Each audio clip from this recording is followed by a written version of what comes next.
When the gate formed, primordial light and primordial darkness came into existence. From then on, their paths differed entirely. The primordial light signified all that was good and wonderful in the universe, and as soon as it was born, it left and became the colors of everything in existence. On the other hand, the primordial darkness remained suppressed and sealed behind the gate. Time went on, and even when it developed its own consciousness, it could not escape. It was stuck in an endless sea of darkness and loneliness. Even the primordial darkness craved the light. If it had not been for Mu's pity and its own persistent efforts, it would still be suppressed and sealed inside the gate right now, with no hope of ever getting out. Why? We both came into existence together, so why did the primordial light get to leave while I, the darkness, had to remain in isolation? Mo sent his fist crashing down at Zhang Ruoxi, but his interrogative cry for an answer was not directed at her. It was directed at the heavenly way which had been so unfair. Zhang Ruoxi's Heaven's Order sword rose to block Mo's furious strike, which sent her flying away in a flash of white light. A mere breath later, she flew back and stood in front of Mo, her brow furrowed as she studied him. She could sense that there was something amiss about Mo's present state. Just as Mo had previously said to Mu and the humans had made the right choice when they suppressed and sealed him inside the primordial heaven source grand restriction. As his power grew, his consciousness was barely able to control his own power. If Mu and the other humans had not suppressed and sealed him, everything would have already been wiped from existence. Yang Kai traversed across over 2,000 universe worlds and suppressed and sealed about a third of Mo's source strength. Although this weakened Mo's maximum power, it proved to be of great help to Mo as well, for he was now able to have full control over his strength. However, when Mo saw Zhang Ruoxi and sensed her power which entirely opposed its own, black ink strength consumed his mind. Light and darkness had always been opposing forms of existence. The separation of the gate was the only reason why both came into existence at the same time. Now that both of these opposing powers stood before each other, it turned into a battle that would not end until one was vanquished. Black ink strength surged and gathered into an endless sea that seemed to drown out the entire void before charging straight at Zhang Ruoxi and completely shrouding her. Zhang Ruoxi's wings flickered behind her as her Heaven's Order sword lightly tapped the spot at her feet. All at once, light burst forth and vanquished the spreading darkness. However, Mo seized this chance to draw nearer, swinging both his fists down at Zhang Ruoxi. She blocked with her sword but was once again sent tumbling. After her many years of hard cultivation back in the chaotic dead territory, her power had grown by leaps and bounds thanks to her Heaven's Order bloodline as well as the power of the sun's burning light and moon's serene glimmer. In terms of pure prowess alone, she was stronger than a giant spirit god and no royal lord could withstand more than 3 attacks from her. That being said, now that she was up against Mo's frenzied attacks, she was at a complete disadvantage and could not even hold her ground against him. The primordial light had left as soon as it came into existence. It then split the power of yin and yang from itself. Afterwards, it crashed into what would become the divine spirit ancestral land, and brought forth the many divine spirits and a human woman who possessed the Heaven's Order bloodline. If Zhang Ruoxi could have gathered the pure power of yin and yang, and all of the divine spirits, then with the help of the Heaven's Order bloodline, she could have brought forth the full power of the primordial light once more. Alas, too many divine spirits had perished, and the surviving ones numbered far too few in comparison to their peak. Even if Zhang Ruoxi wanted to try and bring forth the true power of the primordial light, there was no way for her to accomplish that. In other words, the strength she possessed now was incomplete. However, black ink strength was incomplete as well. Zhang Ruoxi could sense the many gaps in Mo's source. Nevertheless, even in this state, Mo was still the one with the upper hand as he had continued to grow stronger over millions of years. After just a brief exchange, Zhang Ruoxi knew full well that she was not Mo's equal.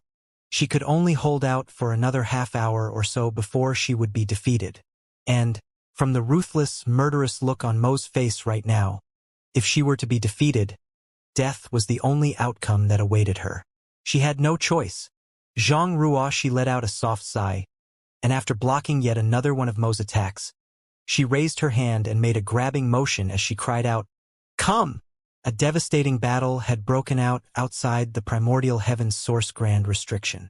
When Zhang Ruoxi was around, her strength alone had been enough to deter the Black Ink clan, making them fearfully hide in the darkness. However, once she left, the Black Ink clan sensed that their Supreme One had regained its power, so they jumped into action. They emerged from the darkness and challenged the small stone race army. All at once, brutal fights exploded across the void. The small stone race army numbered in the hundreds of millions, but the Black Ink clan army that emerged from the endless darkness far surpassed even that. This was the result of Mo's accumulation over millions of years, so it was impossible to imagine just how many masters from the Black Ink clan there were right now. There was no lack of royal lords either. Faced with such a massive army, the human race army, which only numbered a couple tens of millions, was nothing more than a drop in the ocean. It was only now that the humans realized just how ridiculous their crusade was. If the human race had to face off against that many masters from the Black Ink clan alone, they had no chance of winning. Thankfully, Zhang Ruoxi brought the small stone race army with her. Hundreds of millions of small stone race soldiers bore the brunt of the battle, so the humans had a fighting chance. Though the human race army was far smaller in number, it consisted entirely of elite masters whose strength could not be underestimated. Under Mi Jingluan's command, the human army moved in an organized fashion to attack the Black Ink clan and grind down their power. If someone from the Black Ink clan was targeted by the humans, their fate was sealed, as they had no means of escaping. The humans had grown stronger too and had dozens of ninth-order masters among their ranks. Furthermore, Wuquang no longer needed to control the primordial heaven's source grand restriction, and thus the terror of the heaven-devouring battle law was unleashed for all to see. Relying on the heritage of a peak ninth-order master, Wuquang weaved through the Black Ink clan army alone and killed all in his path. Even the royal lords could not stop him. The situation with the two giant spirit gods had changed as well. At the start of the battle, they had to guard the opening at the primordial heaven's source grand restriction and had been besieged by swarms of royal lords as a result. Now that the primordial heaven's source grand restriction was no more, they were no longer pinned down. Nothing held Ada and Air back anymore, so they worked together to rampage through the Black Ink clan army. Everywhere they went, they crushed the enemy in their path. Furthermore, there were also the 8 ninth-order small stone race masters. These 8 were scattered across the Black Ink clan army as they slaughtered their opponents. Though it looked as if they were fighting separately, their auras remained connected in a battle formation that could bolster the strength of any one of them at any moment. Some of the more arrogant royal lords had suffered due to ignorance and died from a single blow from them as a result. Even though the royal lords might be as powerful as the ninth-order small stone race masters, their opponent could borrow the strength of their fellow masters at any time, completely blindsiding the royal lords. In this, the fiercest battle to have ever taken place in human history, huge swaths of soldiers from the small stone race and Black Ink clan died every second. The divine spirits who received the great sun and great moon marks from Yongkai weaved through the battlefield to wield the power of the two marks. Each time they did so, yellow and blue light would shoot out from the rocks left behind by the fallen small stone race members. The two lights merged and turned into dazzling, purifying light that killed scores of the Black Ink clan army. At the same time, it cleared the Black Ink strength left behind by the deaths of the Black Ink clansmen, thus changing the environment of the battlefield. The human race army kept snaking their way around the battlefield without ever coming to a stop, as they would be surrounded by the Black Ink clan if they did. The situation was dire and fraught with tension. Even an old veteran like Mi Jingluan could not predict how this battle would ultimately go. The armies on both sides were too great in numbers. The battle had to proceed for some time before the chances of victory grew clearer. The human race and the small stone race armies simply had to work together to persistently slaughter their enemy and fight to emerge victorious. Everyone knew that this was the final battle. If they won, peace would return to all the lands, but if they lost, the humans had come to terms with the outcome of a defeat. All they could do now was give their all for one last time. Even though the humans focused on the outskirts of the battlefield, they were still under a lot of pressure. Now and then, the Black Ink clan army would try to cut them off, and they would have to carve out a path for themselves through blood and slaughter. One after another, numerous warships exploded and the human race masters died alongside them. Amidst this battlefield, even the divine spirits were at risk of peril. A clear phoenix cry echoed through the void as the 30 or so different colored phoenixes transformed into their true forms and spread their wings. They were the only remaining clansmen of the Phoenix clan. The Phoenix clansmen were carefully guarding the giant parasol tree in their center, their sacred treasure. They had not used their sacred treasure in any of their precious battles as it was the foundation of their existence. All of the Phoenix clan came from the immortal parasol tree. However, this was the final battle, so the Phoenix clan no longer held back. A white phoenix, together with its clansmen, sat on the parasol tree and wielded the power of the sacred treasure, causing space to twist and contort. The contortions circled the human race army, and as the space rippled, the humans vanished. At the very next breath, the human race army emerged in a completely different part of the battlefield where the situation was dire. The small stone race army's defense lines were on the verge of breaking. However, the Black Ink clan had been caught off guard by the sudden appearance of the human race army, and soon, the situation stabilized as the Black Ink clan suffered heavy casualties. Once again, space rippled. With the help of the power of the Phoenix clan and the immortal parasol tree, the human race army shuttled the void to different parts of the battlefield to stop the Black Ink clan's frenzied attempts to break through the front lines. Nevertheless, the Phoenix clan's aid could not be sustained forever. After numerous uses of their strength, they could no longer maintain their true forms and reverted back to their human forms. The immortal parasol tree then weakened and dimmed. Without the blessing of the immortal parasol tree, the humans lost their ability to freely traverse the battlefield. Worse, what they had done earlier drew the attention of countless masters from the Black Ink clan. And now, the Black Ink clan charged at the humans in a bid to seek vengeance by wiping them out for good. Dragon roars then rang out as the Dragon clan combined their strength and summoned the Crystal Palace. Similarly, numerous sacred treasures were summoned across the battlefield. These were the foundation of the various divine spirit clans, and every single one of them had gone through countless years of accumulation and refinement. The divine spirits would not summon them unless their very existence was threatened. The divine spirits harnessed the power of their sacred treasures to aid the human race army in the fight to slaughter their common enemy. There were also 2 giant spirit gods and 8 ninth-order small stone race masters thundering across the battlefield. Meanwhile, the small stone race army, which numbered hundreds of millions, staunchly held the front lines. As a result, compared to the small stone race and the humans, the Black Ink clan suffered far greater casualties on the battlefield. At some point, the human race masters began to see glimmers of hope for a victorious outcome. Alas, their hopes were soon dashed. The 8 ninth-order small stone race masters who had been busy exterminating the enemy seemed to have been summoned by someone. With their aura connected, they charged through the Black Ink clan army and headed deep within the darkness. Soon, they disappeared from sight. No one knew where they went exactly.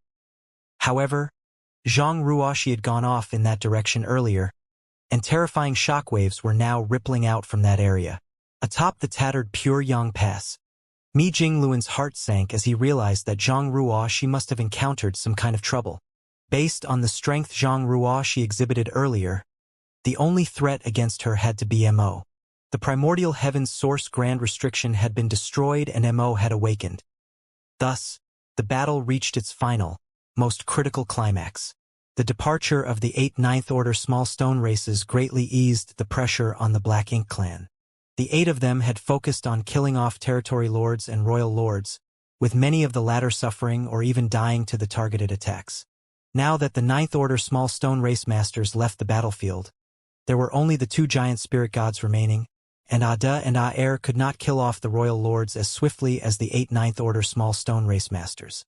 In the end, size was the deciding factor. Naturally, the 9th-order small stone race masters were weaker than the giant spirit gods, but they were the same size as humans and could move around deftly. Any royal lord they had their eyes on could not escape from them. The same could not be said for the giant spirit gods. They were too massive, and though their strength was unparalleled, they were not nearly as nimble or flexible. Each time they attacked, large swaths of the Black Ink clansmen would die, but those who reacted in time could still escape. Thus, now that the 8 Ninth Order small stone race masters left the battlefield, the royal lords were a lot less hindered and could do much more, such as grouping up to besiege the human race army.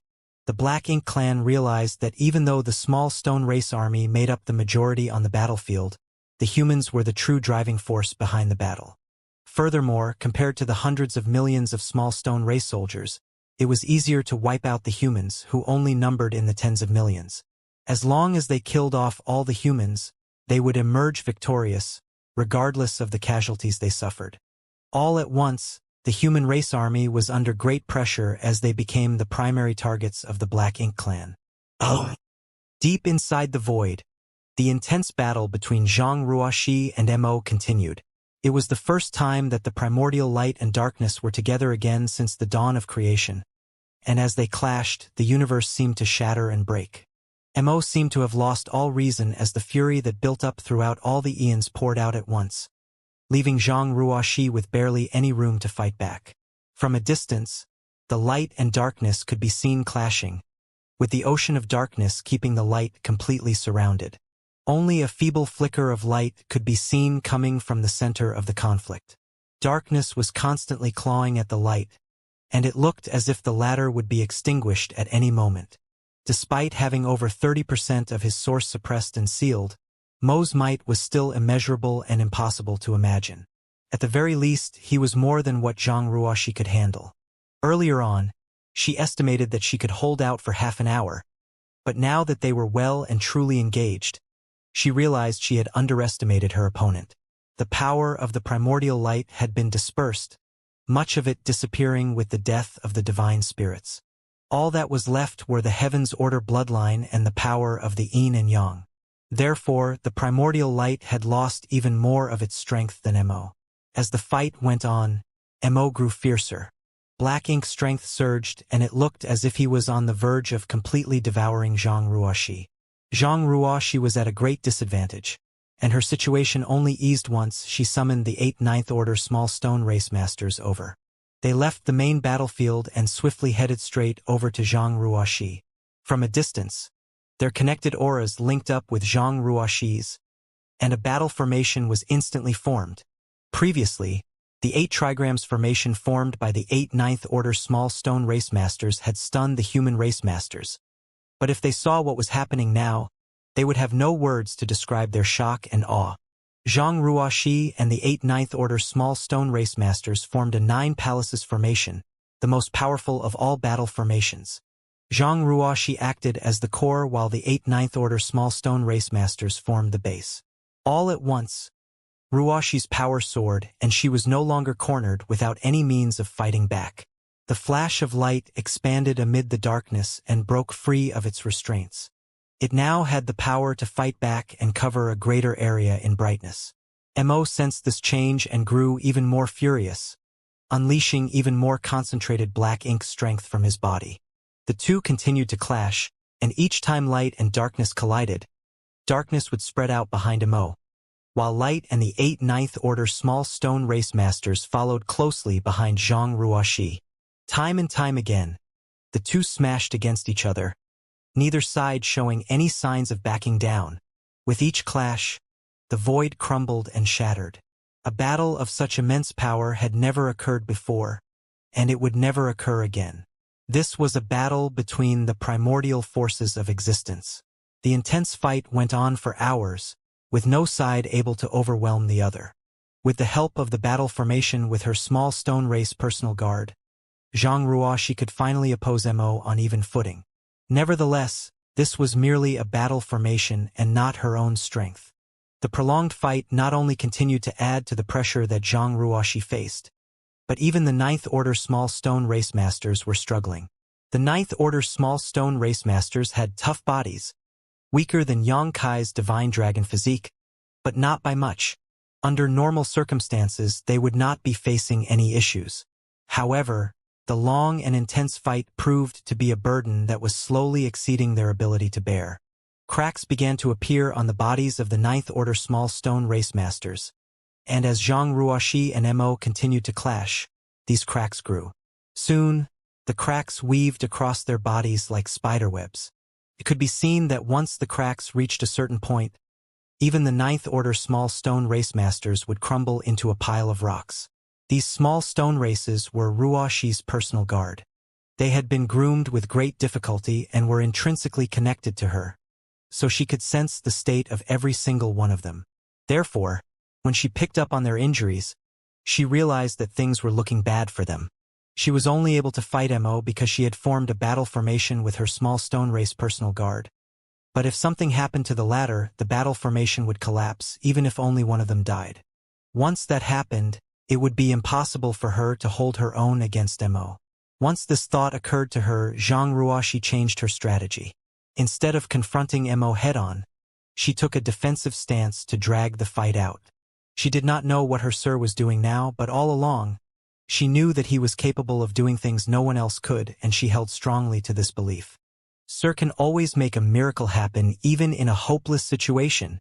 Therefore, regardless of what he was doing now, she had to try and buy him enough time. Her new strategy worked. When two opponents were evenly matched, one could not accomplish much if the other was determined to prolong the fight. The intense fight turned into a chase instead.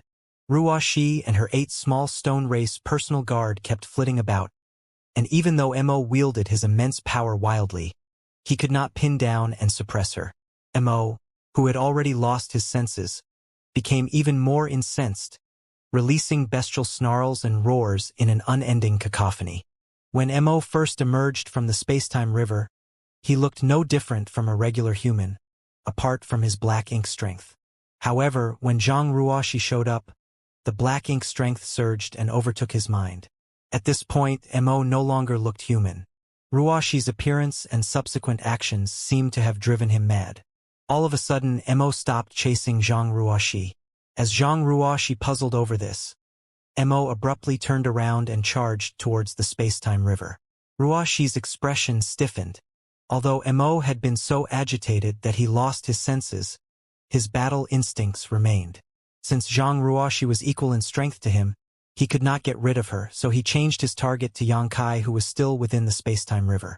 Even in his blurry state, he was still determined to protect the space-time river. He was not going to let anyone touch the final trace of Mu. Upon seeing that Mo was turning back, Zhang Ruoxi swiftly chased after him.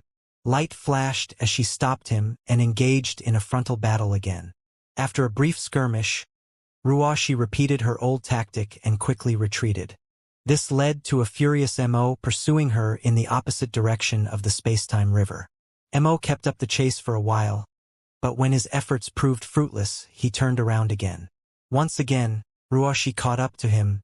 By doing this over and over again, she managed to occupy Mo's attention. Nonetheless, Zhang Ruoxi knew this was only a temporary measure. She could tell that Mo was not in the right state of mind at the moment, which was why he did not notice what she was doing with her fairly crude strategy. However, with each clash, the power of the light would wipe out some of the darkness, and similarly, the darkness would devour the light. In other words, both light and darkness were weakening each other each time they collided. Zhang Ruoxi could clearly sense that she was greatly weakened by the many hours of fighting, and the same was true of Mo. Once the black ink strength was weakened to a certain extent, Mo would most likely regain his senses, and when that time came, she would no longer be able to use this strategy to keep him occupied. Furthermore, Ruoxi was even more worried by the fact that the 8 ninth-order small stone race masters would not be able to hold out much longer. Their bodies were covered in cracks now, and it looked as if they would crumble at the slightest touch. She was doing her best to keep the head-on confrontations with Mo to a minimum, but if she wanted to stop Mo from heading to the space-time river, she had to resort to things that she knew she should not. Now that things had come to this, Zhang Ruoxi had no other choice. She could only do her best to keep Mo occupied as she fervently hoped that Xianxia sped up whatever he was doing. Otherwise, once her personal guards could no longer hold out anymore, she would not be able to stop Mo alone.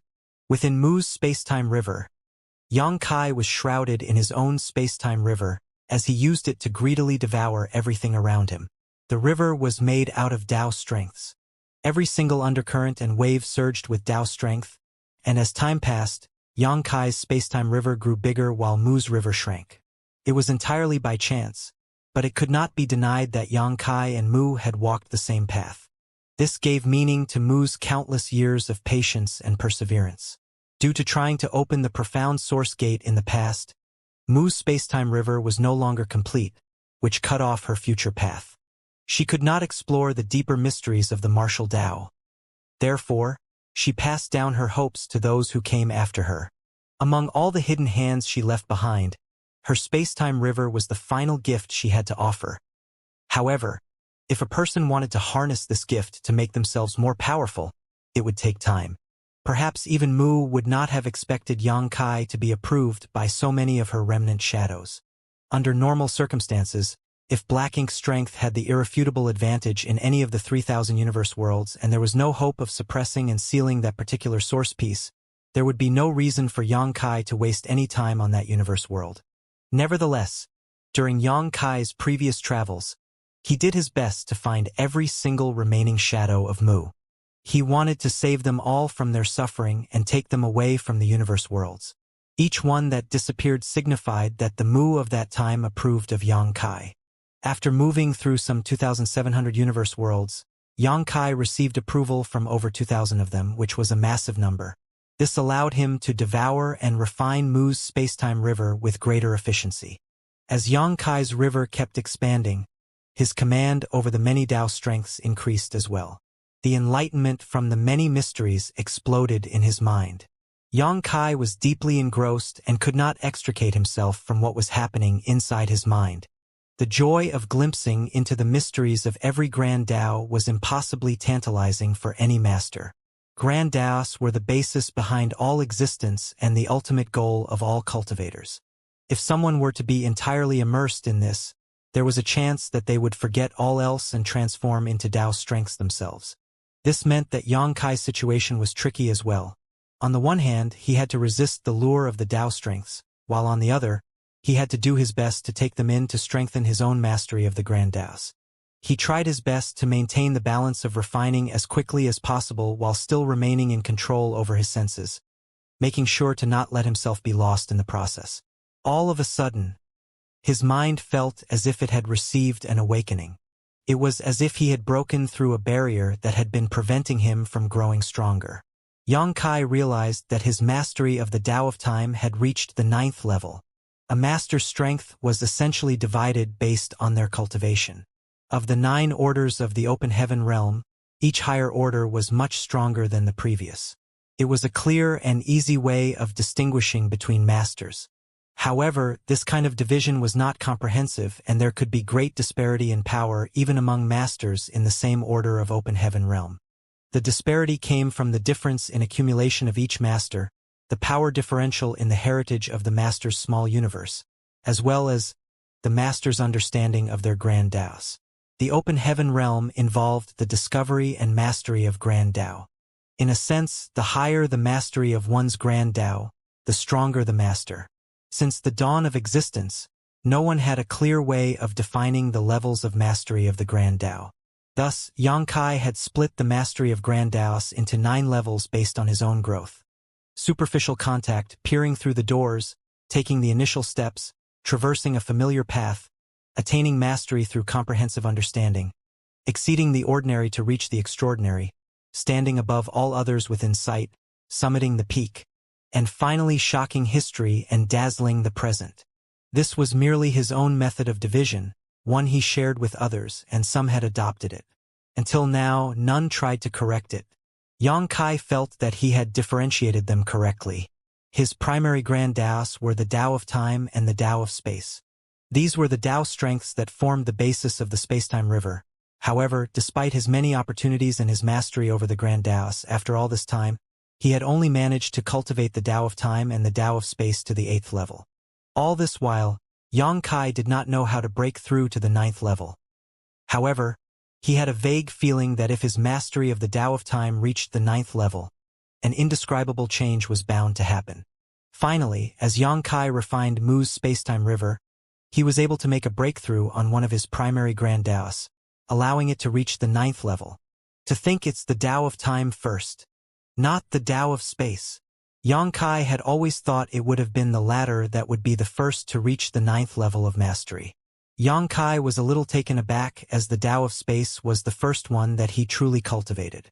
He had his dragon source to thank for his ability to cultivate the Tao of Time to its current level. The Tao of Time was the bloodline talent of the Dragon Clan. All at once, Yang Kai gained a mysterious sense of understanding. As he lifted his hand ever so slightly within the space-time river, he seemed to be able to grab onto the flow of time. In the past, he was able to make time flow quicker within his space-time river to cultivate 10 times faster, but he could not truly control the passage of time. But he could do so now. With the increase in Yang Kai's command over the Tao of Time, his dragon vein surged and he could not stop himself from raising his head and letting out a dragon roar. His dragon scales rustled as his dragon form enlarged. His dragon vein had advanced even further. This was a great surprise. However, before Yang Kai could dwell on his joy, his mastery over his other primary grand Tao broke into the 9th level as well. This time it was the Tao of Space. Once again, the mysterious sense of enlightenment flooded Yang Kai's mind. He felt his mind grow hazy. It was as if it had been stuffed full with the truth of the grand Taos, which he did not understand in the past. The truth of existence was unfolding in front of him. He quickly harnessed the strength of his soul-warming lotus, even though he was uncertain whether it would help. The clarity that poured back into his mind made him feel a little better. Now that Yang Kai's mastery of both the Tao of Space and the Tao of Time had reached the 9th level, his space-time river became even more massive. Previously, his space-time river looked like a blade of grass in comparison to Mu's river, which was like a tall tree. However, after all the refining he had done thus far, his river grew bigger and could now be likened to a shrub instead. While the tree was still a tree, it had grown a lot smaller. That was not the only difference. At first, Yang Kai had a hard time keeping up with his frenzied attempt to refine Mu's river to strengthen his own. The Tao strengths of space and time formed the foundation of the river, and without a strong enough command over both, it was hard for Yang Kai to control the colossal river. It was akin to a building. If a building's foundation had only been built for 5 stories, the building ran the risk of collapsing if 10 stories were built instead. Yang Kai's command over the Taos of Time and Tao of Space was the foundation in this scenario, and by having a greater mastery over these 2 grand Taos, his foundation became stronger. This transformation was evident in the river's physical state. While it looked a little scattered earlier, it was now a lot more concentrated. With the grand Taos of space and time breaking through to the 9th level of mastery, Yang Kai's spacetime river now had a stronger foundation. Thus, it began devouring and refining Mu's spacetime river at a far quicker rate. As the frenzy of devouring and refining continued, Yang Kai's mastery over the grand Taos increased as well. Next was a breakthrough in the spear Tao, then a breakthrough in the sword Tao. Breakthroughs in the alchemic Tao, array Tao, and yin-yang Tao soon followed. Yang Kai's understanding of each grand Tao rose in rapid succession. The barriers were broken through and he achieved a new height of mastery. With each breakthrough, Yang Kai's mind was filled with strange and wondrous enlightenment, granting him further clarity in each grand Tao. Outside the space-time river, light and darkness continued to clash. Both the primordial light and primordial darkness did not possess their full power anymore. But as the darkness remained whole and continued to grow over the years, Mo had become a lot more powerful than Zhang Ruoxi. This held true even when Yang Kai had used the profound source gate to suppress and seal a third of his source. Mo would have regained all of his strength and be even more powerful right now if it had not been for the many hidden hands Mu left behind. Zhang Ruoxi could only just barely challenge Mo to a fight with the help of the 9 palaces formation she formed with her 8 small stone race personal guard. In just a few hours, though, the 8 small stone race masters were littered with cracks. It looked as if they could crumble into a pile of rubble at any moment now. Zhang Ruoxi tried her best to buy time, but she did not know how much longer she could continue to hold out. All she could do was fervently hope that Yang Kai could hurry up. Each time light and darkness collided, their respective powers wore down the other.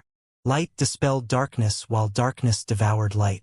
Time and time again, Zhang Ruoxi and Mo continued to weaken each other. This was most evident in the way Ruoxi's white wings had dimmed and Mo seemed to have lost some of his prior madness. This is not a good sign. Zhang Ruoxi could tell that Mo, as the consciousness that sprung from primordial darkness did not have full control over black ink strength. The years of growth and accumulation had made the power increase beyond Mo's ability to freely wield. That was the reason why her arrival bearing the strength of the primordial light had drawn out the frenzied resentment of the primordial darkness and caused Mo to lose his rationality. At the same time, Mo had an instinctive, obsessive yearning and protectiveness of Mu's spacetime river. Even his subconscious would not allow anyone to touch what Mu had left behind. As black ink strength clashed with Mo's consciousness, his actions began displaying contradicting desires. At times, he fiercely chased down Zhang Ruoxi, but at times, he turned back around to head for the spacetime river. Zhang Ruoxi relied on this dichotomy to provoke Mo and keep him occupied. However, once Mo regained his senses, it would not be so easy for her to do so. Although Mo currently possessed strength that surpassed all others, he was currently behaving like a wild beast without a sense of rationality, so Zhang Ruoxi could still deal with him by employing the right strategy. Even though Mo regaining his rationality meant that his raw power would be weaker, Zhang Ruoxi was not confident that she could stop him then. What one feared the most was often the very thing to occur. As the clashes continued, Zhang Ruoxi could sense that Mo's gaze was getting clearer. To make things worse, her personal guard could barely hold out anymore. That was not the only bad news, though. Even her strength, which relied on her Heaven's Order bloodline to harmonize the powers of Yin and Yang, was beginning to show signs of instability. Her Heaven's Order bloodline was indeed powerful. It was the only thing that could bridge the powers granted by the burning light and serene glimmer. Thanks to Zhang Ruoxi's many years of diligent cultivation, she was finally able to reconcile the two opposing powers and draw them into her. As a result, she possessed superior strength. However, her ninth order cultivation was still quite weak in comparison to the powers of the burning light and serene glimmer. She could not withstand a prolonged fight that involved such overwhelming power. On the other hand, Zhang Ruoxi dared not hold back in a fight against Mo. She went all out with every strike, and as the number of clashes increased, her power became more and more unstable. Her personal guards were in bad shape and her strength was becoming unstable, so she knew she did not have much time left.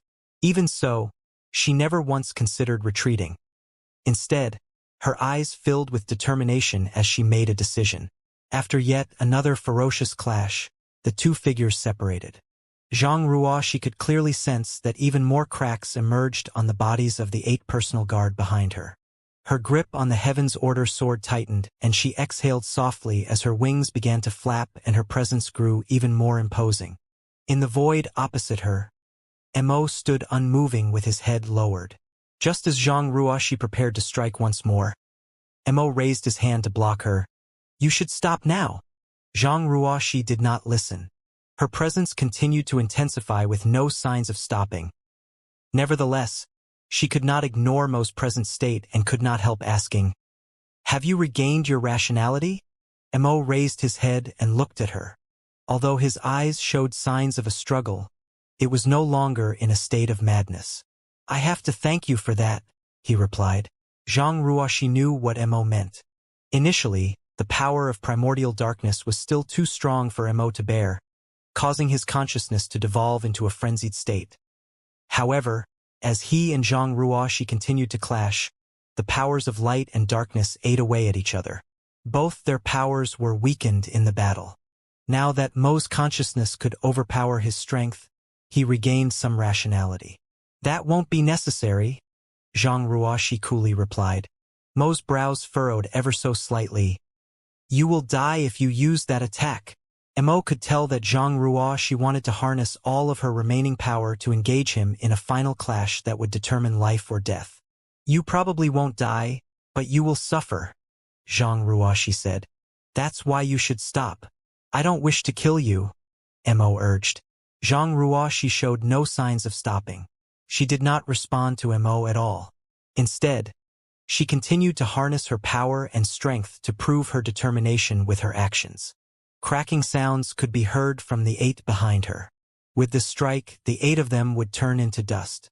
Mo's gaze turned cold as he snarled, "If you insist on dying, I am willing to fulfill your desire for death. But have you thought about what would happen to Xianxia if you died? Zhang Ruoxi was a little startled. Sir would be deeply saddened by my death, right? That's enough for me. Zhang Ruoxi still showed no signs of backing down. Instead, she let out a faint smile. This made Mo exasperated as he could not resist saying, "Why are human women so stubborn? You think it's worth it to die at my hands to protect him, but have you ever thought about the guilt and torture the living would have to endure? If you truly want to act in his best interests, I advise you to calm down and look at things from his perspective. You staying alive should come before everything else." Zhang Ruoxi stared at Mo in shock this time, brimming with confusion. What's going on? The one who wields the darkest of all powers that exist is attempting to reason with me during a life-and-death moment.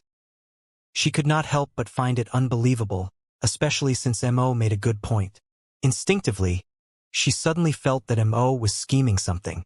"Don't look at me like that," Mo curtly snorted. "I lived among you humans for more years than you have lived. We once worked together and protected each other. There was even someone very important to me once. All I wanted to do was to help her. But in the end, I was destined to ruin everything." When Mo saw what Zhang Ruoxi was about to do, he could not help but recall his own past. Mu must have felt great anguish when she decided to lock me up. In the end, I let her down. Mo turned towards the space-time river and said, "Why don't we just wait here? When he comes out, I will fight him." Zhang Ruoxi frowned as she looked at Mo, too afraid to let her guard down. Mo turned back to her once more. "There's nothing for you to worry about. You are free to strike me at any given moment and engage me in a fight to the death. As you said, even if I kill you, I will suffer in the process, and when he comes out, perhaps I won't be able to hold my own against him." Zhang Ruoxi simply could not figure out what Mo was thinking. It would indeed be great for her if she did as Mo suggested. She had enough strength to unleash a powerful final strike, and she could do so at any time, so the only one who had anything to gain by agreeing to Mo's suggestion was her. Besides, even if Mo was plotting something sinister, would she be able to stop him? If Mo is truly willing to simply stop and wait now, once Sir comes out, he and I can attack Mo together. You better not do anything rash. After hesitating for a brief moment, Zhang Ruoxi withdrew her imposing aura. Naturally, Mo smirked as it remained standing in place. Zhang Ruoxi nodded. The two masters who had been dueling in a brutal, all-out fight to the death now stood together in the void, waiting in silence. Sure enough, life was unpredictable. Zhang Ruoxi was still on guard, so she led her 8 personal guards over to a spot between Mo and the spacetime river to block Mo. Mo saw what she was doing and showed no inclination of stopping her, puzzling her even further. That being said, she had never encountered Mo before. She imagined Mo to be a brutal, sinister, and vicious existence, but after interacting with him herself, she realized that was not the case. Though confused, as Zhang Ruoxi stared into Mo's eyes, she had a vague inkling and could not help but ask, "What do you want to do?" Mo's gaze went past her and stared at the massive space-time river as he asked, "It's very grand and beautiful, isn't it?" Zhang Ruoxi did not answer Mo's question, instead frowning in doubt. "So what if it is?" "It saved me from endless darkness," Mo replied. "So, to me, it is the light. This is what she left behind, and since she has chosen a successor, I want to see what happens. If her successor can kill me, it won't be a bad way for me to die." After a pause, Mo continued with a heavy heart. "When it comes down to it, I did something I shouldn't have. It only stands to reason that I pay the price for it. If you wish to die, I can fulfill your wish for you." Zhang Ruoxi shot back. Mo eyed her coolly. "Only the person who gave me my new life can kill me. No one else has the right to do so." Alas, the one who had the right to kill Mo was no longer around and nothing mattered to him anymore. Everything and everyone in existence was meaningless and he could kill them off as he desired without feeling any hesitance. Zhang Ruoxi and Mo stood opposite each other outside the space-time river. She remained vigilant at all times, but Mo did not do anything. He simply stared at the space-time river that cut through the void and watched as it churned. Meanwhile, the human race army was snaking its way through the large battlefield as it constantly attacked the Black Ink clan army's front lines to weaken them. The humans were actually able to make good progress. Furthermore, the small stone race army was fearlessly confronting the Black Ink clan. Many lives came to an end with every breath. A battle of this scale had never been seen before. The three parties out on the battlefield numbered into the billions when combined. The small stone race army consisted of hundreds of millions, while the Black Ink clan army was twice as large. On the other hand, there were less than 20 million human race masters left, which was not even a tenth of either of the other two. Despite being much lower in numbers, the humans came out on top when it came to the average power. Only fourth-order masters and above could directly join in the crusade, and after many millennia of cultivation, the human race now had a large number of seventh-order and eighth-order masters. In this respect, neither the small stone race nor the Black Ink clan could compare to the humans. Even though they had massive numbers, weak soldiers who could not contribute much made up most of their ranks. This was especially true of the Black Ink clan. Whenever the human race army crossed paths with large groups of the Black Ink clan's cannon fodder, all of the latter would be exterminated in great sweeping waves of death. Nevertheless, being so few was still an undeniable disadvantage. Although the human race army was able to attack the Black Ink clan and wipe them out in large groups, they could not persist for long. The humans started this battle, but it was the small stone race army that enabled them to keep going. If Zhang Ruoxi had not brought the small stone race reinforcements over, the humans would have been defeated the moment the primordial heaven source grand restriction broke. These were sorrowful times. Many of the small stone race soldiers died and turned into rocks and pebbles that littered the battlefield. The divine spirits who had the great sun and great moon marks kept using the power of the marks to draw out the power of yin and yang inside the remains of the small stone race who had been sacrificed. These powers were then transformed into purifying light, which not only killed many Black Ink clansmen, but also purified the environment of the battlefield. It was thanks to this that the humans and the small stone race could still put up a fight against the Black Ink clan. Initially, Ada and Aer, the two giant spirit gods, were able to move about with impunity.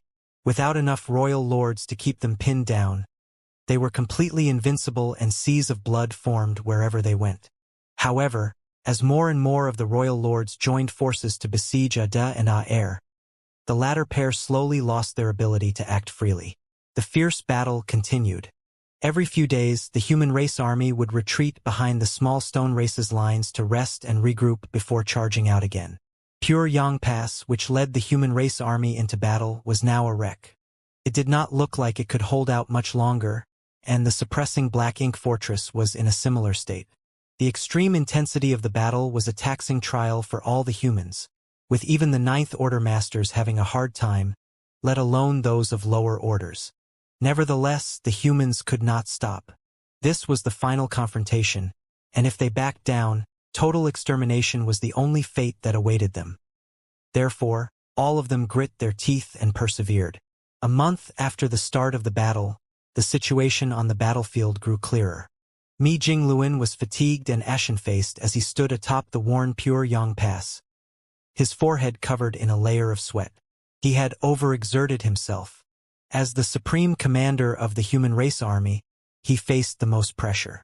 Not only did he have to keep an eye on the situation on the battlefield to promptly make the right strategic decisions, but as a Ninth Order master, he was also in charge of controlling Pure Yang Pass to attack the enemy.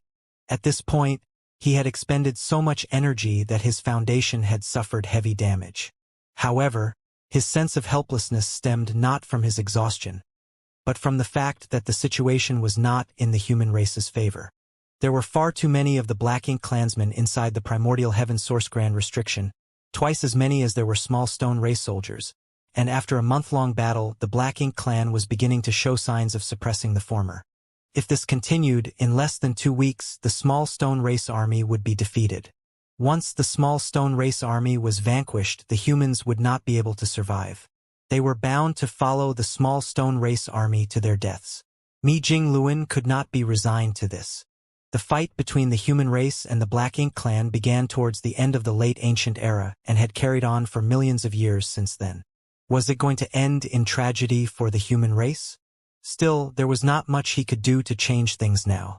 In a massive battle like this, there was not a single strategy that could lead to a decisive outcome. Victory hinged on the strength of both parties. Mi Jingluan could not stop himself from casting a glance into the depths of the void. Over a month ago, Zhang Ruoxi had abruptly left the battlefield and the 8th Ninth Order small stone race masters followed soon after. Nothing had been heard from them ever since. Initially, great aftershocks of an intense battle reverberated out from that part of the void, but soon, everything went silent. Even now, Mi Jingluan did not know what was happening over there. All he knew was that Zhang Ruoxi and her 8 personal guards were there. Yang Kai was there too, along with Mo. If anything could turn the tides of this battle, it had to come from that part of the void. Stay strong. We must persist. As long as the worst did not happen, they still had a shred of hope of survival. Oh! The churning of the space-time river became even more ferocious. After a month of devouring and refining Mu's space-time river, Yang Kai's space-time river had grown unimaginably large, while Mu's river, which was outside his, was turning into an empty shell. Thanks to this final gift, Yang Kai's space-time river had enlarged to the point where it could rival that of Mu's. Outside the river, Zhang Ruoxi and her 8 personal guards were still in a battle formation. They were intrinsically connected and kept their guards up the whole time. Thankfully, throughout this whole time, Mo did not move, he merely stood quietly and waited. At last, a resounding splash sounded and the space-time river, which had meandered across the void for countless eons, was completely destroyed. It was replaced by another river that was comparable to it, but the new one was churning even more ferociously and its water seemed even more forceful. This was not a sign that Yang Kai had surpassed Mu in strength. Instead, it was a result of his inability to fully control this sudden growth in strength. If Yang Kai had full control over the power of his river, it would be completely still and silent, not causing such a huge commotion like now. Zhang Ruoxi had to fight the urge to turn around and look, her expression grim. Just a moment ago, she clearly sensed a flash of murderous intent coming from Mo did not bother to hide it at all. Apart from the clear murderous intent, Zhang Ruoxi also picked up a sense of hatred and regret. As she sensed the churning of the Tao strengths behind her, she knew that Yang Kai had succeeded, though she had no idea what he did. Amidst the churning waves, Yang Kai's figure appeared as the Tao strengths surged around him. Based on strength alone, he was stronger than both Mo and Zhang Ruoxi after their earlier fight. This was a result of his heightened mastery of Grand Taos. The clearest evidence of this was the size of his space-time river. Yang Kai's space-time river was comparable to the one Mu left behind, and it had grown colossal beyond imagination. A baby dragon was bound to become a divine dragon someday. Although Yang Kai's cultivation did not increase by much, his strength was leaps and bounds above what it once was. A piercing gaze shot over at him. Yang Kai immediately spotted Mo, who was standing in the distance. The abhorrence and murderous intent in its eyes were plainly visible. Mo looked a lot like Little 11th, whom Yang Kai met inside the primordial world. If Little 11th grew up as a normal human, he would resemble Mo's current appearance. Ruoxi stood between Yang Kai and Mo with a grim and vigilant expression. Yang Kai had been busy refining Mu's final gift and knew nothing of what was happening outside the river all this while. Upon sensing Mo and Ruoxi's present states, though, he realized that they had engaged in a fight earlier. Both seemed to have walked away injured, as neither one of them felt as powerful as he expected them to be. His divine sense tingled as it spread out like a gush of water. Soon, he picked up on the situation out on the battlefield in the distance. Yang Kai's brow furrowed slightly. Compared to the situation over here, the human race army and the small stone race army were in a bleak situation. If things continued as they were, they would certainly be defeated. Ruoxi, Yang Kai called out at once. I'm here, sir. Zhang Ruoxi swiftly replied. Head to the battlefield and help them. Zhang Ruoxi was startled. She figured that since Yang Kai had emerged, they could work together to take on Mo now. While she could not face off against Mo alone, if she and Yang Kai worked together, they had a good chance of winning this fight. Mo was a lot weaker now thanks to both Yang Kai's deed of suppressing and sealing his source as well as the earlier fight with Zhang Ruoxi. Light and darkness had clashed and worn each other down. If they got rid of Mo, they would completely eradicate the threat against the 3,000 worlds. Yang Kai seemed to have deduced Zhang Ruoxi's thoughts as he said, "The human race army is the only remaining strength we have now. A victory against Mo is meaningless if they get wiped out. Go and help them at once, Ruoxi. Leave things here to me." Zhang Ruoxi knew that Yang Kai was right. If the human race army was entirely vanquished, then even if she and Yang Kai managed to defeat Mo, it was a pointless victory. The goal of this battle was to ensure the survival of the human race, and victory hinged on bringing the entire army to victory. She clenched her jaw and said, "Be careful, sir. I'll come back as soon as possible." After glaring viciously at Mo one last time, her wings fluttered and she turned into a streak of light before shooting off towards the battlefield. Once she left, Mo and Yang Kai were left alone in the void. "A wise decision," Mo remarked. Yang Kai quirked his eyebrows. "How so?" "She's in a poor state right now," Mo commented with a faint smile. "You asked her to leave to save her life, right?" Yang Kai's brow was tightly knitted. "I thought I was going up against an evil being who has lost all its rationality. I didn't expect to be facing off against an intelligent opponent. This makes things a lot more challenging." With just one look, Yang Kai noticed Zhang Ruoxi's condition. Although he did not know what would happen when the Heaven's Order bloodline harmonized the powers of Yin and Yang, he could tell that the 8 Ninth Order small stone race masters behind Ruoxi were on the verge of crumbling apart. As the core of the 9 Palaces formation, she was undoubtedly shouldering the heaviest burden. If she stayed here and partook in the fight against Mo, once the 8 fell apart, Ruoxi would be doomed once Mo found the chance to strike her down. Naturally, protecting Ruoxi was not the only reason why Yang Kai told her to leave. The human race and the small stone race were in dire need of help too. They were bound to lose if they did not receive any outside intervention on the battlefield. Now that Zhang Ruoxi had gone back to the battlefield, it was unlikely for her to be involved in any fight as taxing as the one against Mo earlier. As long as she was careful and ensured that her 8 personal guards did not die, she would not be in any grave danger. That being said, Yang Kai was taken aback by the current Mo. As Yang Kai said, he thought he would be facing an evil being without any sense of rationality. However, Mo was evidently able to think and act calmly. Yang Kai would much rather go up against a senseless killing machine as it was easier to deal with an opponent like that. "I'm surprised you didn't stop me from devouring and refining Mu's space-time river." Yang Kai spoke up. While refining the gift from Mu, he was vigilant against the possibility of Mo interfering, but the latter did not do anything else after his initial attempt was interrupted. Although Zhang Ruoxi had come over in time to occupy Mo, what Yang Kai saw when he came out was simply a silent standoff between Mo and Ruoxi. It was entirely unexpected. He knew that Mo could have chosen to forcefully break away from Ruoxi, though he would have to pay a price. However, from Mo's standpoint, stopping Yang Kai from refining Mu's river had to be the primary goal, and it would have been worth paying a price to accomplish that.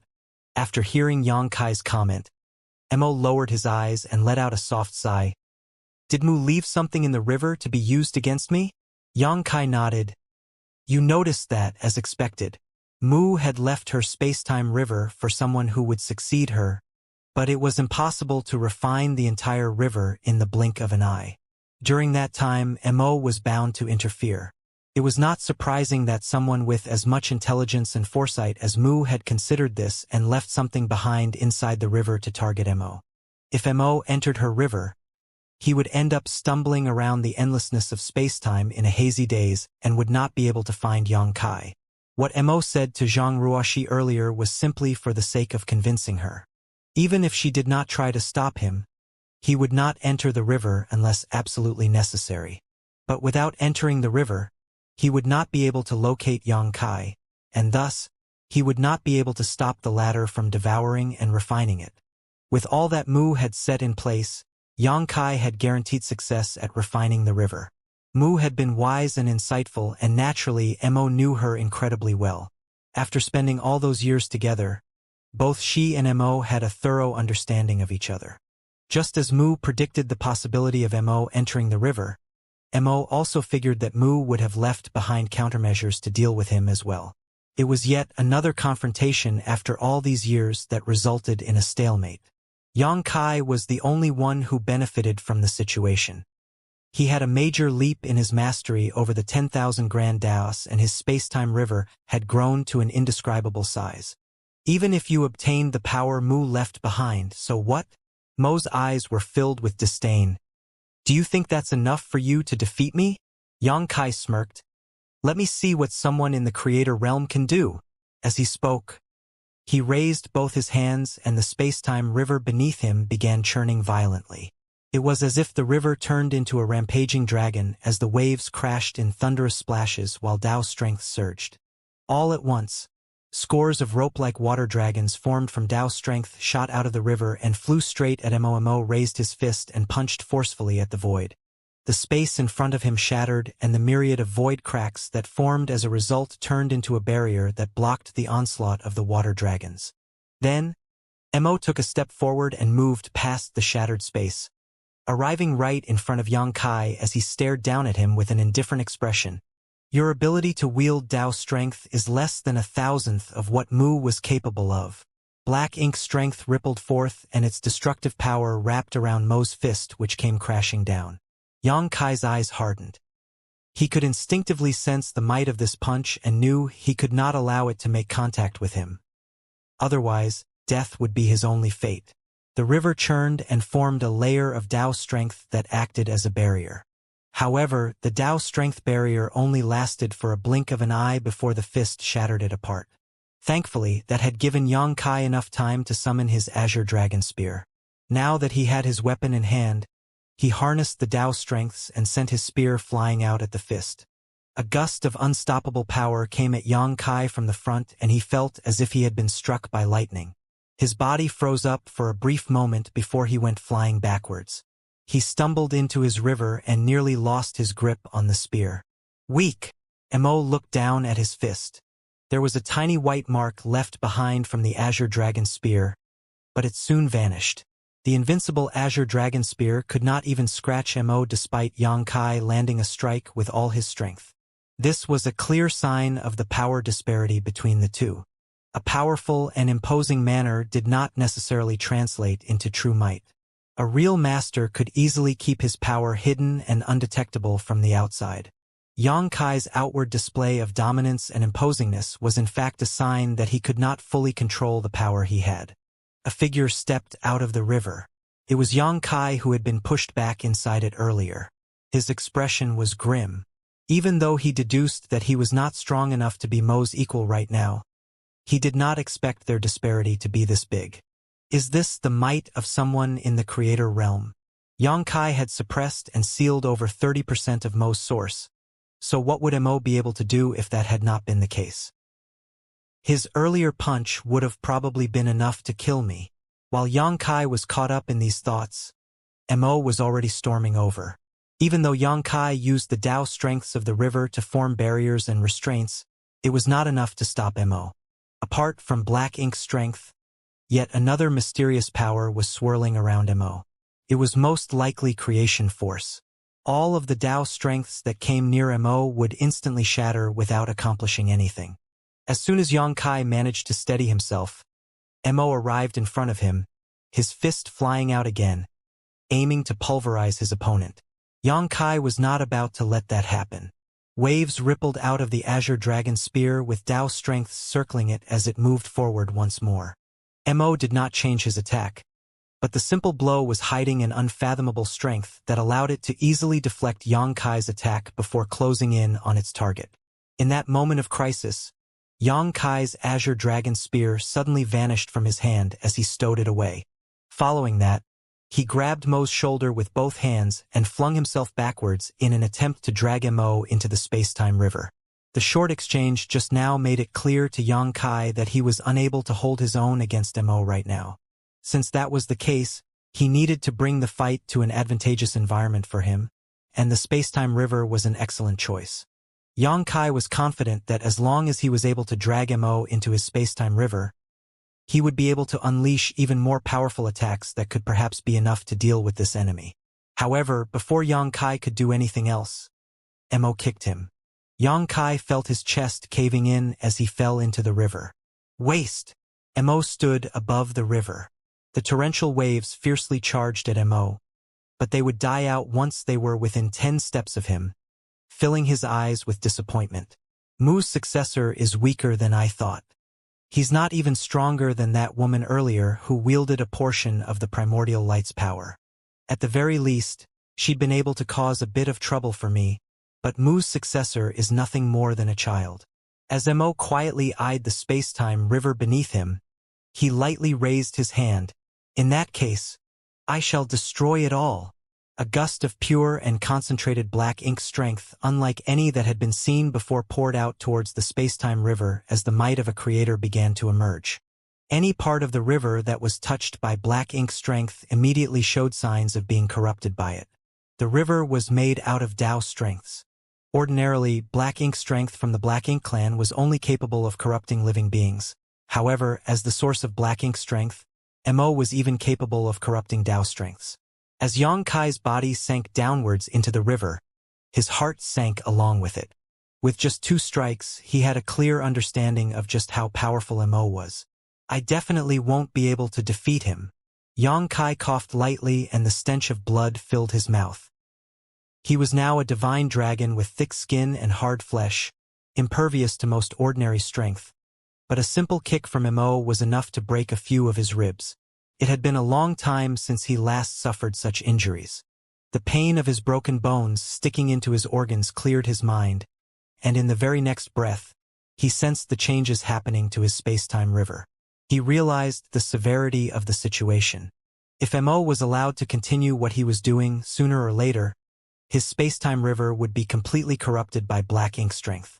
He would lose all his Tao strengths, and even if he did not die, he would become crippled and useless. The urgent sense of danger consumed Yang Kai, and he knew that if he did not do something soon, it would be too late. After stabilizing himself, Yang Kai gathered his thoughts and wielded all the strength he could muster. The next instant, his body turned into an invisible black hole that devoured large amounts of the river's water. He was refining the Tao strengths and absorbing them into his body. Yang Kai had been able to put away his original space-time river and summon it out when he wanted to deal with his opponent because he had gained the river through hard work and diligent cultivation. It was the manifestation of his own Tao strengths. However, the gift from Mu had been too overwhelming. Even though he used his space-time river to devour and refine Mu's space-time river, which led to a great increase in his mastery over the 10,000 Grand Daos, he now had a problem on his hands too. He did not have full control over his new space-time river. Currently, he was like a 3-year-old who was trying to wield a massive sledgehammer. Though the sledgehammer was powerful, he could not even lift it. That was the reason why he could not fight back against Mo. It was to the point where he seemed even weaker than Zhang Ruoxi. After all, Ruoxi had diligently cultivated for some 2,000 years in the chaotic dead territory. By using her Heaven's Order bloodline to harmonize the powers of Yin and Yang to a level where she could control it, she was able to unleash all of that power freely. There was only one way for Yang Kai to deal with his current situation, and that was to refine the Tao strengths and absorb them into his body. That was the only method for him to gain control over his new space-time river and be strong enough to oppose Mo. It was an extremely dangerous move. If he were careless for even a moment, he would explode from the overwhelming power of the massive space-time river and would undoubtedly die. That was the reason why Yang Kai did not choose to do so earlier, but under the present circumstances, he had to throw caution to the wind and take the risk. As he did this, a huge vortex emerged on top of the river. It looked like a large mouth that was swallowing the water. Meanwhile, Mo was still channeling his black ink strength and corrupting the river. By doing so, Mo could even absorb the river and strengthen itself. After seeing the appearance of the vortex, though, Mo's eyes flashed with an unreadable glimmer as he scoffed. "You finally realized it?" Mo had spent many years with Mu and understood the space-time river far better than Yang Kai did, so he could immediately tell what Yang Kai was doing when he saw the movement of the river. Both of them continued to refine the power of the space-time river, which rapidly shrank before them. When it came down to it, though, this was still Xianxia's space-time river. Thus, Mo could not refine it as quickly as Xianxia could. Could be said that Xianxia and Mo were devouring the river at a ratio of 7-3. Beneath the river, Xianxia's face had turned red as his dragon vein throbbed with ferocity within him. The Tao strengths he devoured and absorbed into his body made him feel as if he were going to explode. He even had the urge to transform into a divine dragon. Nevertheless, he squashed down this thought. Although turning into a divine dragon could ease the pressure on his body, there was still a limit. It would not make a difference if he could not find a way to surpass that limit. Therefore, he chose to grit his teeth and bear it. Thankfully, he had endured a similar kind of pressure when he first started taking in the gift Mu left behind and was now able to have a marginally easier time with it. As time passed, the massive spacetime river had shrunk by about 30%. Beneath the river, Xianxia was surrounded by Tao strengths, while above the river, Mo's aura had grown a lot stronger too. All of a sudden, Xianxia's eyes hardened. As he continued to devour the power of the river, he raised his hands and snarled, "Rise!" The space-time river that cut across the void seemed to abruptly come to life as the water churned and the waves came crashing down at Mo's gaze darkened as he swiftly backed off. He knew that even with his present strength, he would have a hard time if he was struck by the full force of the space-time river. His eyes briefly flickered with surprise as he did not think that Xianxia would be able to gain control over the space-time river so quickly. If Xianxia was previously likened to a 3-year-old attempting to wield a sledgehammer and failing due to his lack of strength, then he was now a young child able to raise the sledgehammer, though luck and fate would determine whether or not he could strike his opponent with it. As the river surged, Xianxia's figure appeared out of it. It was clear that something was not right with his present state. It was as if an indescribable power gathered within his body. He looked like he was about to explode at any given moment. That was indeed the case. He was at his limit from the Tao strengths that had built up inside him. He felt a pressing need to let it all out of him, so with that thought in mind he shot up and charged at Mo. As he moved, the colossal space-time river followed behind him like a shadow. In a flash, the two silhouettes collided and a fight broke out. Xianxia took the offensive and pushed out Tao strengths with each strike. He had to release the Tao strengths which had accumulated inside his body. Otherwise, he ran the risk of exploding. As a result of his ferocious attacks, Mo had to focus and fight back as well, using black ink strength to clash with and wipe out the rampaging Tao strengths. Even in the midst of the fight, Xianxia did not stop devouring the space-time river. There was a large vortex behind him that was sucking the river water into his body. As Xianxia continued absorbing Tao's strength into his body, the power he could wield grew stronger and his attacks became more intense. After exchanging a dozen blows, Xianxia suffered a hit from Mo and flew backwards into the river. However, he soon emerged and charged at Mo once again.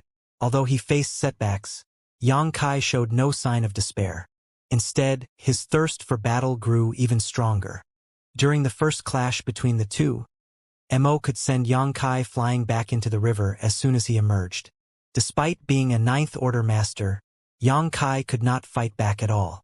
Yet, he could now hold out against Mo for a brief moment. This was the result of his absorbing the Tao strengths into his body. It was also the reason why he could control even more of the river's power. "I can do better than this," Xianxia firmly believed. "As long as I can control the entire river, I'll be powerful enough to challenge Mo." Time and time again, he shot out at Mo and was knocked back. The space-time river continued to shrink as Xianxia's aura grew even more powerful. As time passed, Xianxia was able to hold out against Mo for increasing amounts of time. From withstanding an exchange of 10 or so blows, he was able to slowly increase that number to 20-30, eventually reaching 100 without showing any sign of falling behind. This seemed to set Mo off, and his attacks grew even more vicious as murderous intent surged. Xianxia used the profound source gate to suppress and seal over 30% of Mo's source, which weakened the latter by a fair amount. Mo's power had also been further weakened after the fight with Zhang Ruoxi. That being said, he had corrupted a sizable chunk of the river's power with black ink strength, which allowed him to make up for what he lost in the fight with Zhang Ruoxi. Mo was even more powerful now than when he first woke up. In a short amount of time, Xianxia was able to go from being completely powerless against Mo to just barely holding out against him, but that was already his limit. He couldn't defeat Mo in his current state. Not enough. Not nearly enough. Even if I gain control over the remaining river, it's unlikely that I'll be able to kill him. If Mo, the one behind everything, did not die, then the threat against all of existence would endure. Using the profound source gate to suppress and seal Mo's source had been the right thing to do. Xianxia's previous journey had proved that the profound source gate could indeed accomplish that feat. However, when one went up against an entity this powerful, how was one supposed to suppress and seal them without defeating them first? The only way to end this once and for all was to break out of the shackles of the open heaven realm and ascend to a higher realm. However, this was something impossible for the current Xianxia.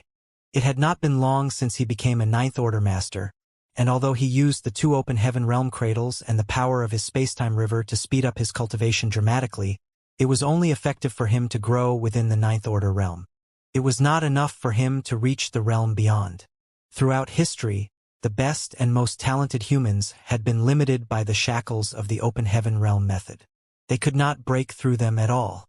Only Mu had been able to vaguely peek into the mysteries of an even higher martial Tao. Nevertheless, her spacetime river was incomplete and she could not step over the barriers to enter the mysterious realm she touched upon. Even though Xianxia had received Mu's gift, it was unlikely that he could accomplish what Mu and all the human race ancestors could not in such a short time. He did not have the barest inkling of enlightenment regarding the next realm. If he wanted to break out of the shackles of the open heaven realm, at the very least, he had to familiarize himself with his present strength and continue to gain knowledge and understanding through many years of accumulation and cultivation. Since he could not overcome the shackles of the open heaven realm, he had to find another way. Xianxia dared not allow himself to be distracted for even a moment in his battle against Mo. He was up against an opponent who could kill him off at any moment. Over and over again, Xianxia was sent flying backwards into the river. Although he looked completely battered, his situation was slowly taking a turn for the better. Only about 30% of the spacetime river behind him was left now. The moment he absorbed all of the river, he would be able to wield strength far beyond what he could before. As the intense fight had broken out between Xianxia and Mo, the fight on the battlefield in the distant void was just as ferocious. The Black Ink clan army was too numerous and the allied armies of the human race and the small stone race were beginning to show signs of defeat. If nothing changed, sooner or later, both armies would be completely wiped out. Once that happened, even the Ninth Order Masters could not be certain whether they could escape with their lives. Only the 2 giant spirit gods could most likely leave safely. This was not an outcome they could accept. Just as the battle reached its most pressing climax, a dazzling light shot out from the depths of the void. It was a familiar scene that renewed the human race master spirits as they knew who had come. As per Xianxia's instructions, Zhang Ruoxi rushed back to the battlefield.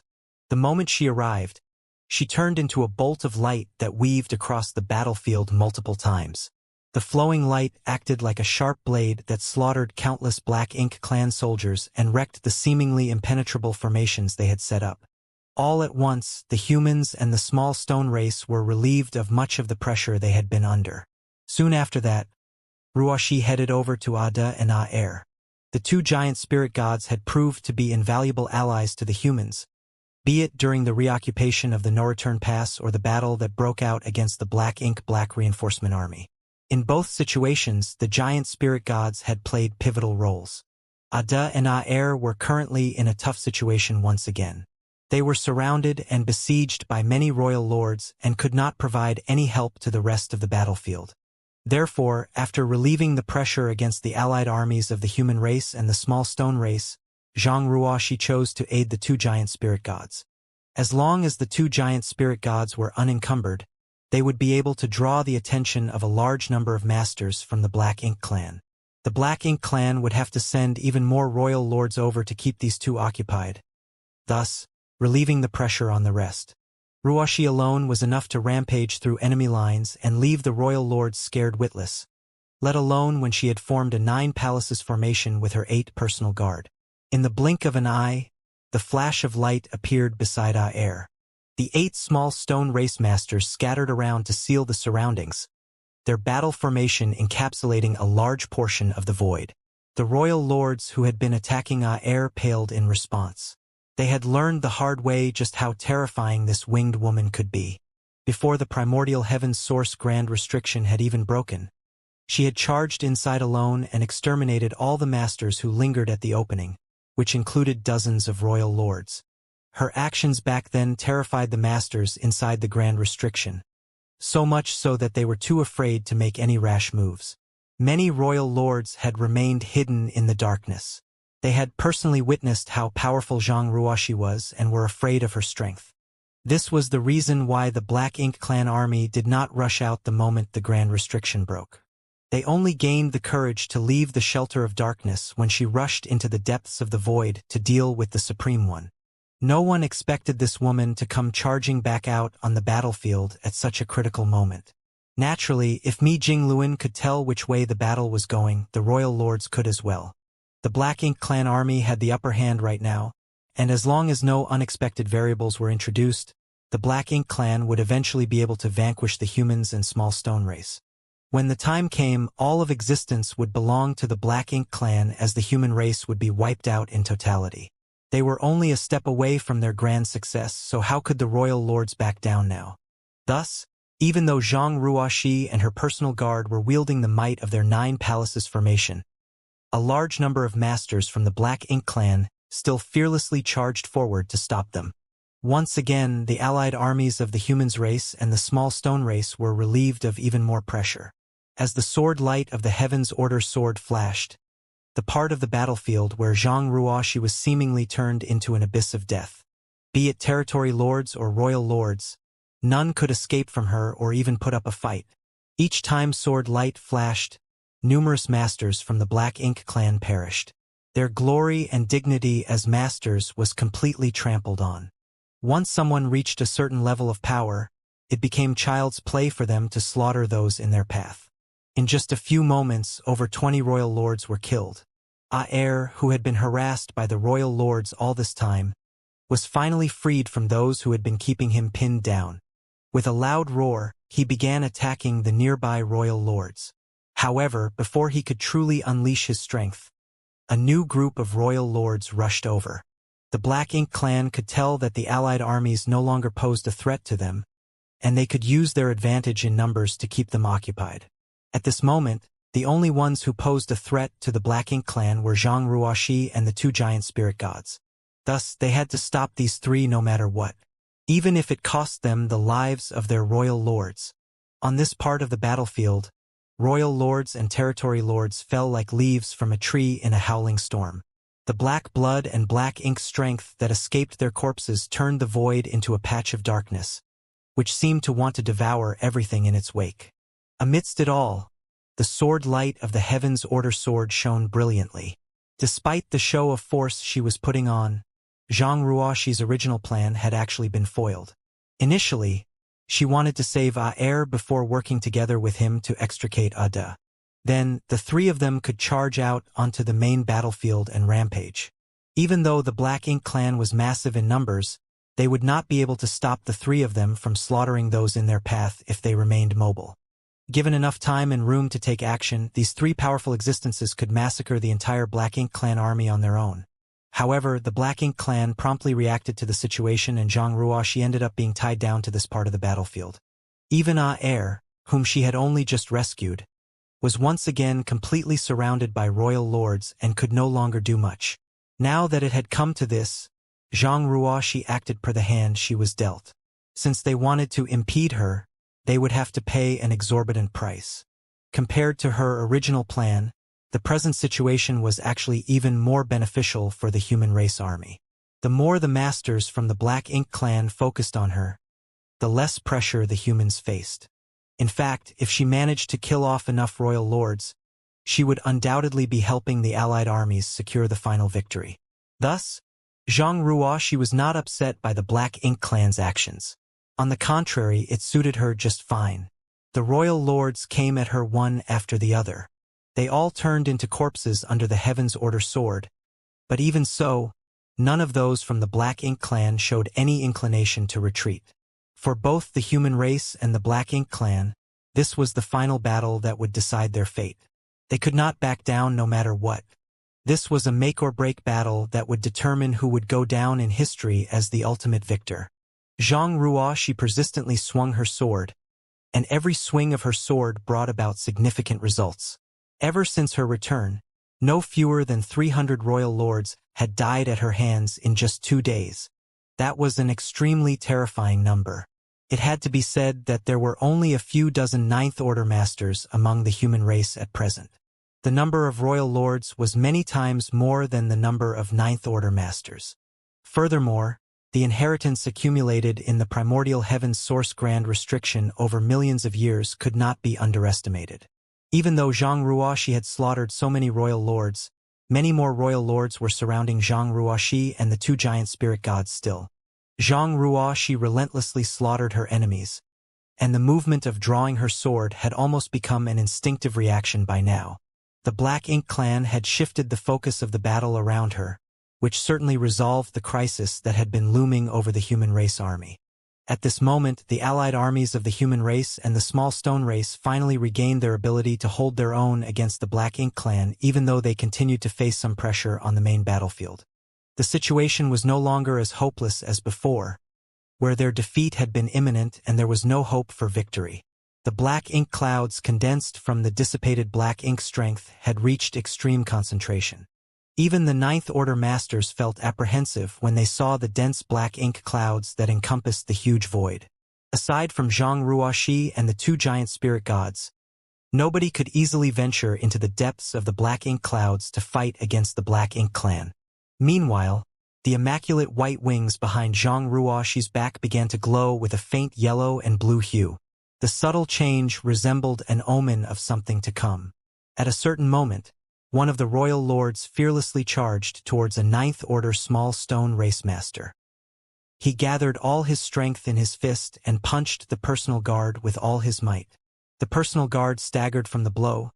Then it immediately followed up with a violent counterattack that immediately killed the royal lord. Although the small stone race personal guard was equivalent to Ninth Order masters, these were currently joined in a 9 palaces formation with Zhang Ruoxi as its core. Any one of them could borrow the power of the battle formation at any time, so their current strength could no longer be judged by their mere cultivation alone.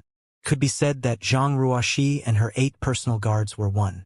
The attacks unleashed by any party in the battle formation carried the culmination of their combined powers. Even if the royal lords were strong, they could not withstand such attacks. Therefore, many royal lords had died at the hands of the personal guard over the last 2 days. The personal guard who slaughtered the royal lord earlier prepared to make its next move. But just as it raised its fist to attack, its hand shattered to dust. It was immediately followed by its arm, which then spread to its body. In the blink of an eye, the powerful personal guard was reduced to a pile of rubble. The surrounding royal lords and territory lords besieging it froze in surprise. When Zhang Ruoxi returned, her personal guard had all been covered in deep cracks. It was only natural for the surrounding royal lords and territory lords to notice such an obvious thing. They initially thought that the personal guards wouldn't last for long, which is why they targeted them while simultaneously attacking Zhang Ruoxi. It was not until they paid a horrendous price that they realized one thing. These personal guards might look like they were about to fall apart at any moment, but they remained capable of unleashing a despairing amount of power with every blow. That was until this moment. In the end, the personal guard could not withstand the pressure of the drawn-out battle and shattered to pieces. At the same time, the yellow and blue hue of the wings behind Zhang Ruoxi's back increased significantly when the personal guard crumbled to dust. Fortunately, Zhang Ruoxi seemed to have anticipated the situation and immediately switched the battle formation to the 8 trigrams formation. An increasingly violent barrage of attacks ensued. After the first personal guard shattered to pieces, the Black Ink clan suddenly saw hope in regard to their struggle to defeat Zhang Ruoxi. Their assault only became more and more aggressive as a result.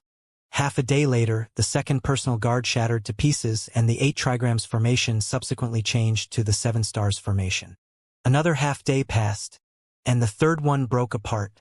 When Zhang Ruoxi led her personal guard against Mo, They sustained indelible damage during the battle.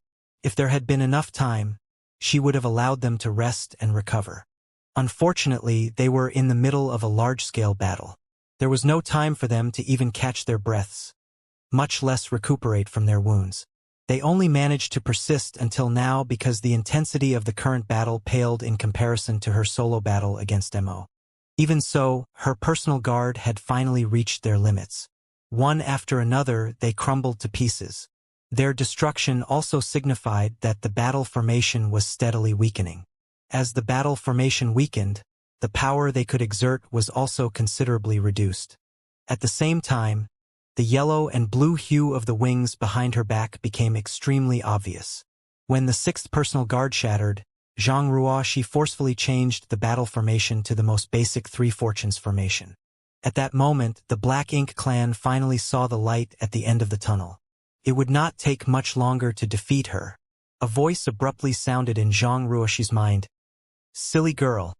You can't carry on in such a reckless manner. At this rate, you will soon struggle to maintain the balance between yin and yang. You will die if that happens." In the chaotic dead territory, Zhang Ruoxi spent 2,000 years harmonizing the power of yin and yang using her Heaven's Order bloodline. By doing so, her strength surged to unprecedented heights. She rapidly grew from an Eighth Order master to a mighty existence who could fight against Mo alone. Nevertheless, she was still just a master at the peak of the Ninth Order without the power she was granted by the burning light and serene glimmer.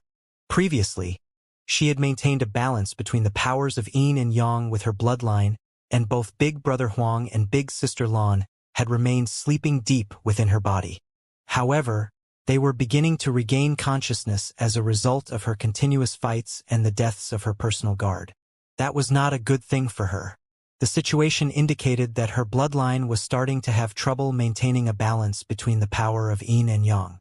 Just as Big Brother Huang said, if she were to lose control now, a master at the peak of the Ninth Order like her would not be able to withstand the pressure of their rampaging power and would instantly perish. Zhang Ruoxi remained silent. Forming the Three Fortunes formation with her two remaining personal guards, she persisted in her slaughter. At this moment, the number of Black Ink clansmen gathered around her had reduced significantly. Their numbers were far less than their initial numbers due to her desperate slaughter of her enemies. No matter how many there was bound to be a time when they were completely obliterated. At this juncture, the masters from the Black Ink clan were no longer as desperate as they were before, though. Instead, they constantly wandered around her and forced her to expend her energy while keeping themselves safe from harm. They were evidently waiting for the destruction of her two remaining personal guards. Once she lost the support of the battle formation, the threat she posed towards the Black Ink clan would be greatly reduced. Realizing that, Big Brother Huang sighed and said no more. He knew that Zhang Ruoxi couldn't stop fighting at this time. After all, this battle was related to the survival of the entire human race.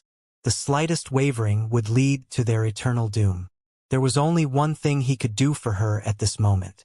He attempted to cooperate with Big Sister Lan, trying to coordinate the power of the yin and yang in her body and prevent the balance between their respective strengths from being broken. Unfortunately, what they could do was extremely limited. The situation gradually developed in the direction that the Black Ink clan were hoping for. When the seventh personal guard shattered to pieces, it became impossible for Zhang Ruoxi to form a battle formation with just her last personal guard. The Black Ink clan had been waiting a long time for this very moment, and they immediately swarmed forward and tore the last personal guard apart. In an instant, Zhang Ruoxi sunk into the dire situation of fighting a solo battle. Meanwhile, Ada and Aer were also being restrained by many masters from the Black Ink clan. They could not break free to help her. Death slowly approached her.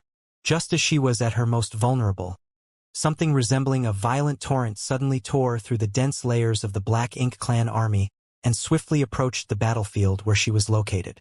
It was none other than the human race army that had been fighting fiercely this whole time.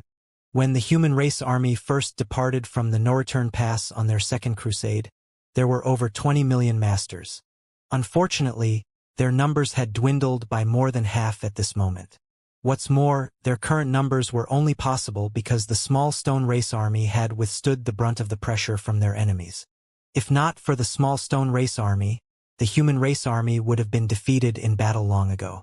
Countless heroes fell on this vast battlefield.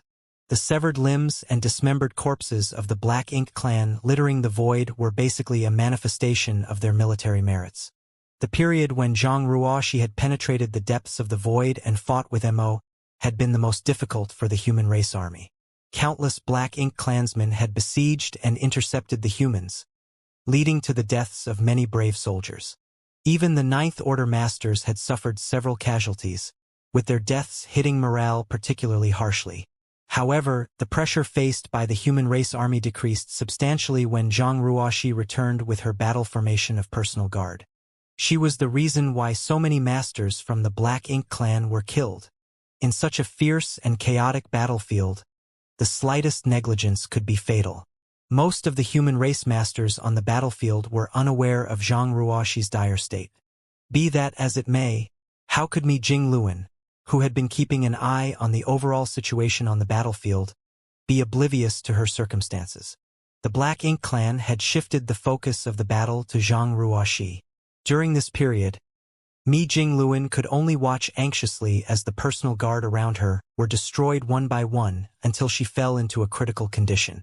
Zhang Ruoxi was undoubtedly one of the keys to winning this war. If she were defeated and killed, then the human race army would lose their only hope at victory. Therefore, she had to be protected no matter the cost. Even though that was the case, what strength did the human race army have to help her right now? Mi Jinglong racked his brains for an answer but could not think up a good plan. Recklessly charging forward with what remained of the human race army without a suitable plan would not help her. In fact, his actions would only place the humans in greater danger instead. At this moment, the human race army could borrow the strength of the small stone race army to offset the pressure from their enemies. However, that was only possible thanks to the cooperation between the human race army and the small stone race army. If they charged out, they would be separated from the small stone race army. Under such circumstances, the pressure that the humans would have to withstand on their own was unfathomable. At the critical moment, a blood-drenched Xianxia suddenly rushed towards Mi Jingluan, and after a brief conversation, the latter made up his mind. Under his command, the human race army instantly condensed their forces into an attack formation, broke through the Black Ink clan's heavy encirclement, and charged towards Zhang Ruoxi like a violent storm. At this moment, many top masters from the Black Ink clan had been slaughtered by Zhang Ruoxi, and out of those that remained, more than 100 royal lords were working together to restrain Ada and Aer while nearly 200 surrounded Zhang Ruoxi. Therefore, the human race army was not facing much pressure at the moment. It could even be said that the Black Ink clan no longer considered the human army a worthy opponent. As long as the royal lords defeated Zhang Ruoxi, the humans would be helpless to resist when they finally turned around to deal with them. The Black Ink clan's underestimation was the reason the human race army successfully broke out of the encirclement. The strange movements of the human race army naturally caught the attention of many masters from the Black Ink clan. They might not know what the human race army was planning, but they had finally pushed Zhang Ruoxi to the brink of desperation after sacrificing so many of their masters. How could they allow for any external interference at this time?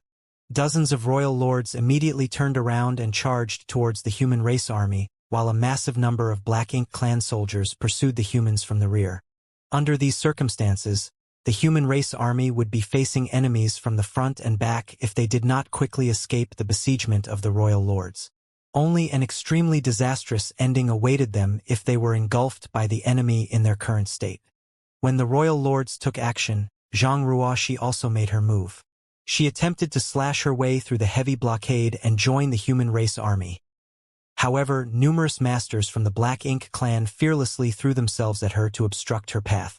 They did not seem to hesitate even though their lives were on the line. Hence, she was successfully prevented from escaping for some time. By this time, Zhang Ruoxi was exhausted beyond her limits.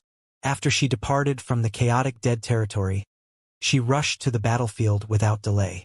Once she arrived, she not only fought countless royal lords, but she also expended her strength to open the void corridor that connected to the chaotic dead territory. Afterwards, she delved into the depths of the opening in the primordial heaven source grand restriction and wreaked havoc there for some time before she engaged Mo in an intense battle. It could be said that she had not rested at all since she stepped foot on the battlefield. She had simply been moving from battle to battle without any breaks in between. Therefore, she could only bring out 70% of her full strength. The most obvious change was her combat effectiveness. She used to be able to kill a royal lord in one blow, but now it took her multiple strikes to kill one. It would not be easy for her to join up with the human race army when she was being besieged by so many masters from all directions. At this moment, a figure abruptly soared into the sky. Raising both hands high, he clenched his fists and roared furiously, "Burn!" The two marks on his clenched fists flashed with a blinding light. 7 figures rushed into the sky behind him.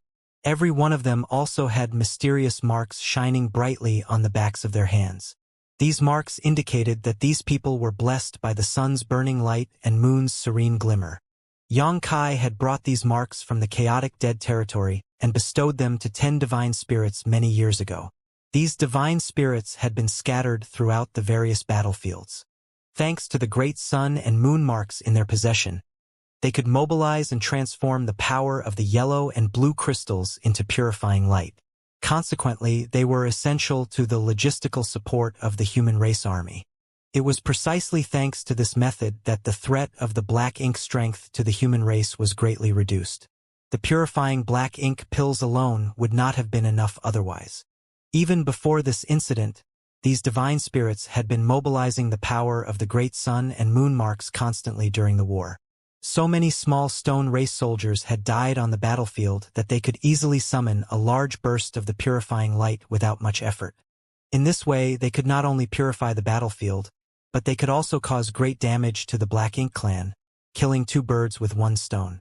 When the human race army charged in Zhang Ruoxi's direction, the divine spirits with the great sun and moon marks quickly activated the marks on the backs of their hands under Yang Zhao's leadership. Zhang Ruoxi, who was besieged by countless royal lords, saw the scene from a distance and immediately understood their plan. A smile appeared on her exhausted face. Feeling the strength of the people around her, she knew she was not fighting alone. It was just that she had never even contemplated what they were about to attempt, much less tested it, so she did not know if she would succeed. "Seniors, please assist me." Closing her eyes, she gripped the Heaven's Order sword tightly with both hands and pleaded. The sighs of Big Brother Huang and Big Sister Lan sounded in unison, but they did not refuse her. In the next moment, the wings behind Zhang Ruoxi's back glowed in 2-colored light. When she opened her eyes, the color of her eyes had also changed. One eye was yellow and the other eye was blue. It was a strange sight to behold. At the same time, with Yang Xiao in the lead, the 2 marks on the backs of the hands of the divine spirits abruptly burst forth and transformed into a 2-colored light that enveloped their bodies as a powerful divine sense simultaneously penetrated their knowledge seas. It was the divine senses of the burning light and serene glimmer. Under normal circumstances, they would never allow any external divine sense to encroach on their minds. However, they abandoned all defenses at this moment and allowed the divine sense to link with their own. One by one, the eyes of the divine spirits went blank as though they had lost themselves. "Link!" Zhang Ruoxi cried out. With herself as the source point, various rays of aura instantly connected with each other across the distance and became closely intertwined. Her aura, which had initially begun to dwindle, suddenly surged and shook the surrounding void. The royal lords paled at the sight. Success! Relief washed over Mi Jingluan at the sight. This was Yang Zhao's suggestion. When the 8 personal guards shattered to pieces, it became impossible for Zhang Ruoxi to form a battle formation. She would never escape from the besiegement of so many masters from the Black Ink clan in her current condition. So it was only a matter of time before she suffered a tragic death. The Black Ink clan would be free to attack the human race army once Zhang Ruoxi died, which would undoubtedly result in the human race's defeat. Be that as it may, the human race army had no extra resources to spare in their current condition. The very idea of helping Zhang Ruoxi was nothing more than a fool's dream unless somebody could form a new 9 palaces formation with her. Although they had enough Ninth Order Masters to fulfill the requirements to form a 9 palaces formation, it was not easy for them to actually pull off such a feat.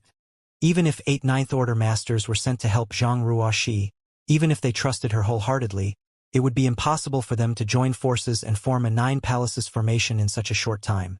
After all, this was not solely a matter of trust but also of compatibility. That was why Xianxia had suggested attempting to form the 9 palaces formation with the divine spirits who owned the great sun and moon marks instead. He believed that they might achieve a pleasantly surprising result. The great sun and moon marks were derived from the burning light and serene glimmer sources. Since Zhang Ruoxi had united the power of yin and yang with her bloodline, her body was brimming with the source strength of the burning light and serene glimmer. In other words, to her, Xianxia and the other divine spirits should not be that much different from her destroyed small stone race personal guard. At this point, their only option was to attempt this unprecedented feat. If they succeeded, then it would be a joyous success. If they failed, then there was nothing that could be done regardless. In any case, they would only know the result after they made the attempt. For that reason, Mi Jingluan ordered the entire human army to charge out and separate from the ranks of the small stone race army. It was their final desperate attempt to overturn their current predicament. If this plan failed, they would not only fail to rescue Zhang Ruoxi, but also face the imminent destruction of the human race army. Fortunately, the plan had worked. When the power of the 9 palaces formation enveloped the enormous void, Mi Jingluan smiled from the bottom of his heart. Dozens of royal lords were currently on the way to intercept the human race army and bombarded them with a storm of powerful secret techniques before they even arrived. The defenses of the human race army could be said to have fallen apart at this moment, with only the Ninth Order Masters being capable of blocking such an onslaught. Just as the Ninth Order Masters were confronting the royal lords though, the hollow-eyed divine spirits charged forward with Xianxia in the lead. Every one of these divine spirits was enveloped in a blue and yellow light, and the aura surrounding them was so strong that the void shuddered in their presence. Xianxia headed straight towards one of the royal lords, and under that royal lord's astonished gaze, Xianxia slammed his fist forward. Half of the royal lord's body instantly exploded into mist when the punch landed. Meanwhile, Xianxia did not stop his movements and charged towards the second royal lord with a blank expression on his face. Xianxia was an ancient dragon, equivalent to a peak 8th Order Master. Naturally, killing a royal lord in one blow was the result of the battle formation and not his own strength. It was a pity that the attack cost him a heavy price. The arm he used to punch the royal lord became twisted and broke, with blood pouring out of it from multiple wounds. Most of the divine spirits displayed similar performances. With no leader coordinating their movements, the royal lords blocking the divine spirits were swiftly cut down without much resistance. The remaining royal lords were frightened and quickly moved aside to open up a path. Such a feat was only possible because Xianxia and the others were divine spirits. The physical body of each divine spirit was extremely powerful in comparison to any other existence. If they were ordinary 8th Order human masters who had supported Zhang Ruoxi in this battle formation instead, their bodies would not have been able to withstand the backlash from launching such powerful attacks.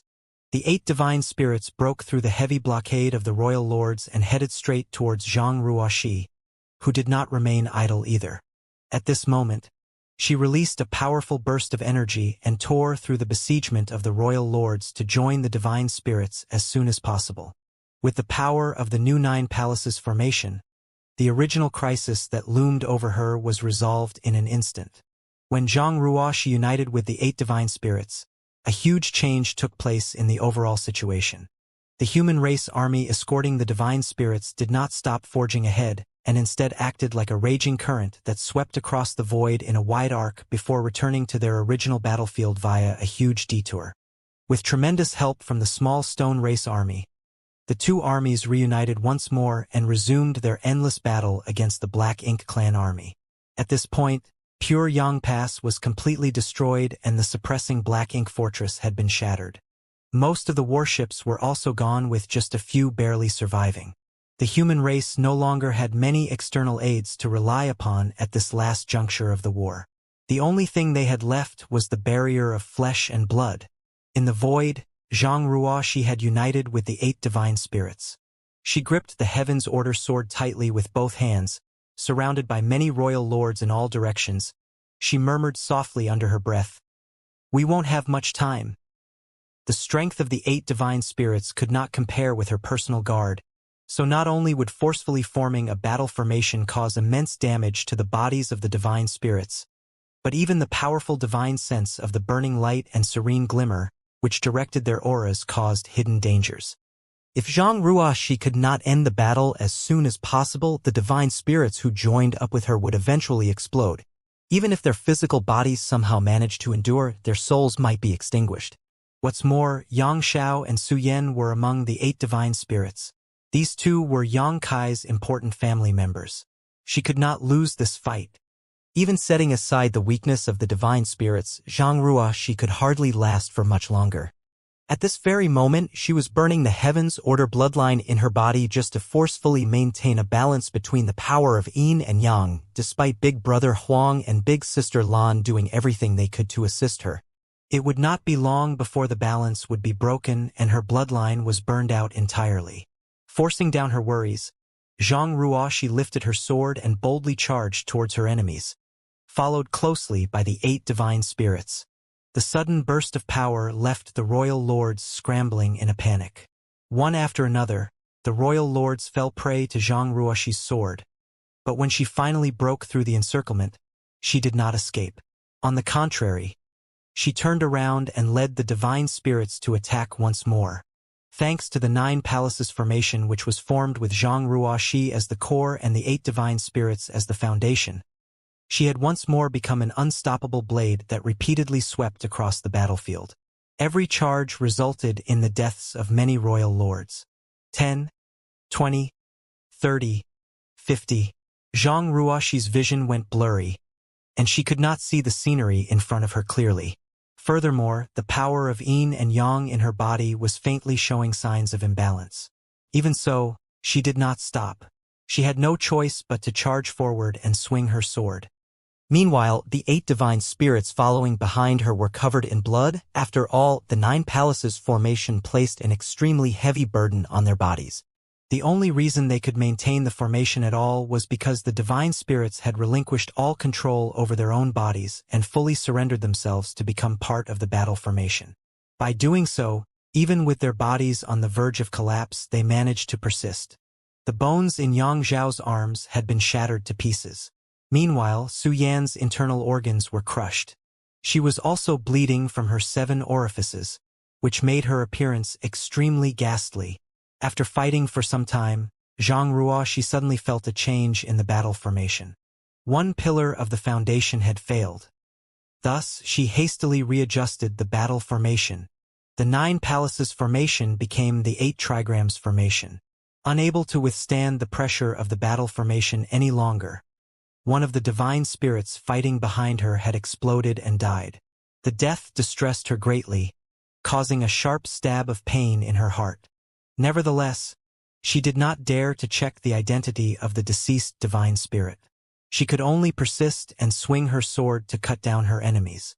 At a certain point, Zhang Ruoxi could no longer detect any royal lords around her. She looked around with bleary eyes, but no matter where she looked, she could find none of the masters who had previously besieged her. She had cut down all 200 royal lords.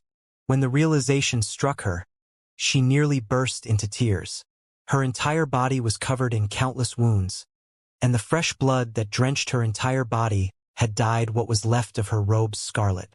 She had not been too concerned when she teamed up with her personal guard to form the battle formation. After all, her personal guard each had the strength of a 9th Order master. Not to mention, their bodies were robust. They were capable of withstanding the pressure of the battle formation for an extended time.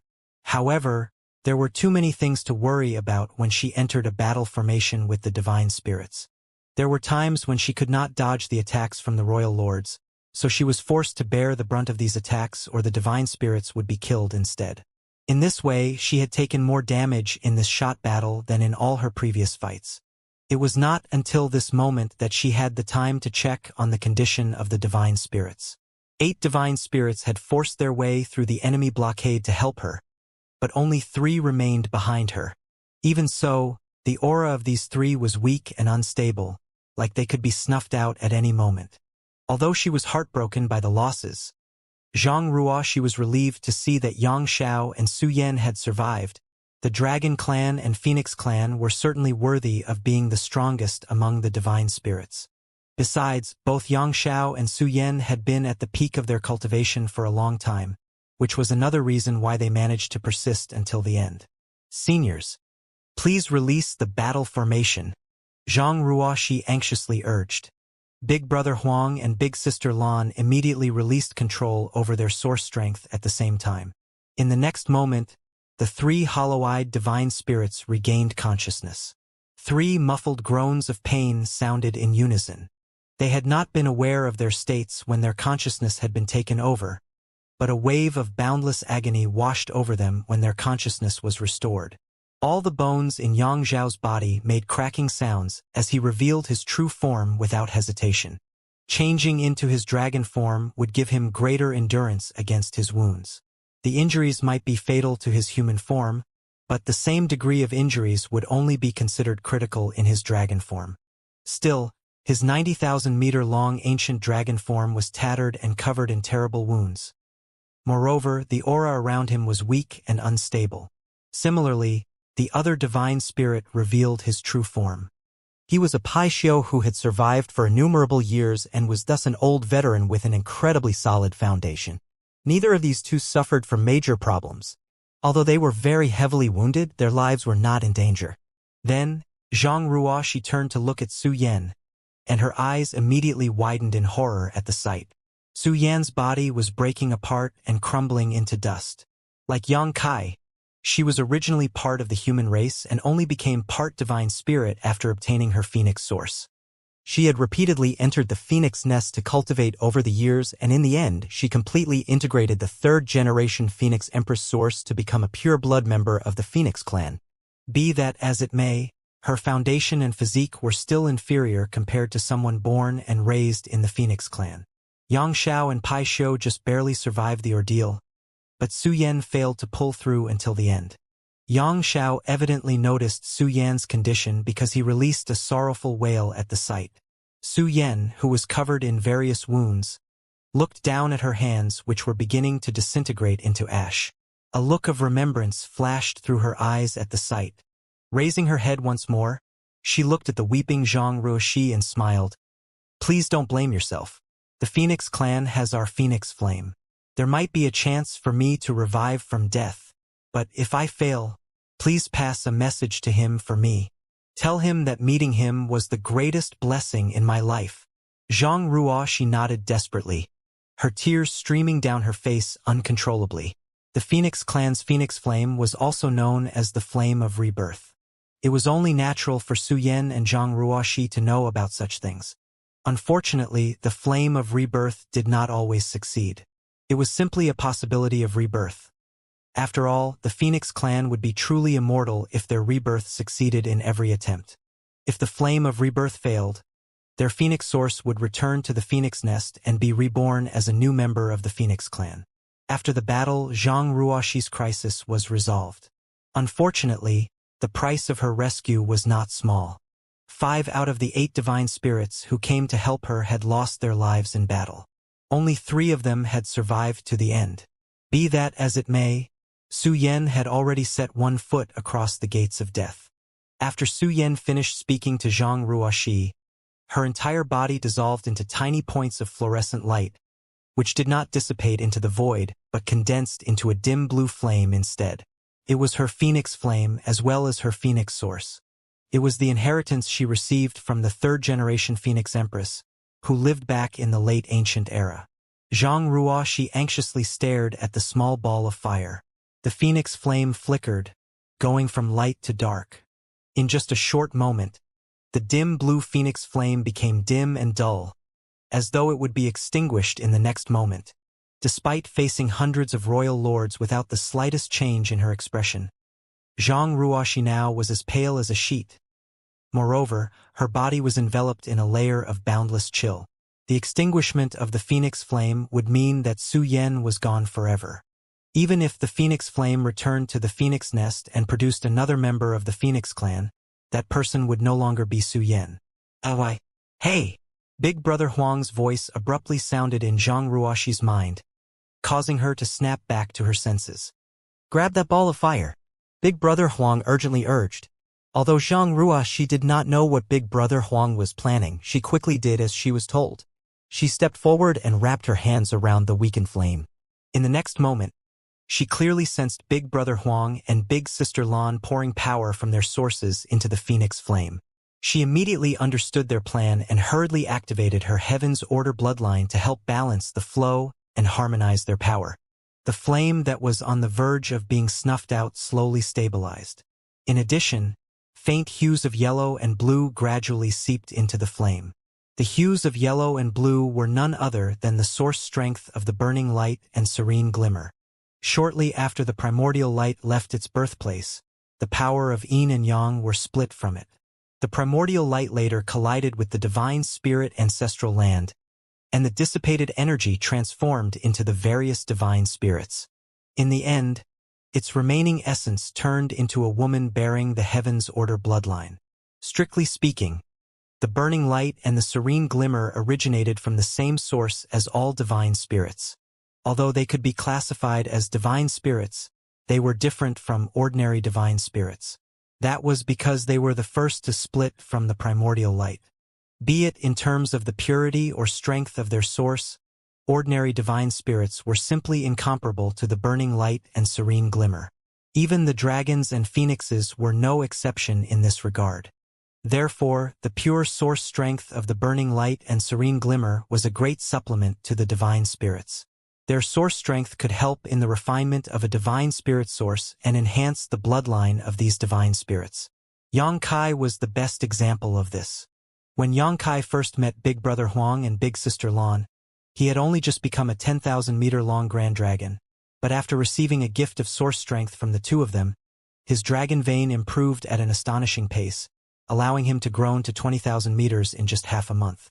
What's more, the gift of source strength from Big Brother Huang and Big Sister Lan was nowhere near exhausted and had helped Yang Kai several more times over the years, eventually allowing him to become an ancient dragon less than 1,000 years later. This rate of growth for a member of the dragon clan was unheard of in history. At this moment, the same effect took place when they injected their source strength into the phoenix flame. The phoenix flame reacted as though it suddenly received significant nourishment and began burning brighter and stronger until the small ball of flame gradually resembled a blue-colored great Sunday. Zhang Ruoxi watched the flame intently. Then, she vaguely noticed the figure of a phoenix clan member flying about within the flames. When the burning brightness of the phoenix flame reached a certain point, the blue-colored great sun abruptly expanded and exploded. The sudden turn of events left her dumbfounded. She couldn't help thinking that something extremely awful had happened. However, she immediately revealed an expression of joyous surprise. That was because a clear and striking phoenix cry resounded throughout the void when the blue phoenix flame erupted. It was followed by the unfurling of a giant pair of dazzling wings, then the gradual appearance of a beautiful and graceful figure. Having received help from the source strength of Big Brother Huang and Big Sister Lan, Su Yan had succeeded in her rebirth. Zhang Ruoxi wept tears of joy.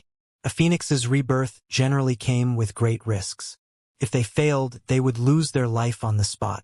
On the other hand, they would receive immense benefits if they succeeded. That was because the strength of the Phoenix clan members would improve significantly with each rebirth.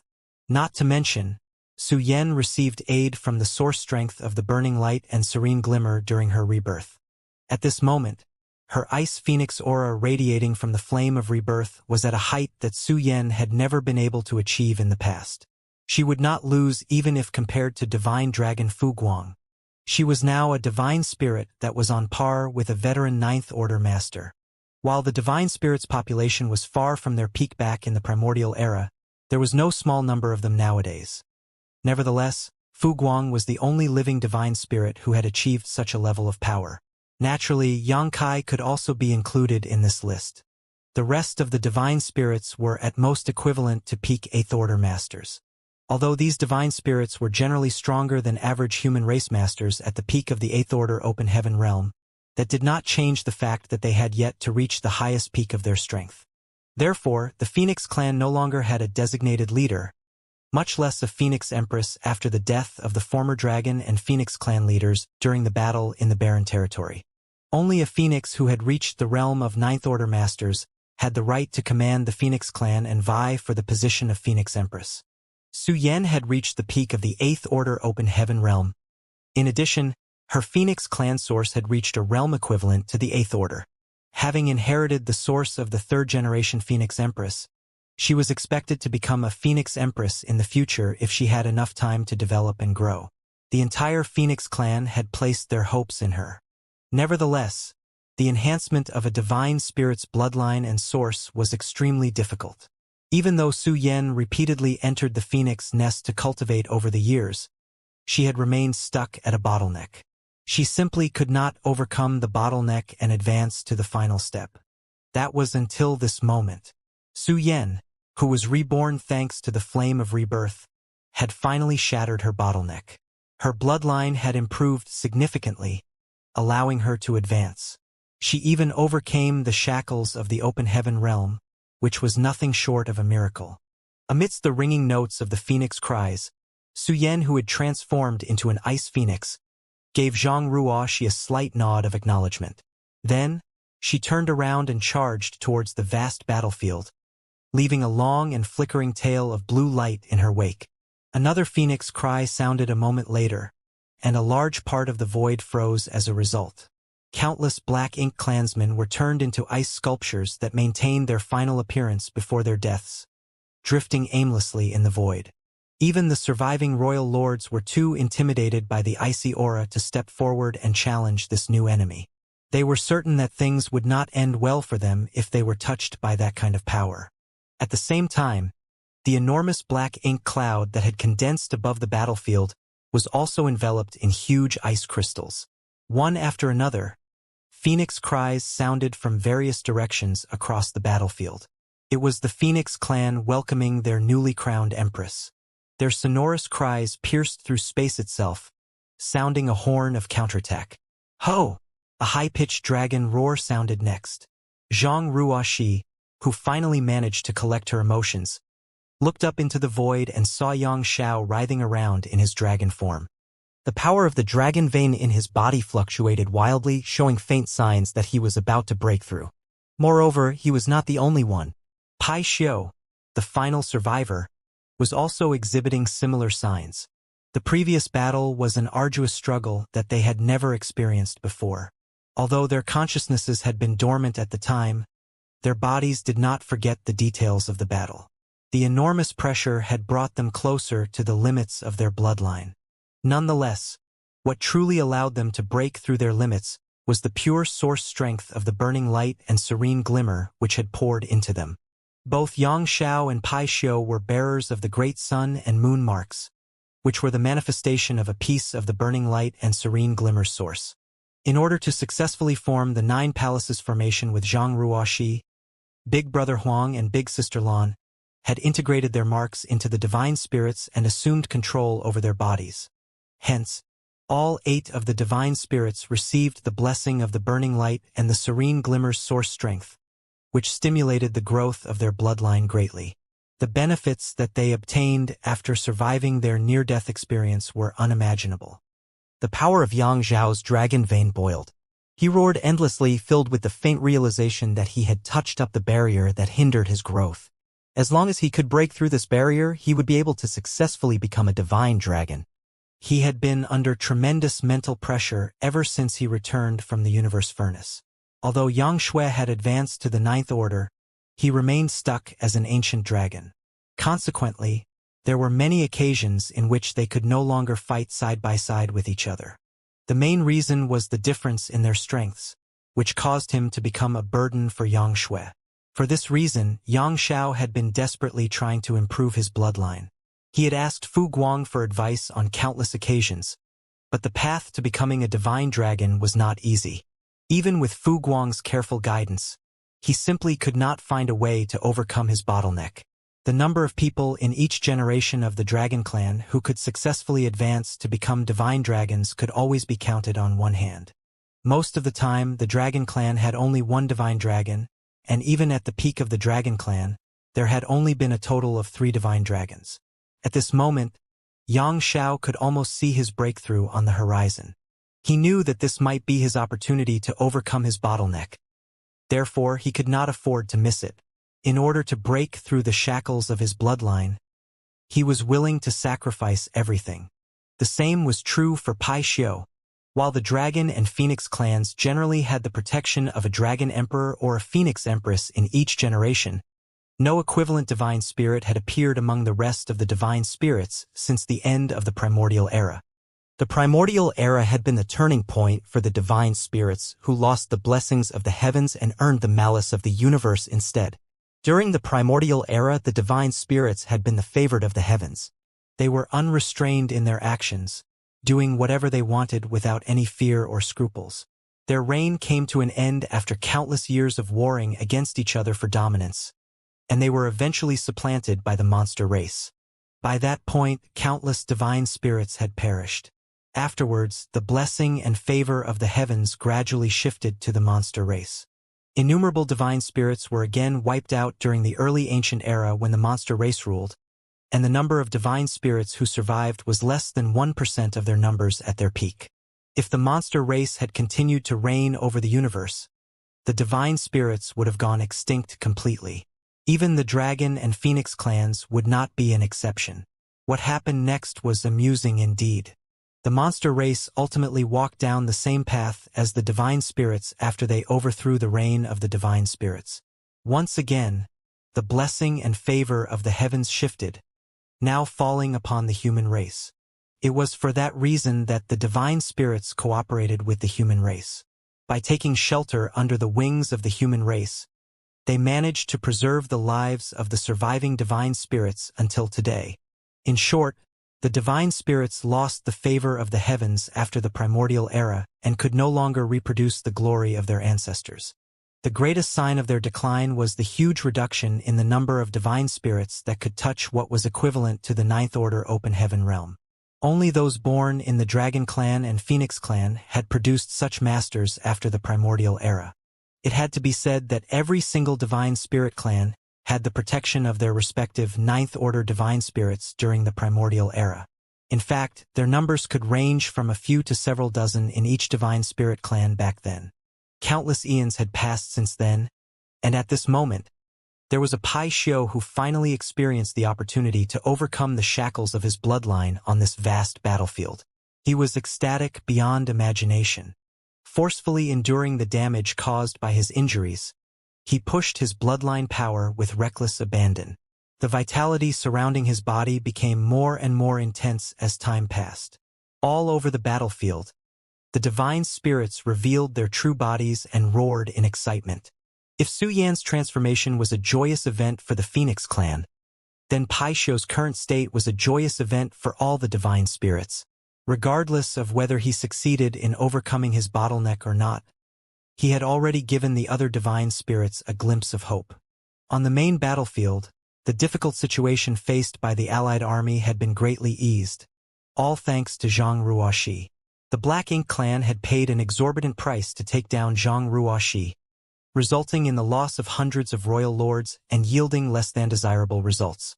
If the human race army had not desperately escorted the 8 divine spirits to aid her at the last moment, the Black Ink clan's plans to kill Zhang Ruoxi would most likely have succeeded, and once she was dead, there would no longer be anybody on the battlefield with sufficient strength to pose a threat to the Black Ink clan. At that moment, the 2 giant spirit gods were trapped by over 100 royal lords. They were too busy fending for themselves to spare any energy to rescue the human race army. Fortunately, Zhang Ruoxi eventually won the battle. The price of her victory was the lives of 5 divine spirits, but all the royal lords surrounding and besieging her had been eliminated in exchange. Furthermore, Su Yan had successfully been crowned as the Phoenix Empress. The enormous figure of the Ice Phoenix radiated with a bone-chilling cold that froze everything in its wake. Even space itself was no exception. Be that as it may, the situation remained bleak. The Black Ink clan had twice as many troops as the allied army, which gave them a numerical advantage that was difficult to overcome. Furthermore, not all of the royal lords had been eliminated in the skirmish with Zhang Ruoxi. The enemy had preserved enough royal lords to maintain the situation on the main battlefield despite their attempt to kill Zhang Ruoxi. At this moment, the difference in strength between the two sides had not shrunk, but instead increased significantly. The main cause for this was that the small stone race died at a much faster rate than the Black Ink clan. Su Yan's rebirth had only managed to help stabilize the situation by a small margin. The human race army would need an even greater injection of strength to prevent things from deteriorating, much less win the battle. A continuous wave of dragon roars reverberated throughout the void. When the power of Yang Zhao's dragon vein reached a certain limit, the aura of the divine dragon erupted. Then, the body of a 100,000-meter-long white dragon emerged, its enormous dragon head rising high above, overlooking all living creatures from a lofty height. Yang Zhao had succeeded in ascending to the realm of divine dragon. At the same time, the aura of a ninth-order divine spirit radiated from Pai Xiu. 8 divine spirits had stepped forward to help Zhang Ruoxi, and though 5 had died in battle, the remaining 3 had successfully overcome their respective shackles and risen to greater heights. It was important to note that the difference in impact a ninth-order divine spirit like Pai Xiu could play on the battlefield compared to a newly advanced ninth-order human master was enormous. That was because the divine spirits were inherently stronger than ninth-order humans by a large margin. As soon as Yang Zhao and Pai Xiu joined forces and charged into the battlefield, a large swath was cut into the ranks of the Black Ink clan army. The overwhelming aura of the divine spirits flooded the void, causing countless Black Ink clan soldiers to perish. In the distant void, another silver divine dragon was rampaging across the battlefield. His entire body was drenched in blood, and many of his tough dragon scales had been torn or blasted off. This silver divine dragon was none other than Fu Guang. Regardless of his immense strength, he was bound to sustain injuries in such a chaotic and intense battlefield. When Fu Guang saw Yang Zhao charging into the battlefield after becoming a divine dragon, he immediately rushed over towards him. At the same time, a series of dragon roars were exchanged between them, as though they were communicating with each other. It did not take long before Yang Zhao seemed to understand the situation, and he quickly sliced a bloody path through his enemies to approach Fu Guang. A short while later, the 2 divine dragons gathered at the same place.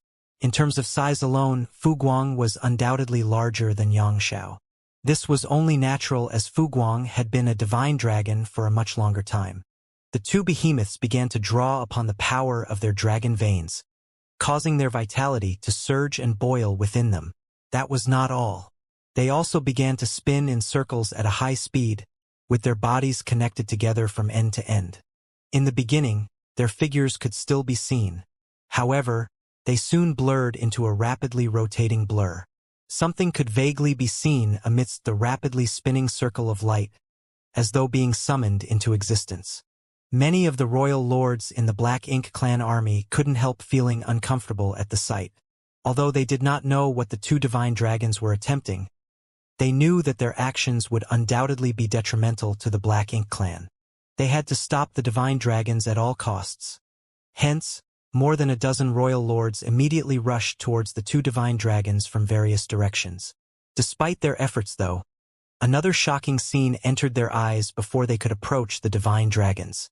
Under the joint efforts of the 2 divine dragons, a large amount of turbid liquid suddenly gushed out from the dazzling circle of light. The unknown liquid splattered across the void like a spray of mist from a mountain spring, covering everything around them. Then, a torrent of water emerged and swept out in all directions. Many of the divine spirits who knew what was happening couldn't help feeling moved by the scene before them. They knew that the Dragon Clan had brought out their strongest trump card in order to obtain victory in this war. The torrent gushing into the void without restraint was clearly the waters from the Dragon Pool. The Phoenix Clan had the Phoenix Nest, while the Dragon Clan had the Dragon Pool. These were the foundations of their respective clans. When the Phoenix Clan mobilized the power of the Phoenix Nest against their enemies, the Dragon Clan had not unleashed the power of the Dragon Pool. It was not that the Dragon Clan did not want to bring out their trump card, but rather that they lacked the ability to perform such a feat. Under normal circumstances, the act of summoning the dragon pool would have required various complicated rituals in addition to the concerted efforts of many Dragon Clan members. Unfortunately, the Dragon Clan simply could not afford the time and energy to perform such intricate rites on such a crisis-ridden battlefield. That was the case until Xianxia became a divine dragon. With Fu Guang's cooperation, the two divine dragons joined hands and forcibly summoned the dragon pool to the battlefield. The dragon pool was the foundation of the Dragon Clan. After all, the existence of the dragon pool was the prerequisite for the Dragon Clan to produce endless descendants. Not to mention, the power of the dragon pool was diligently accumulated over countless generations of the Dragon Clan.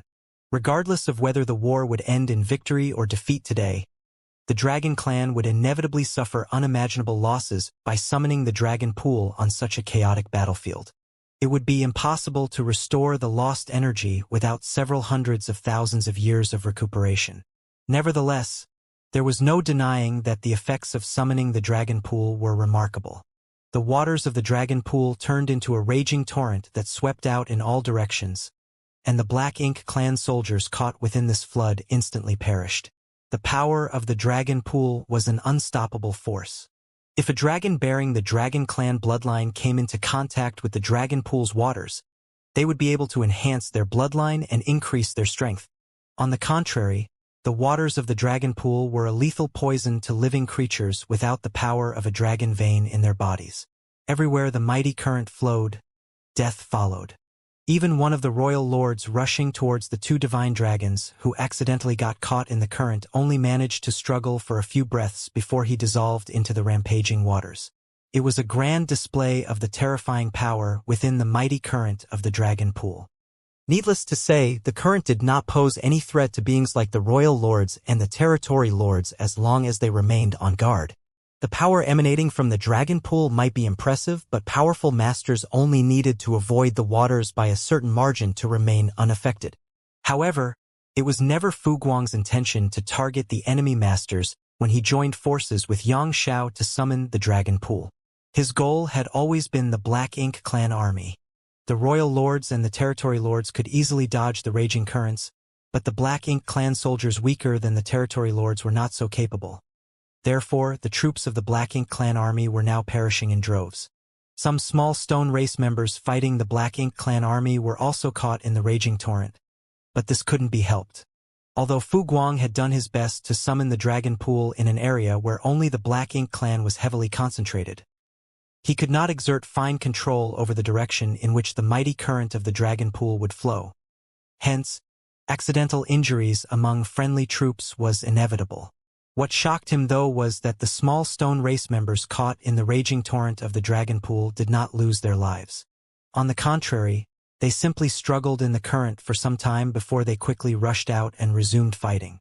After pondering on it for a moment, though, Fu Guang realized what had happened.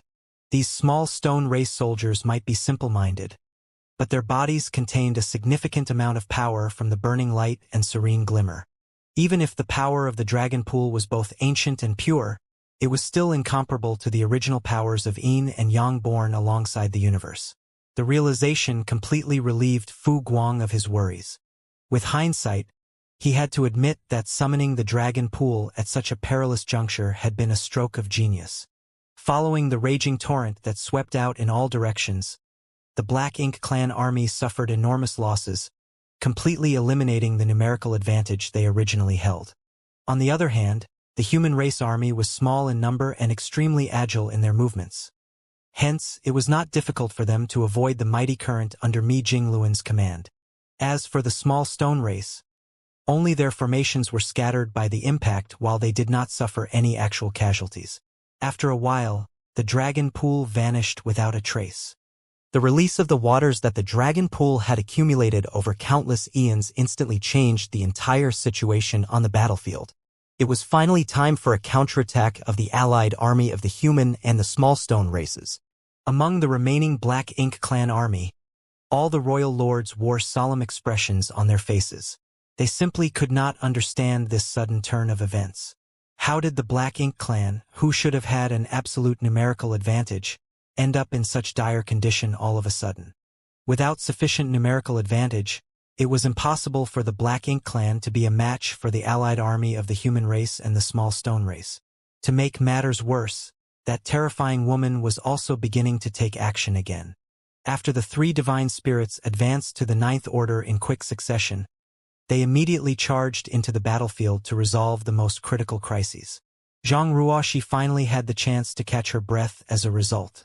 She had watched the entire chain of events unfolding before her, beginning with the dragon pool's summoning, the raging current sweeping out across the battlefield, and finally, the Black Ink clan soldiers being washed away and vanishing from existence. Tightening her grip around the Heaven's Order sword, she murmured under her breath, "Seniors, I'm heading into battle." Big Brother Huang sighed softly, like he wanted to make a comment, but in the end, he said nothing and silently cooperated with Big Sister Lan to help Zhang Ruoxi maintain the balance of power in her body. The Heaven's Order bloodline burned once more, and the wings behind Zhang Ruoxi's back glowed with a blue and yellow hue. She charged into the battlefield without hesitation, aiming directly at the royal lords besieging Ada and Aer. At this moment, the pressure faced by the allied army on the main battlefield was not that serious. In fact, they were beginning to gain the upper hand. That was why Zhang Ruoxi did not head for the main battlefield. She would not last much longer in battle, so there was no point in slaughtering some miscellaneous Black Ink clan troops with what little time she had left. It was undoubtedly more cost-efficient to spend her limited strength slaughtering some royal lords instead. Besides, Ada and Aer would be freed as long as she killed enough royal lords. The allied army of the human race and the small stone race would also receive the support of the two giant spirit gods if she succeeded, which might be more effective than providing support by herself.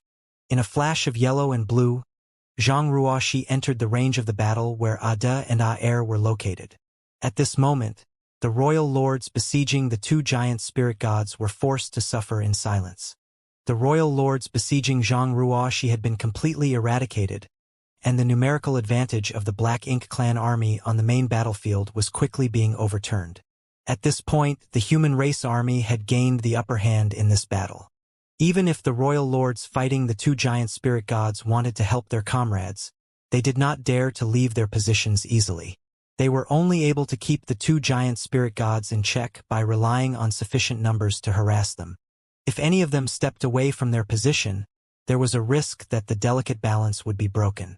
Once the two giant spirit gods broke free of their restraints, it would be impossible to pin them down again. However, it was evident that Zhang Ruoxi was coming to help the two giant spirit gods. The royal lords would only be waiting for their imminent deaths if they continued to confront the two giant spirit gods.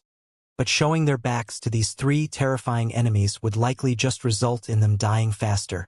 At this point, they were stuck in a situation with no hope of escape.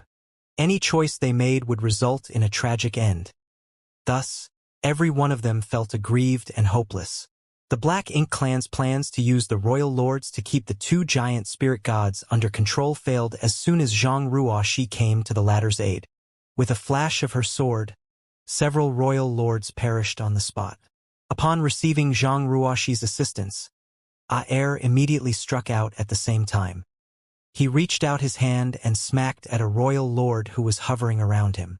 Thanks to Aer's heaven-destroying, earth-shattering strength, the royal lord struck by his blow was instantly smashed to pieces. However, Aer paid a heavy price for his actions. The other royal lords immediately took the opportunity to leave numerous wounds on his body, causing blood and flesh to splatter everywhere. Nevertheless, Aer did not back down.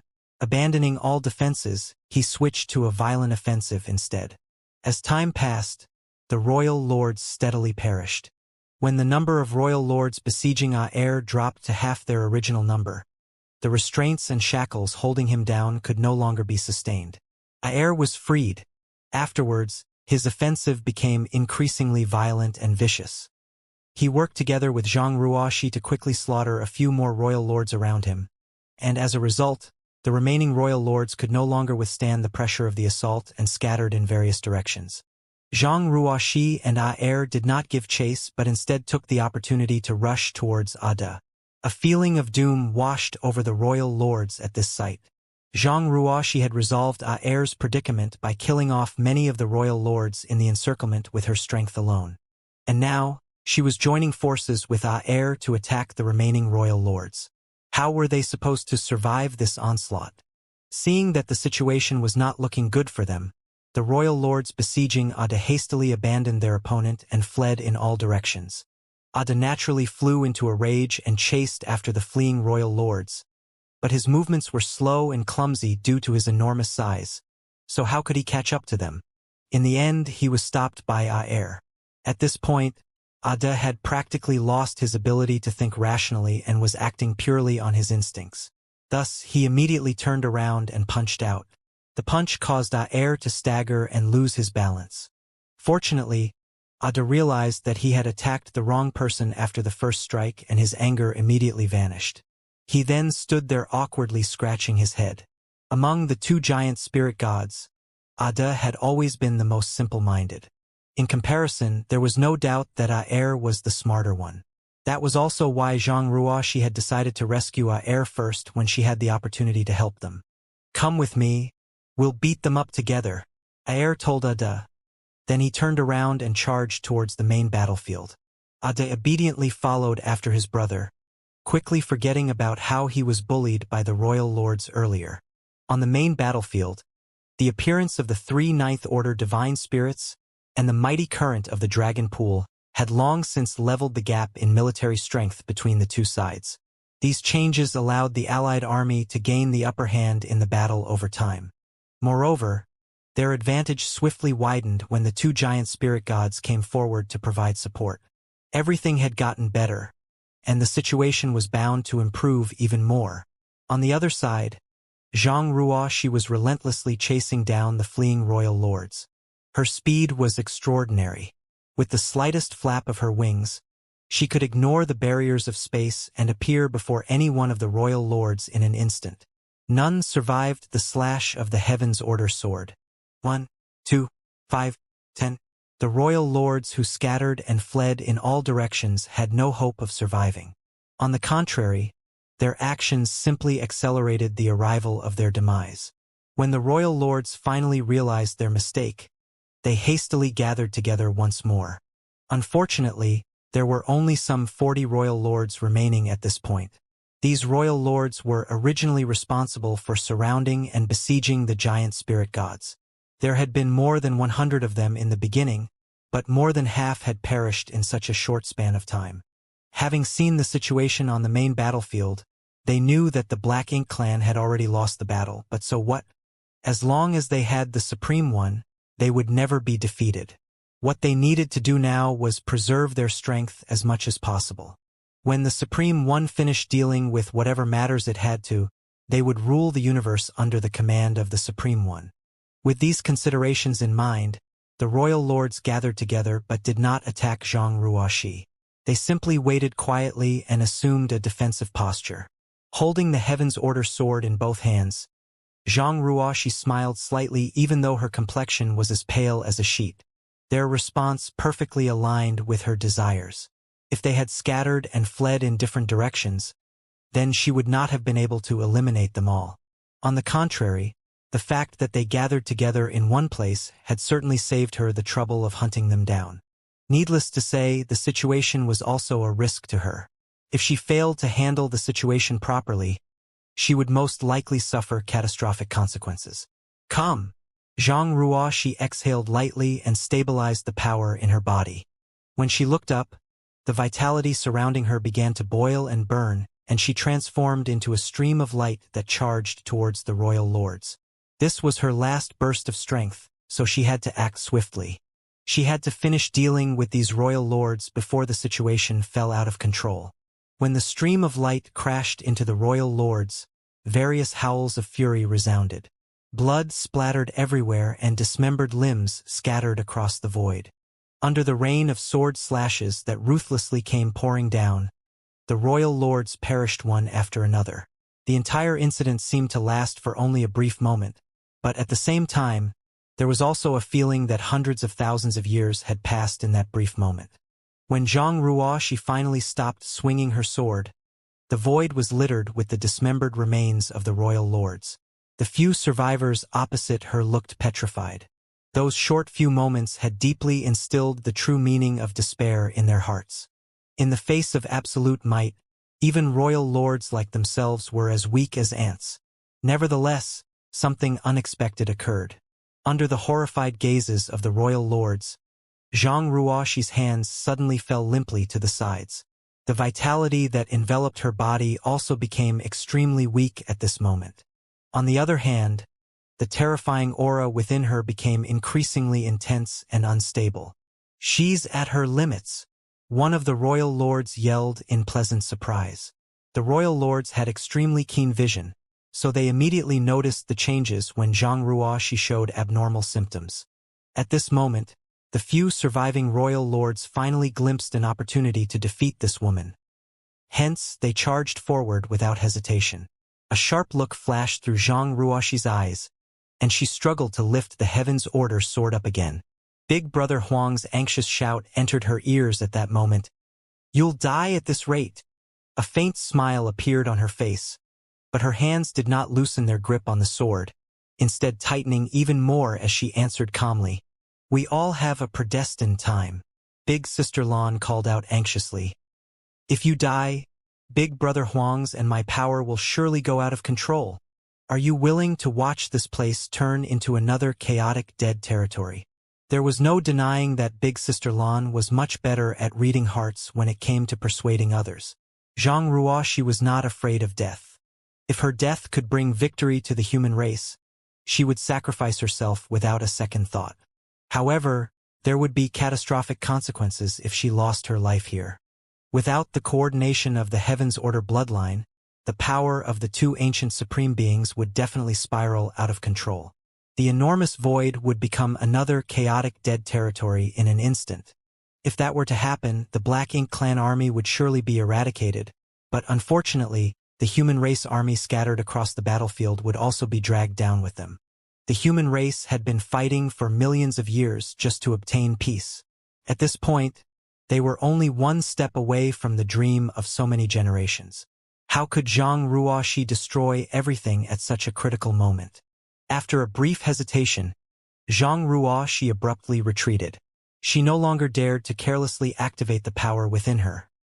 Therefore, she could only avoid the attacks of the royal lords who were charging forward desperately. Seeing that, the royal lords pursued Zhang Ruoxi even more fiercely than before. Ripples suddenly spread out across the void, and in the next moment, a dark blue ice phoenix wrapped in a bone-chilling cold stepped out from the ripples and shot a blast of icy aura at the royal lords who were pursuing Zhang Ruoxi. The royal lords were startled by the unexpected arrival and quickly dodged. When they raised their heads once more, their hearts ran cold with fear. Following the appearance of the ice phoenix, several other figures stepped out from the ripples. They were none other than the Ninth Order human masters. The Allied army had completely seized the initiative on the main battlefield. They marched forward in high spirits, with their overwhelming advantage in battle steadily growing larger. Under such circumstances, the outcome of the battle was no longer in question. Their victory was only a matter of time at this point. It was for that reason that Mi Jingluan immediately sent reinforcements when he noticed Zhang Ruoxi's predicament. For the sake of ensuring Zhang Ruoxi's safety, he did not even hesitate to mobilize Su Yan, who had only just become a Ninth Order divine spirit. After repelling the royal lords who were pursuing Zhang Ruoxi, a flash of light appeared around the ice phoenix. The figure shrank rapidly to reveal Su Yan's appearance. She took a step forward and came to Zhang Ruoxi's side. Grabbing Zhang Ruoxi by the arm, she quickly made a few maneuvers and withdrew from the battlefield. Her next task was to protect Zhang Ruoxi until the battle ended. Once Su Yan retreated from the battlefield with Zhang Ruoxi, the Ninth Order masters promptly found an opponent for themselves and clashed with the surviving royal lords. As time passed, powerful auras were eliminated one after another. The masters from the Black Ink clan suffered heavy casualties, and the Black Ink clan army was steadily being eradicated. The small Stone Race army also suffered terrible casualties, but even their deaths played a huge role in the battle. From time to time, flashes of dazzling light would burst out across the battlefield. Those flashes were none other than purifying light. Everywhere the light illuminated, black ink strength dissipated and black ink clansmen howled in agony. The royal lords and territory lords were perishing all over, and this only accelerated with the destruction of the Black Ink clan army. At a certain moment, the last stubborn royal lord was finally eliminated. The remaining human race army looked around and realized that there were no other enemies around.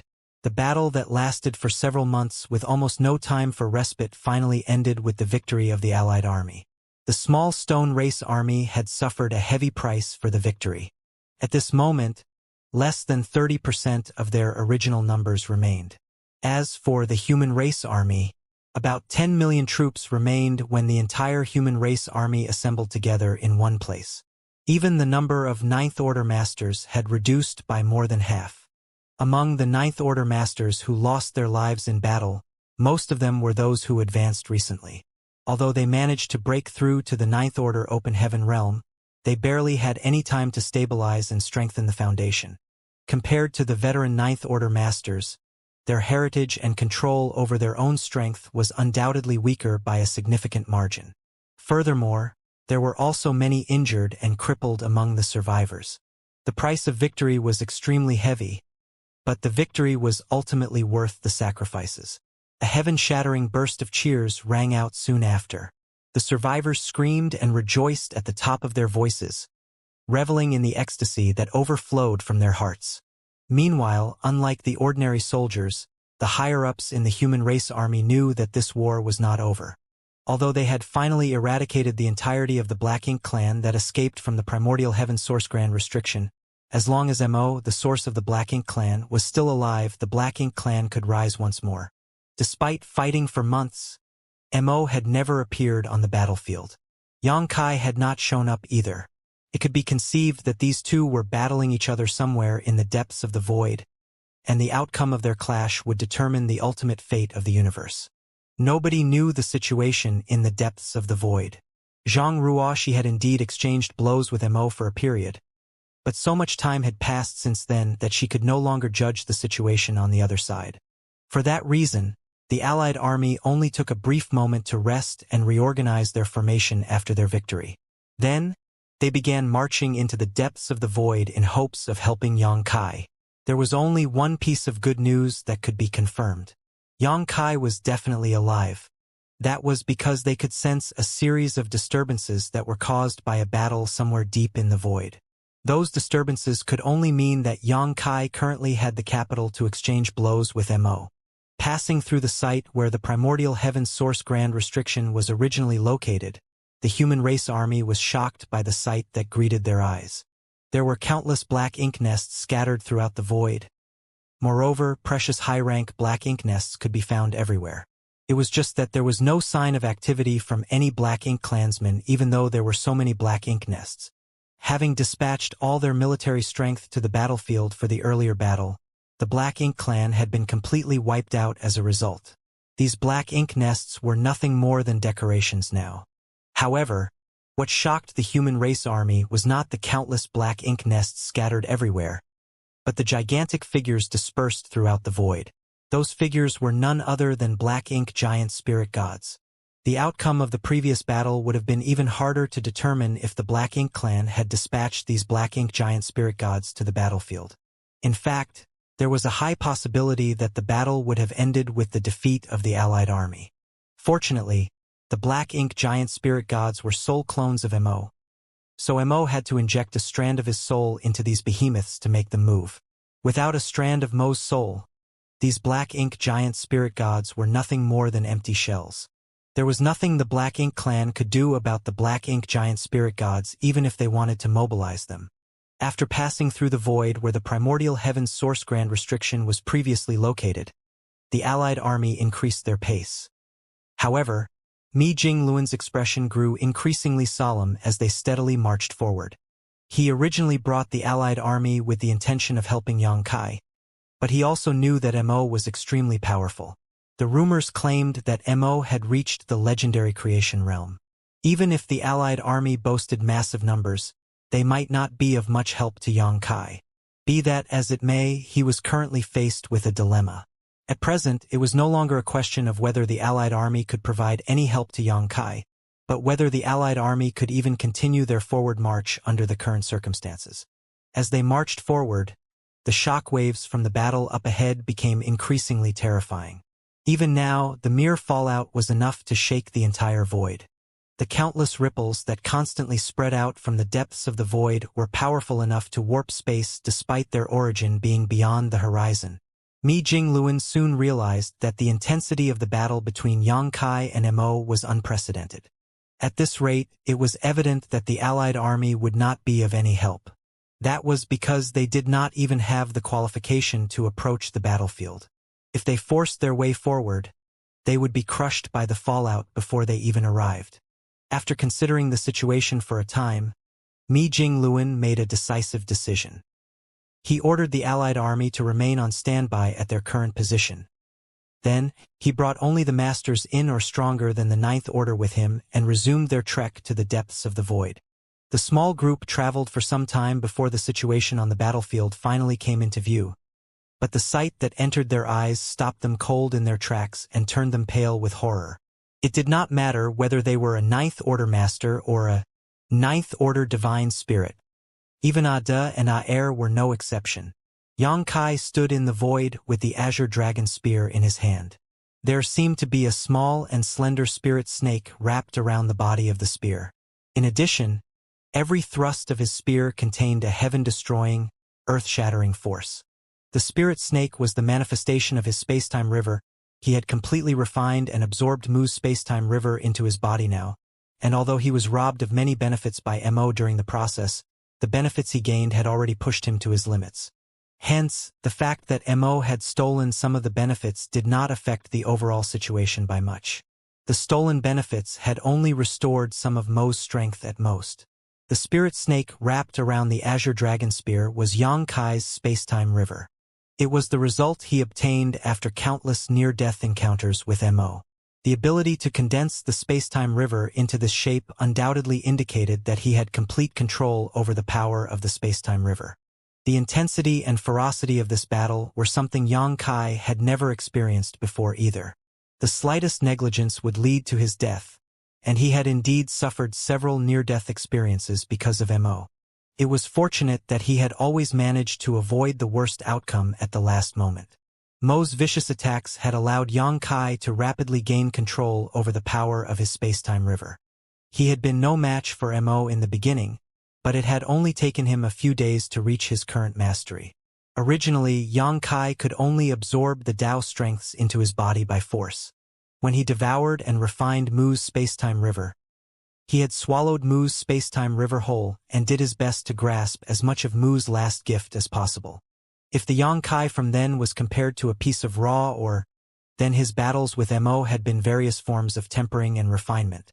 Every application of Tao strengths and every encounter with Mo had gradually increased his control over the power of the space-time river.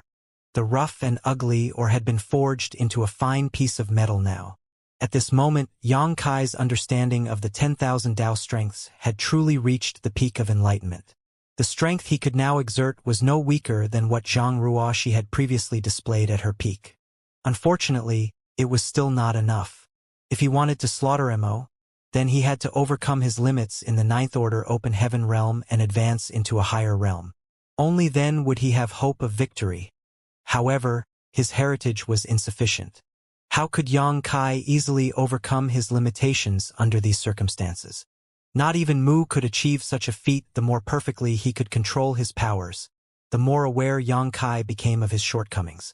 He couldn't reach a higher level of the martial Tao in such a short span of time. He would need to spend long years of precipitation and accumulation before he could ascend. Therefore, he sank into a vicious loop. As long as he failed to overcome his limitations, he would not be able to slaughter Mo. If he wanted to break through to a higher realm of the martial Tao, he would require more time.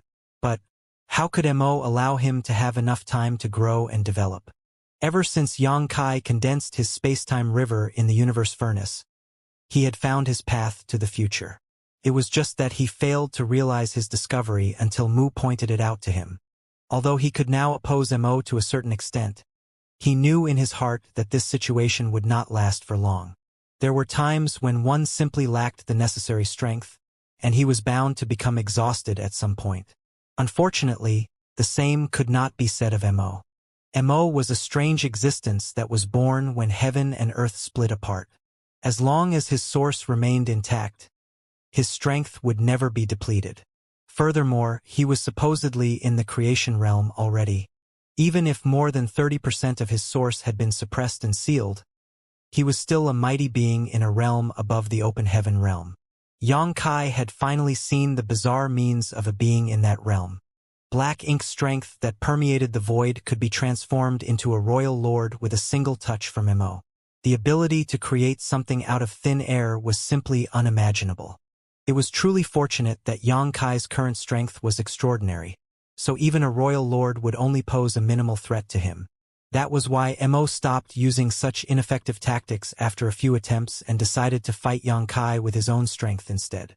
With each vicious exchange of blows, the violent aftermath that spread out in all directions caused the void to shudder and crack.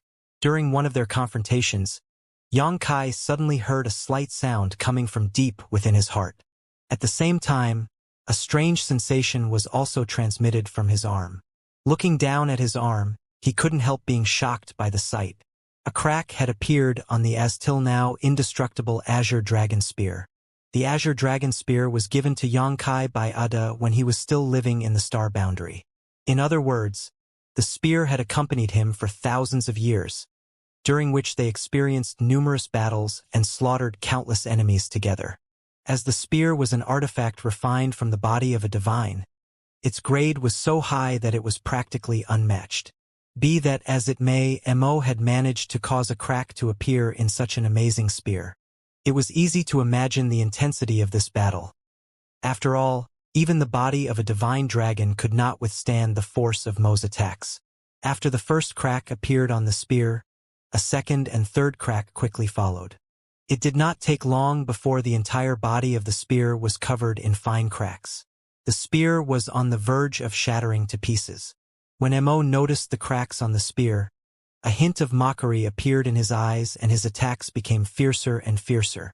Xianxia suppressed the reluctance in his heart and summoned his Tao strengths with all his might.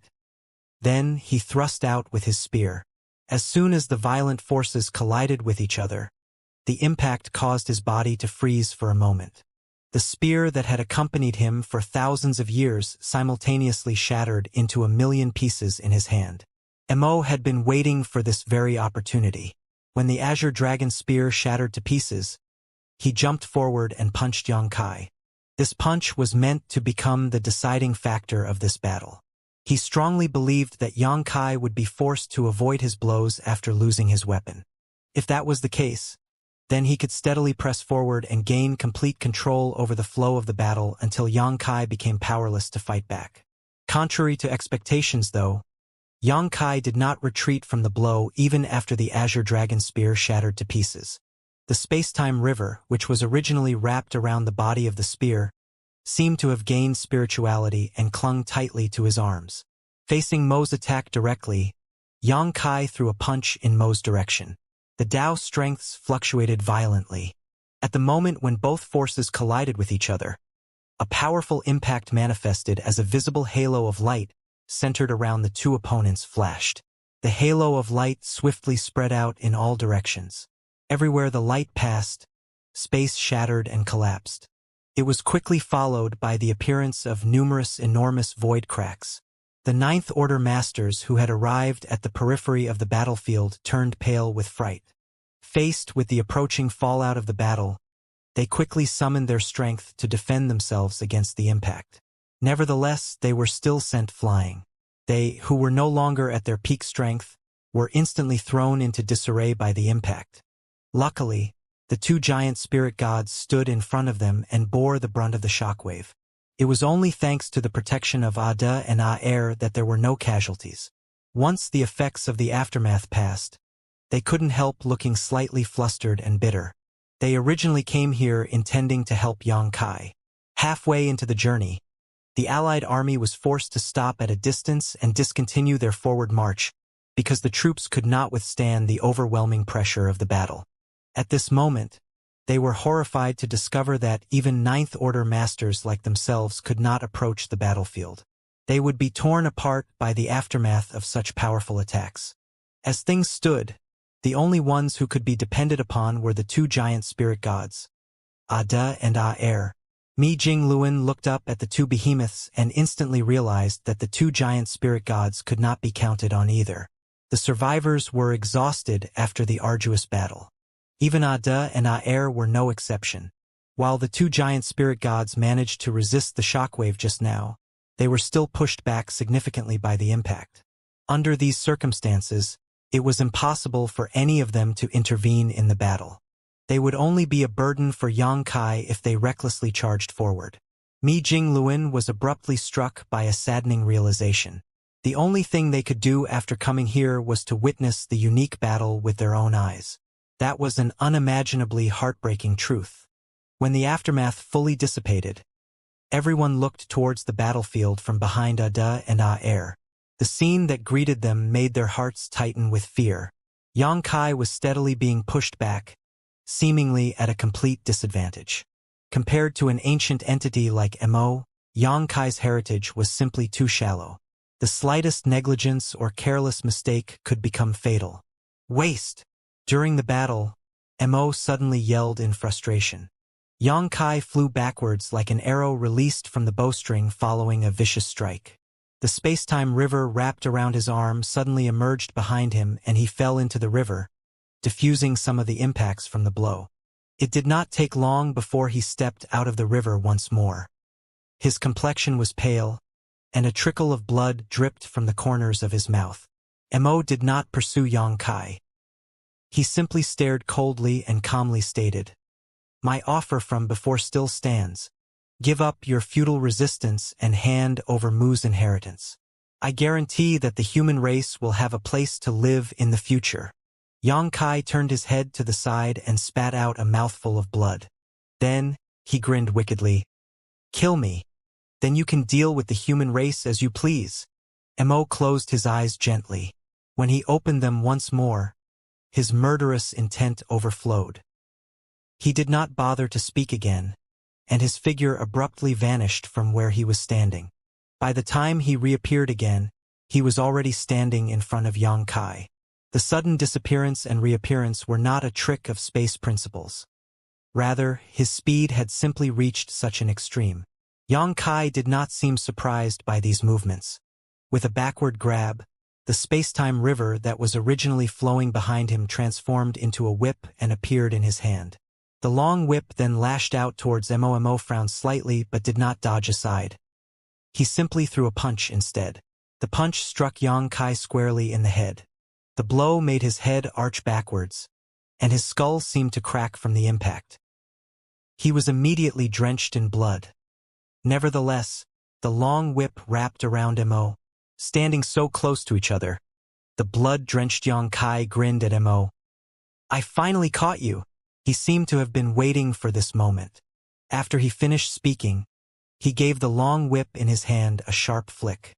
The space-time river manifested once more, and the raging currents instantly engulfed the two figures. Before their figures vanished from view, the masters standing in the distance vaguely heard Mo's mocking voice sounding in their ears. "Since you're so eager to die, I will fulfill your wishes." Afterwards, the space-time river that stretched out into the void suddenly boiled and bubbled violently. Meanwhile, the Grand Tao strengths trembled agitatedly. These were the results of the battle between Yang Kai and Mo in the space-time river. The Ninth Order Open Heaven Realm Masters couldn't help being extremely nervous at the sight. The space-time river was the condensed crystallization of Yang Kai's 10,000 Grand Taos. Even if fighting in the space-time river would give him a considerable advantage over his opponent, that was not enough to overcome the fact that Mo's cultivation was in a higher realm than his. Besides, the Ninth Order Open Heaven Realm Masters had seen the previous battle with their own eyes. Under Mo's powerful offensive, Yang Kai could only parry and defend at most. He had no strength to fight back whatsoever. That was the result of the undeniable gap in their strengths. Rashly dragging his enemy into the space-time river was both an opportunity and a danger. If he failed to defeat Mo in the space-time river, then he would not be able to guarantee his own safety in the space-time river. The churning of the river waters became increasingly turbulent.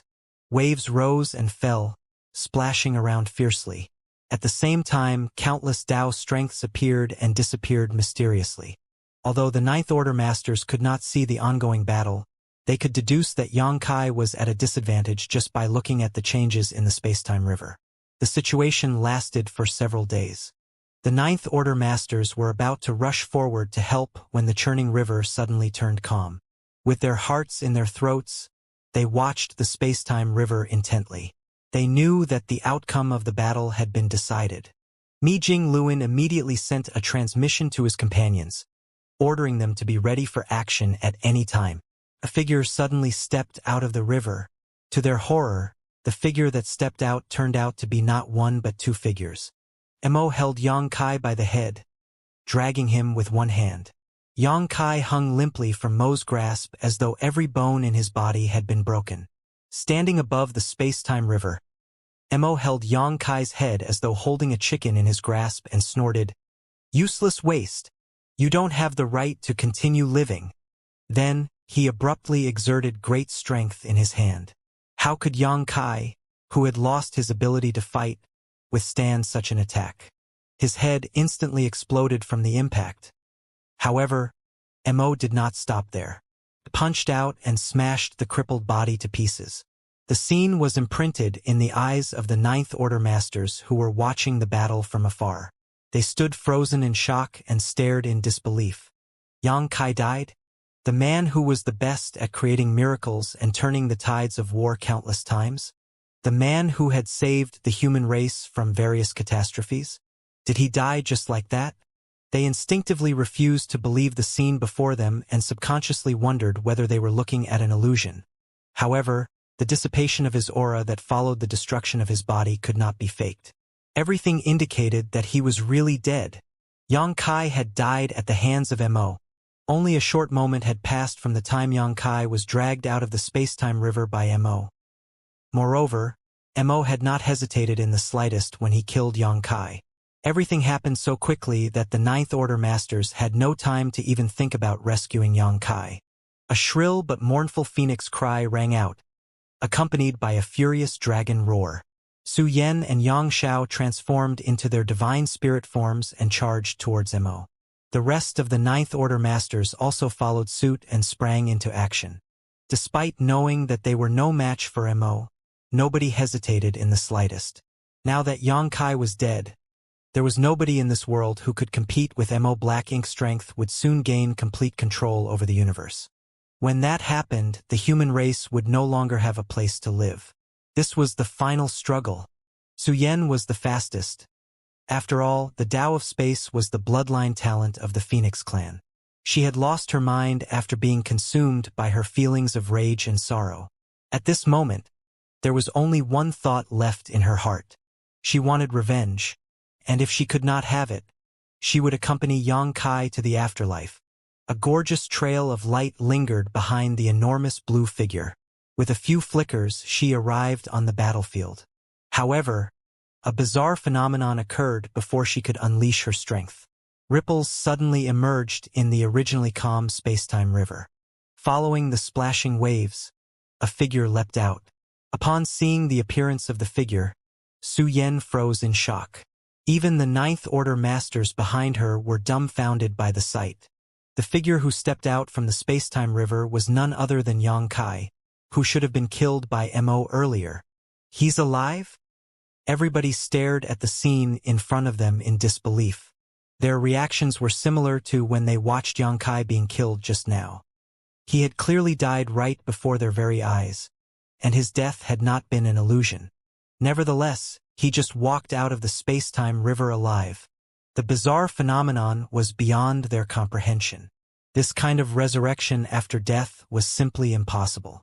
After stepping out from the surging waves, Xianxia immediately noticed Su Yan and the others.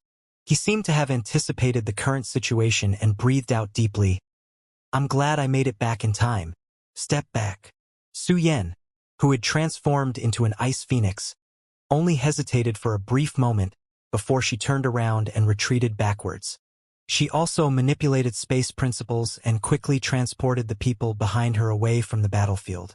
The Ninth Order Masters were forcefully returned to their previous positions. This location could barely be considered safe from the aftermath of the battle. Xianxia frowned deeply. What just happened? Yang Kai had clearly been killed, so how did he come back alive from the space-time river? Although Xianxia had lived for many years, he had never encountered such a bizarre sight before. A light flashed through Mi Jingluan's eyes. Creation realm? Could it be the mysteries of the creation realm? What do you mean? Yang Lai raised an eyebrow at those words. Are you saying that Yang Kai has stepped into the creation realm? Mi Jingluan shook his head. It doesn't seem like it. The Yang Kai who stepped out of the space-time river only had the aura of a Ninth Order Master. It did not seem as though he had ascended to a new realm. Be that as it may, Mi Jingluan had no other explanation for the bizarre phenomenon that they just witnessed. What's more, could reaching the creation realm really allow one to revive from the dead? It was simply outrageous and inconceivable. On the battlefield, Missouri watched Yang Kai reappear from the space-time river and turned to look at the scattered pieces of the dismembered body. After confirming that he had indeed slaughtered Yang Kai earlier, he immediately understood the situation. A shadow. Yang Kai smiled at Mo. I can't fool your eyes after all. Mu and Mo had lived together for such a long time. It was only natural for Mo to know about Mu's methods. Besides, two identical individuals could not exist together unless they originated from different spacetimes. Mu's shadow technique had transcended the limits of the mundane. In order to suppress and seal Mo's source, she had divided her entire life into 3,000 shadows to protect the 3,000 universe worlds inside her space-time river. Each shadow represented a part of her past, an illusion of sorts that was also real and tangible. Yang Kai had obtained Mu's final gift. Devouring and refining her space-time river had allowed him to massively increase the volume of his own space-time river. At the same time, he also enhanced and improved his attainments and comprehension of the 10,000 Grand Daos. The benefits he received were enormous. Nevertheless, those were not his greatest gains. The greatest benefit he obtained was Mu's shadow technique. That secret technique was definitely the pinnacle of the mysteries of the Grand Daos. After fighting Mo, Yang Kai had deeply understood that he was no match for his opponent. That was because he could not overcome his limits and advance to a higher realm within a short time. As long as he could not advance to a higher realm, then his battle with Mo would only end with his defeat and death. Be that as it may, he could not afford to die. The human race would be doomed if he fell here. Since he had no means to advance to the next realm within a short time, his only chance of victory was to master Mu's shadow technique. Just one or two of him could not compete with Mo. But what about 3 of him? Or 5? Or 10? Mastering the mysterious shadow technique was Yang Kai's only chance at defeating Mo. Therefore, he had mainly been buying time during his previous fight with Mo so that he could integrate the many Dao strengths into his body completely.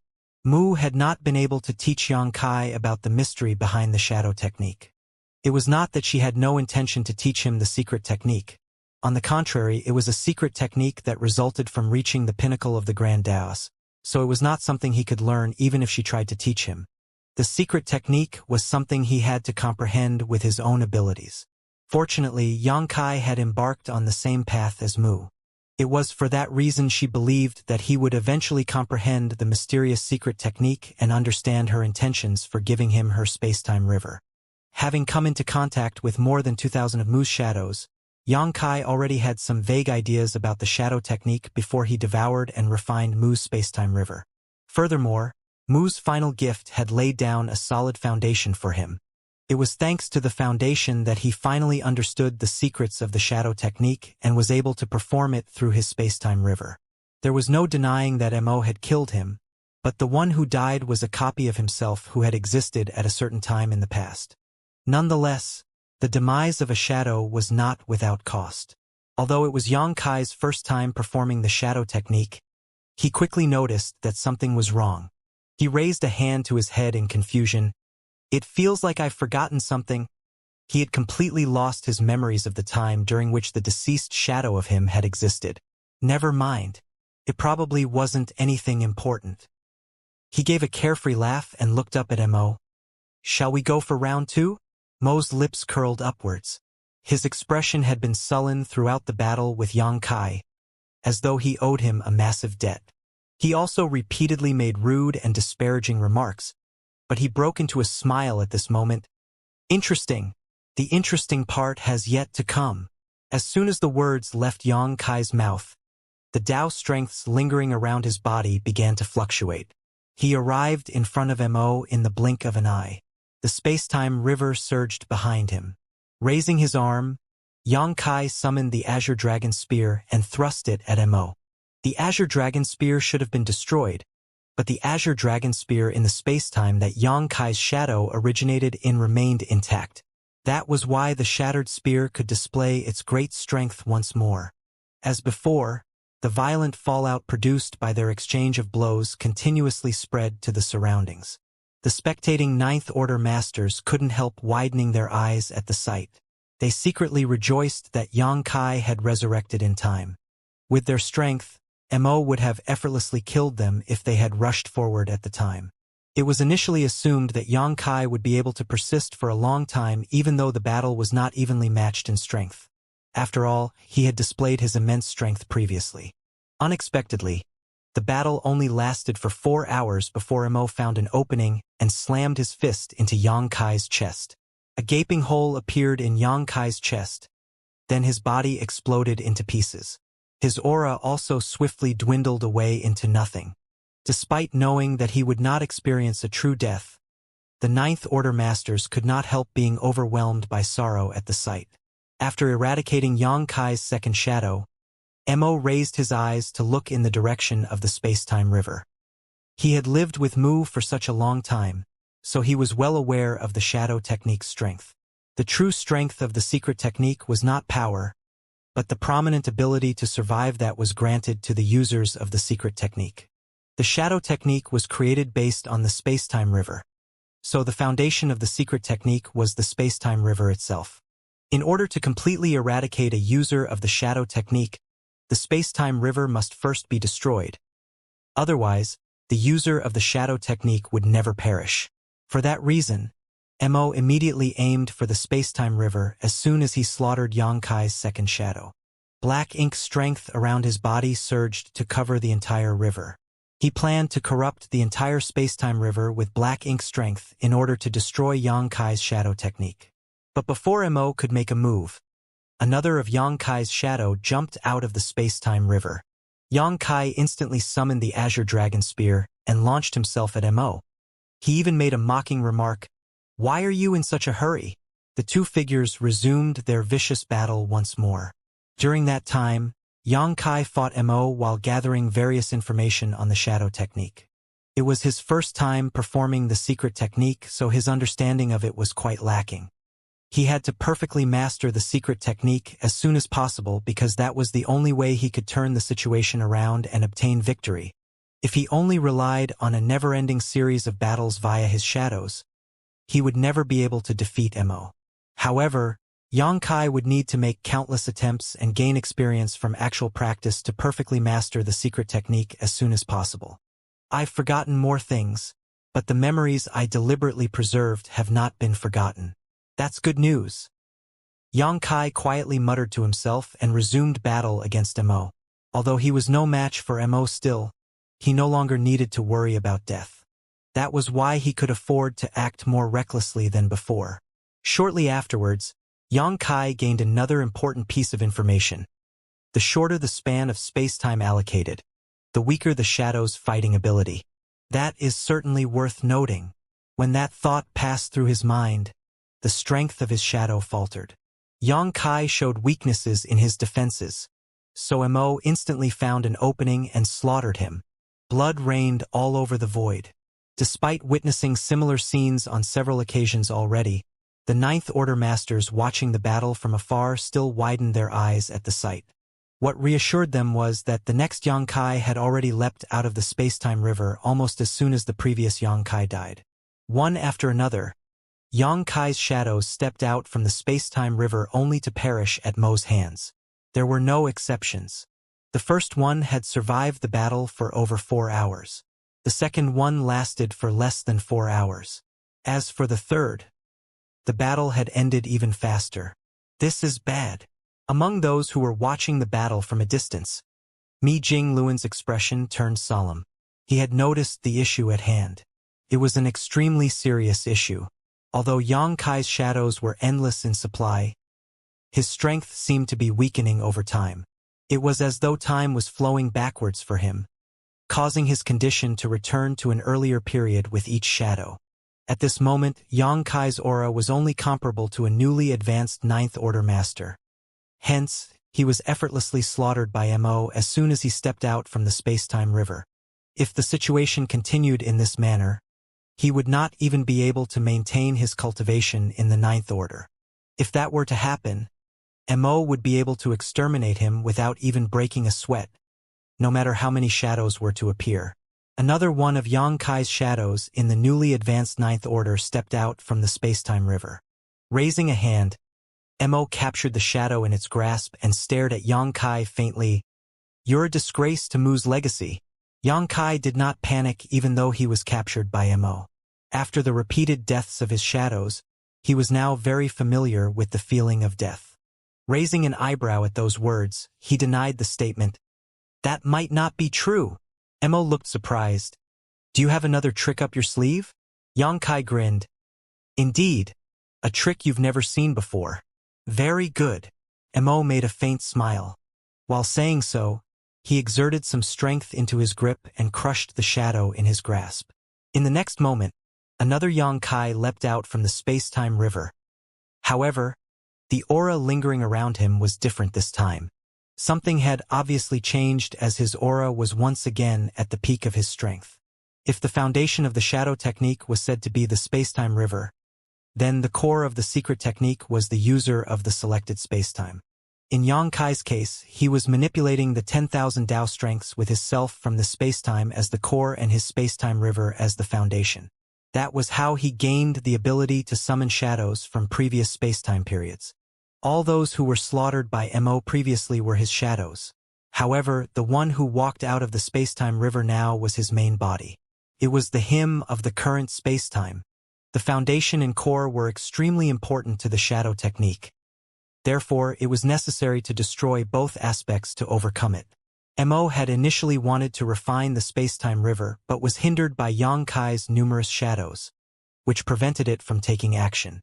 However, he saw a ray of hope when Yang Kai's main body emerged from the space-time river. The shadow technique would be destroyed as long as the Yang Kai standing before him was eliminated. But could it be that simple?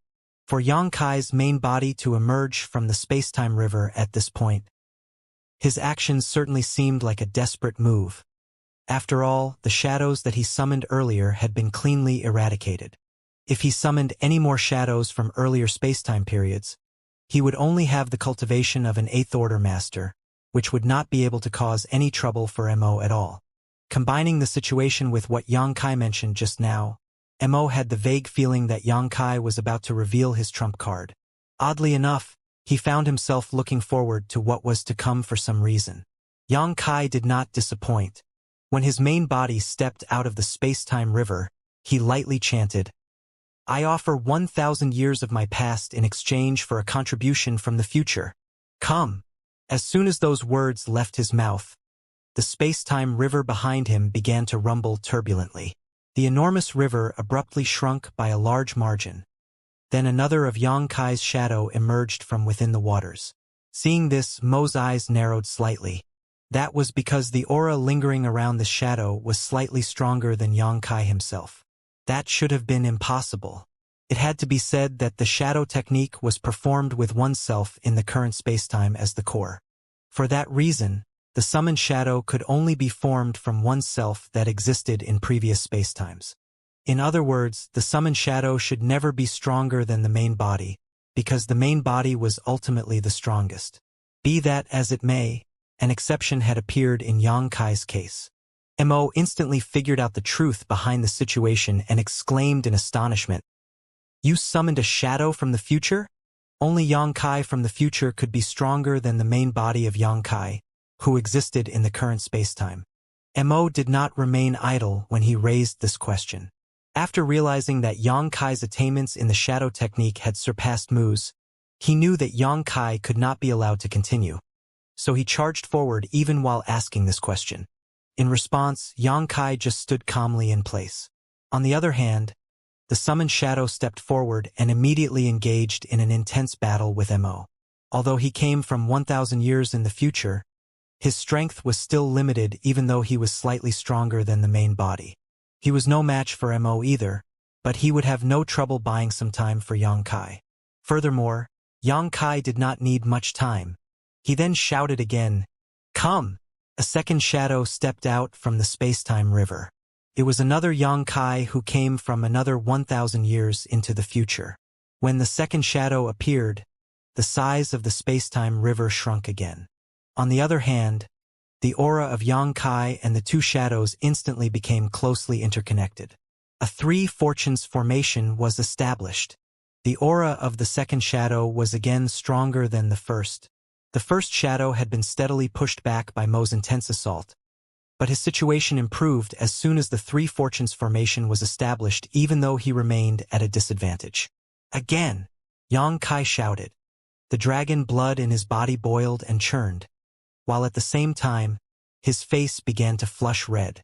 A third shadow stepped out from the spacetime river. Glancing at the main body, he nodded lightly before he directly charged onto the battlefield. The three fortunes formation also instantly transformed into the four symbols formation. Again, golden blood trickled out of Yang Kai's nose as a fourth shadow emerged, and the four symbols formation evolved into a five elements formation. Shadow after shadow emerged from the spacetime river without pause. Only when the eighth shadow was summoned did Yang Kai finally stop. It was not that he no longer wanted to continue, but rather that the volume of his spacetime river would shrink by a certain extent whenever he summoned a shadow from the future, and the spacetime river had vanished completely after he summoned the eighth shadow. He had reached the absolute limit of his shadow technique. At this moment, Yang Kai's main body was bleeding from all 7 of his orifices. It was evident that he had endured tremendous pressure in order to pull this feat off. The shadows that appeared towards the end possessed increasingly powerful auras. When the 6th shadow emerged, its aura had already reached the absolute peak of the 9th order. It was a stage that even Yang Kai's main body had not achieved. The 7th and the 8th shadows also had auras at the peak of the 9th order, but their auras had become even more profound. Looking at Mo, who was being besieged and steadily repelled by the shadows on the battlefield, Yang Kai smiled even though he was covered in blood. In truth, the shadows were already capable of fighting Mo on an equal footing when the 6 paths formation was formed. Therefore, Mo's situation then became more and more critical when it later evolved to become the 7 stars, 8 trigrams, and ultimately 9 palaces formation. The ones who established the battle formation were all Yang Kais. To be more precise, they were Yang Kais from future spacetimes. This was a feat that even Mu could not achieve. Her shadow technique could only summon shadows of her past because her spacetime river was incomplete. But that was not the case for Yang Kai. His spacetime river had been perfected, so the power of the shadow technique he wielded was even more terrifying. Each shadow represented a Yang Kai from subsequent 1,000-year periods in the future.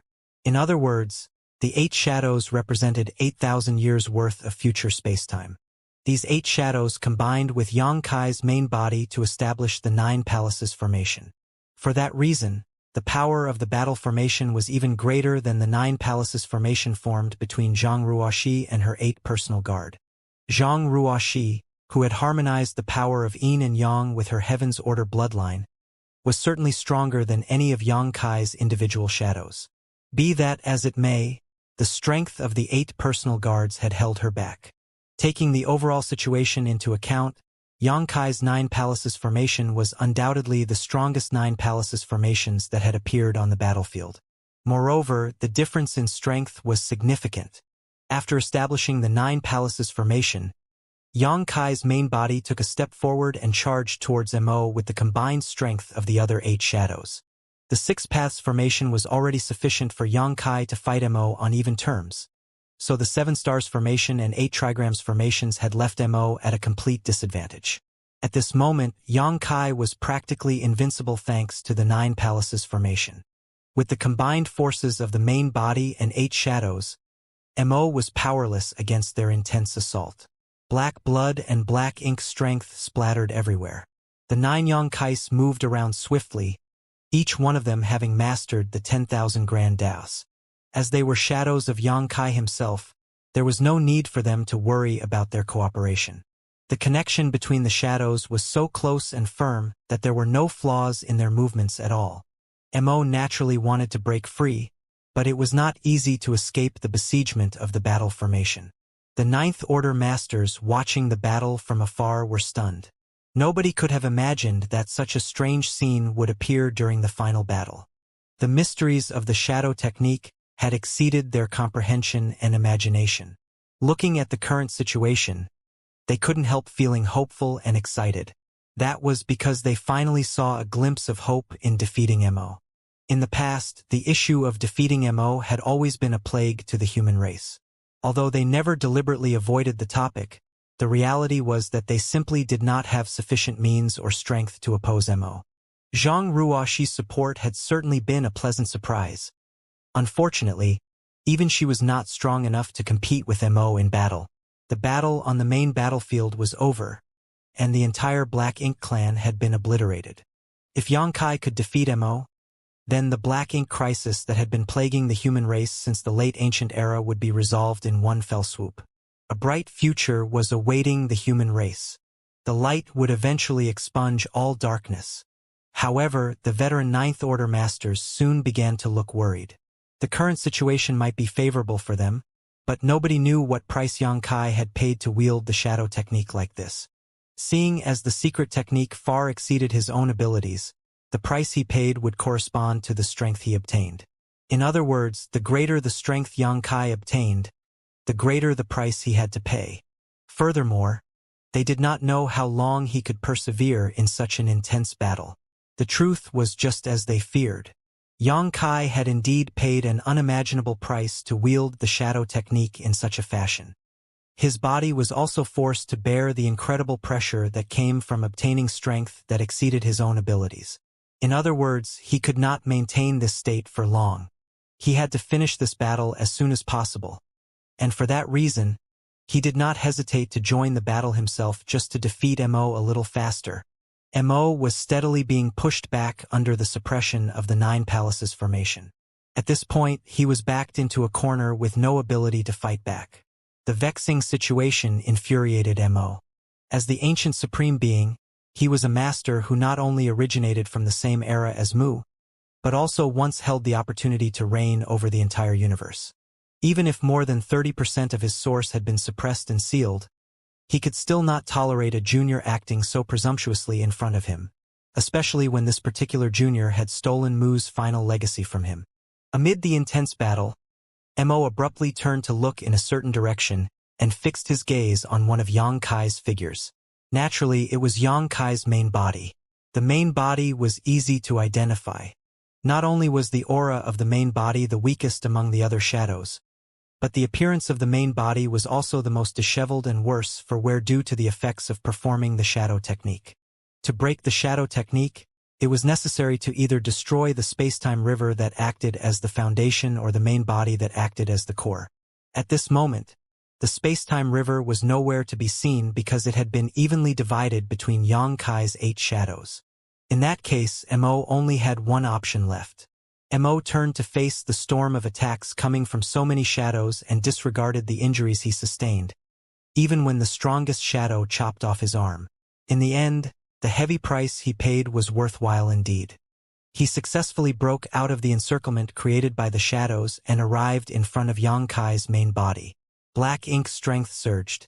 Raising his remaining hand, Mo blasted his fist at Xianxia. The punch was quite a distance away from Xianxia. Nevertheless, the force of the punch was enough to cause space to shatter, time to stop, and the universe to collapse. The blow containing Mo's full strength could not be dodged or avoided. Mo could almost see Xianxia's main body being smashed into paste, and a hint of triumph flashed through the fury in his eyes. But unexpectedly, the imagined scene did not appear. Despite the incoming blow, Yang Kai's main body did not show the slightest trace of panic. On the contrary, he stepped forward and threw himself in the direction of the blow. Mo was stunned by the strange turn of events. Meanwhile, Yang Kai's main body suddenly unleashed a burst of power that far exceeded his own strength. The force directly penetrated the shackles of space and caused the stagnant time to flow again. Then, he punched out at the same time. Damn it!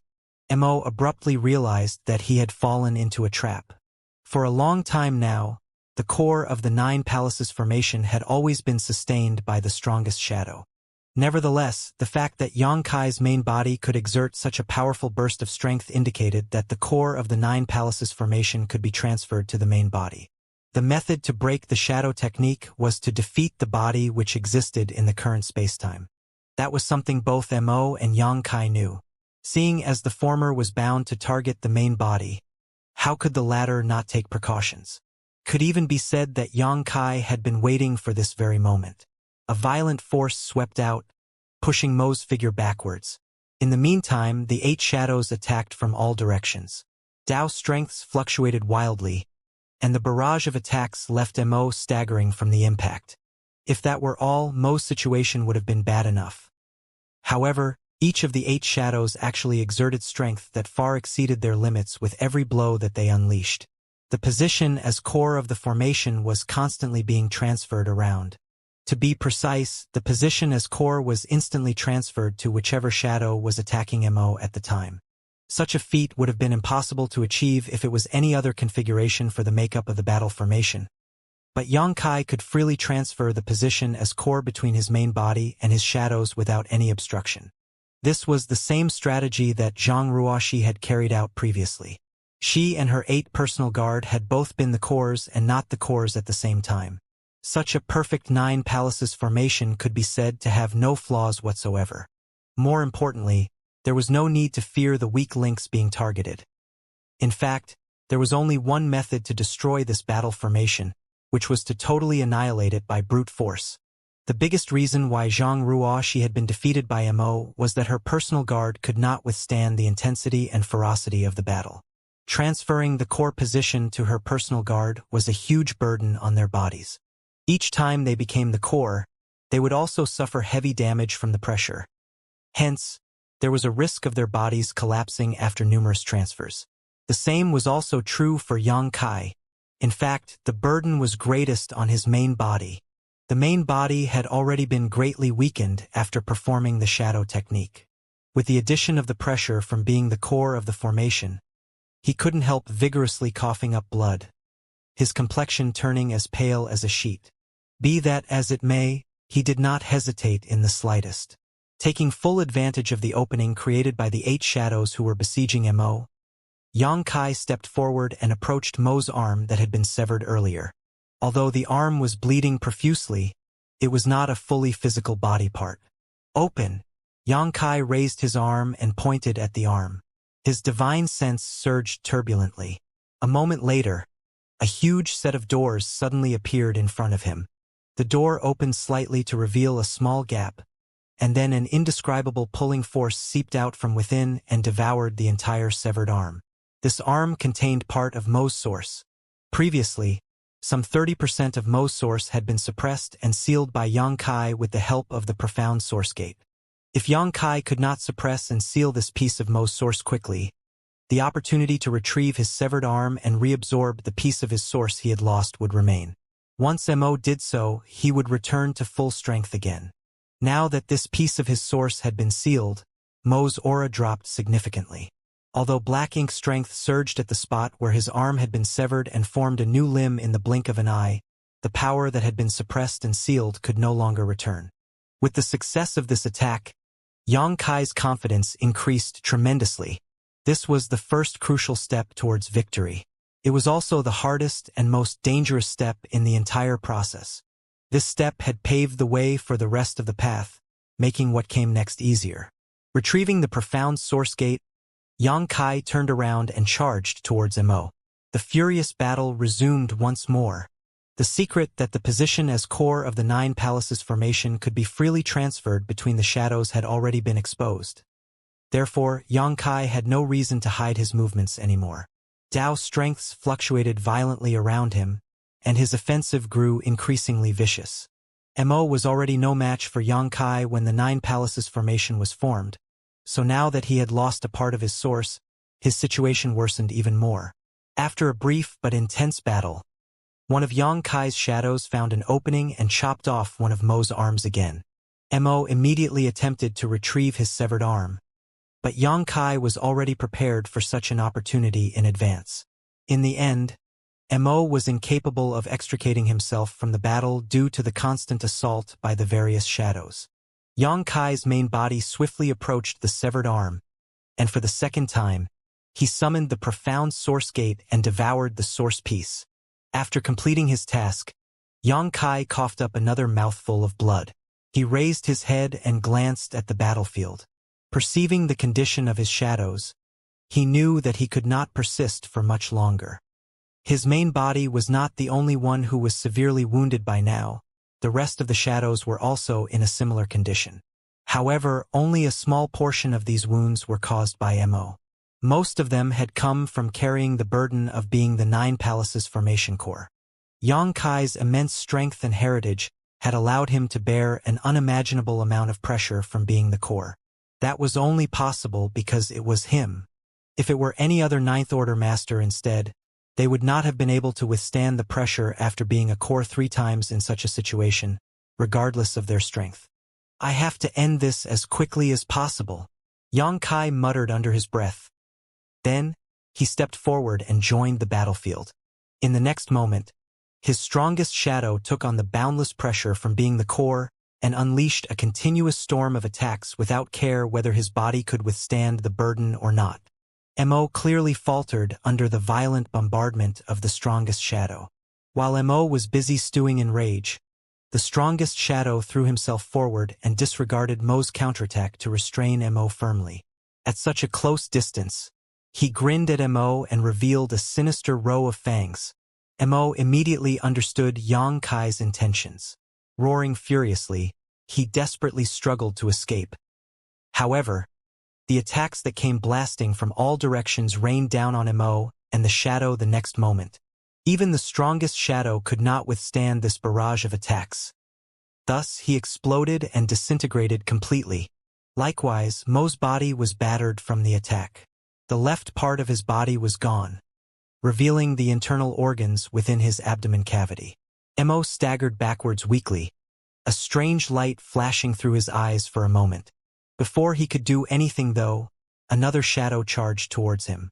The strongest shadow had already been shattered, and with that, the Nine Palaces formation had also been reduced to the 8 trigrams formation, which significantly reduced its might. At the same time, Mo's aura was not as strong as before. After 2 pieces of his source were sealed by Xianxia, his aura had been notably weakened. As the remaining 7 shadows attacked Mo, Xianxia's main body summoned the profound source gate for a 3rd time, suppressing and sealing another piece of Mo's shattered body. Mo's aura weakened once again. The 8 trigrams formation was now sufficient to deal with the current Mo. A series of fearsome attacks struck back the battle formation, destroying another of Xianxia's shadows. In exchange, Mo once again suffered heavy injuries. The 8 trigrams formation had been reduced to the 7 stars formation. Previously, Xianxia's shadows had emerged from the space-time river one after another, joining the battle formation and making it stronger, but the situation had reversed now. As more of these shadows perished, the might of the battle formation also began to weaken. The only benefit was that Mo also weakened. Each time a shadow perished, Mo's body would shatter and Xianxia's main body would seize the opportunity to suppress and seal another piece of the former's source. In the end, all of the shadows disappeared, leaving Xianxia bleeding all over, staring right across at a miserable and weakened Mo. The current Mo had a large amount of his source suppressed and sealed, which significantly decreased his strength. He was no longer as mighty as before, and even the rich and dense black ink strength lingering around him was now extremely faint, almost invisible. The current Mo had lost more than 90% of his source. In other words, he only had 10% of his peak strength, which was far from prime condition. Right then, Several figures flew over and formed a circle, surrounding the battlefield. They were the human race masters who had been watching from afar, as well as the giant spiritual gods Ada and Aer. Previously, it was impossible for them to intervene in the battle. Even the two giant spiritual gods were unable to approach, let alone the Ninth Order masters. However, as Mo's strength suffered with the destruction of Xianxia's shadows again and again, the spectating masters finally had a chance to be useful. Mo had lost. It was simply impossible for him to deal with so many masters with his current strength. Just the two giant spiritual gods alone were enough to overpower him now. Nonetheless, Mo was laughing, his voice sounding extremely cheerful. Zhang Ruoxi stood before Xianxia with the Heaven's Order sword in her hand, vigilantly staring at Mo. Although Mo was in a miserable state right now, no one knew what kind of methods this ancient being still had hidden up his sleeve. As such, they still had to take necessary precautions. Xianxia. Mo's smile faded as it shouted at Xianxia. Let's settle this. Behind Zhang Ruoxi, Xianxia calmed his roiling vitality and replied, Good, sir. Zhang Ruoxi shouted. Allow me. She still had the strength to launch one last attack and was confident that she could take down Mo with it. So, she naturally wouldn't let Xianxia take the risk. No. There's no need. Xianxia stepped forward and walked past Zhang Ruoxi, staring at the nearby Mo. Even as victory was within his grasp, there was no trace of the pride or arrogance on Xianxia's face as a victor should have. Rather, there was only a complicated expression. None of you is to interfere, Xianxia gently ordered. The gathered masters furrowed their brows ever so slightly. In the current situation, the best course of action was undoubtedly to attack together and take down Mo in an instant, ending this disaster that had lasted for millions of years once and for all. However, Xianxia actually told them not to interfere. No one knew what Xianxia was thinking or up to. However, out of their trust in Xianxia, everyone still acquiesced to his demand. Be that as it may, they still maintained their encirclement and focused their auras. If anything happened to Xianxia, Mo would immediately be attacked from all directions. When dealing with Mo, there was no need to discuss honor or morals. Despite being surrounded on all sides, Mo's expression still remained calm. He simply stared at Xianxia and shouted, Come! As soon as he spoke, his figure rushed straight towards Xianxia, leaving a streak of black light behind him. Simultaneously, Xianxia also charged towards Mo. The moment the two figures collided, everyone's hearts jumped to their throats. However, the next thing that entered their sight left them relieved. Xianxia's fist had smashed into Mo's chest, while Mo's fist had stopped right before Xianxia's head. Pooh! Mo spurted a mouthful of black blood as his raised fist limply fell, standing at arm's length from one another. When their eyes suddenly met, Mo smiled at Xianxia. Many thanks. Xianxia nodded to him and thought for a moment before adding, I will let you see the world Mu wished for you to see. Despite the jet-black blood flowing from the corners of Mo's mouth, a free and relieved expression appeared on his face after hearing this. Then, that's enough. Xianxia didn't say anything more and summoned the profound source gate. As the gate cracked open, it swallowed Mo whole. Right afterwards, the door slowly closed itself, sealing the endless darkness behind it. Back then, it was Mu who had rescued Mo from behind this door, and after more than 1,000,000 years, Xianxia had sent him back through it. This ancient being had lived his life. He did not dare say he didn't have any regrets, but at the very least, his life had certainly been quite an exciting one. Pooh! Xianxia spurted a mouthful of blood before sitting down cross-legged, taking out a handful of pills from his space ring and stuffing them into his mouth. Everyone immediately rushed to him upon seeing this. Su Yan flew straight behind Xianxia and sat down, allowing him to lean on her. After a while, Xianxia's chaotic aura finally started to stabilize. As he opened his eyes, he saw many pairs of eyes gazing at him with worried looks. I won't die. Xianxia comforted everyone, allowing them to relax. Mi Jingluan finally couldn't hold back his curiosity and asked, Why did you thank Mo at the last moment? Although no one heard Xianxia's words of thanks, they could tell what he was saying by reading Xianxia's lips. Yang Kai heaved a sigh, explaining, "From beginning to end, Mo never went all out." "What?" Ouyang Lai was shocked. "He didn't go all out? How is that possible?" The others also had a look of incredulity on their faces. To their surprise, their battle almost ended in mutual destruction even when Yang Kai had given it everything he had. Did that mean Mo would have obtained the final victory if he had not held back? Yang Kai continued, "It's not that Mo didn't use his full strength, but rather that he didn't resort to any of his other tricks. Yang Kai had always been on guard against certain methods. The Royal Lords had their Royal Lord secret technique, which could instantly corrupt Eighth Order masters. As the Black Ink clan's creator, how could Mo not have similar methods? What's more, such a method when used by Mo would surely be far more profound than what a Royal Lord could produce. Of course, Yang Kai had the soul-warming lotus protecting his soul, and the World Tree clone protecting his small universe, but even so, he could not say with absolute certainty that they would be able to defend against such a move. Song once mentioned that a mere clone could not completely negate Mo's Black Ink strength. Only the World Tree itself would be capable of that. So, when Yang Kai fought with Mo, he had always been on guard. But from beginning to end, Mo had not used that mysterious method. Was it that Mo couldn't? Impossible. He just didn't want to. Even after Yang Kai summoned his 8 shadows, Mo still held a trump card that could have instantly turned the tables. Furthermore, he never needed to fight Yang Kai head-on. He could have just stalled for time, and the 8 shadows from the future spacetimes would slowly have dissipated. Not to mention, there was even a decent chance Mo could have broken away from the 9 Palaces formation's blockade and escaped. At the very least, it was clear Mo had no such intention. From beginning to end, he had fought with Yang Kai head-on. At first glance, it seemed like Mo wanted to kill Yang Kai no matter the cost, but was that really the case? Therefore, although Mo had been fighting with all his strength against Yang Kai, he had not truly gone all out. This was the reason why Yang Kai thanked Mo in the end. "I'm afraid this is the end he wanted." Mu had protected the human race and the universe for countless years, and even after her death, she had left behind many contingencies and hidden hands.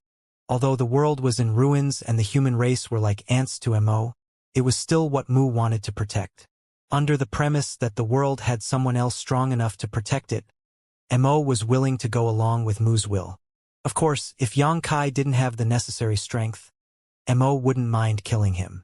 In that case, Mo would have still set aside a great territory for the human race to live and multiply after he dominated the entire universe. This way, the human race wouldn't be wiped out and he would have a reasonable explanation for Mu. At the end of the day, Mo was not inherently evil. In the late ancient era, he had even protected the human race and took it upon himself to help them gain their freedom. If it weren't for him and the 10 martial ancestors working together, the human race of that era would not have been able to defeat the early ancient era's great monsters.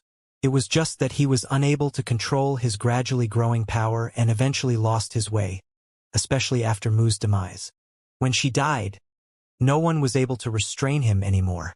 Today's ending was something Mo himself probably sought from the start. Everyone sunk into silence after listening to Yang Kai's explanation of what truly happened, as what Mu would want others to know. Their current feelings were tough to describe.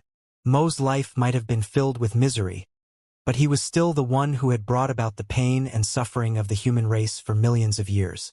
Had there been no Mo, the human race would have ruled the world unchallenged after defeating the early ancient era's great monsters. There would not have been a war that lasted for so many eons. The Black Ink disaster had caused unimaginable losses to the human race, with countless elites having sacrificed their lives to bring it to an end. As far as the human race was concerned, no matter how miserable Mo's life had been, it was an irrefutable fact that he was the human race's greatest enemy. As the adage goes, the winner is the king, and the loser is the villain. Hey! Suddenly, it sounded as if something had cracked. Everyone promptly turned to look at the source, and was immediately shocked. "Big brother!" Yang Shui called out, staring at Yang Kai's face in horror. Everyone also looked serious as a crack appeared on Yang Kai's face. It was not a normal wound, and neither was Yang Kai bleeding from it.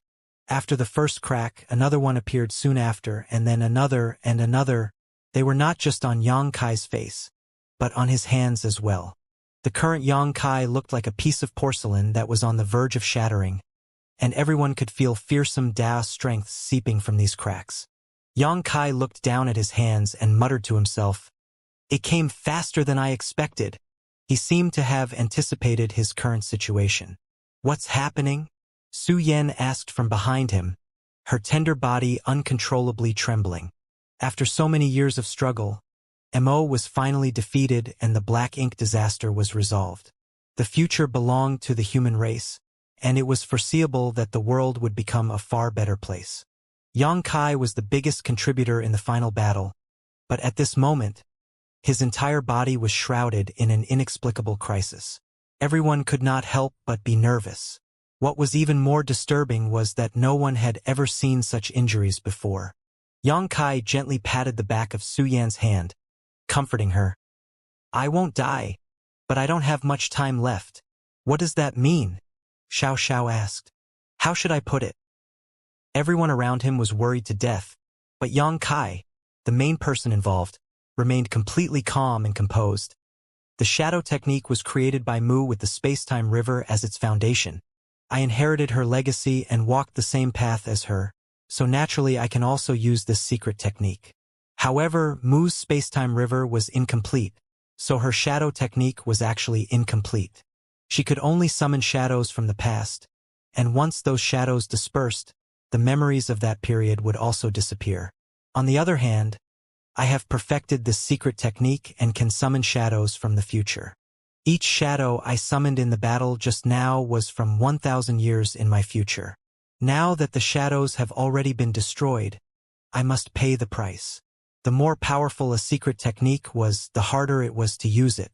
The shadow technique was undoubtedly the most powerful secret technique that had ever appeared in this world, especially since Yang Kai had surpassed his predecessor and used it to defeat Mo.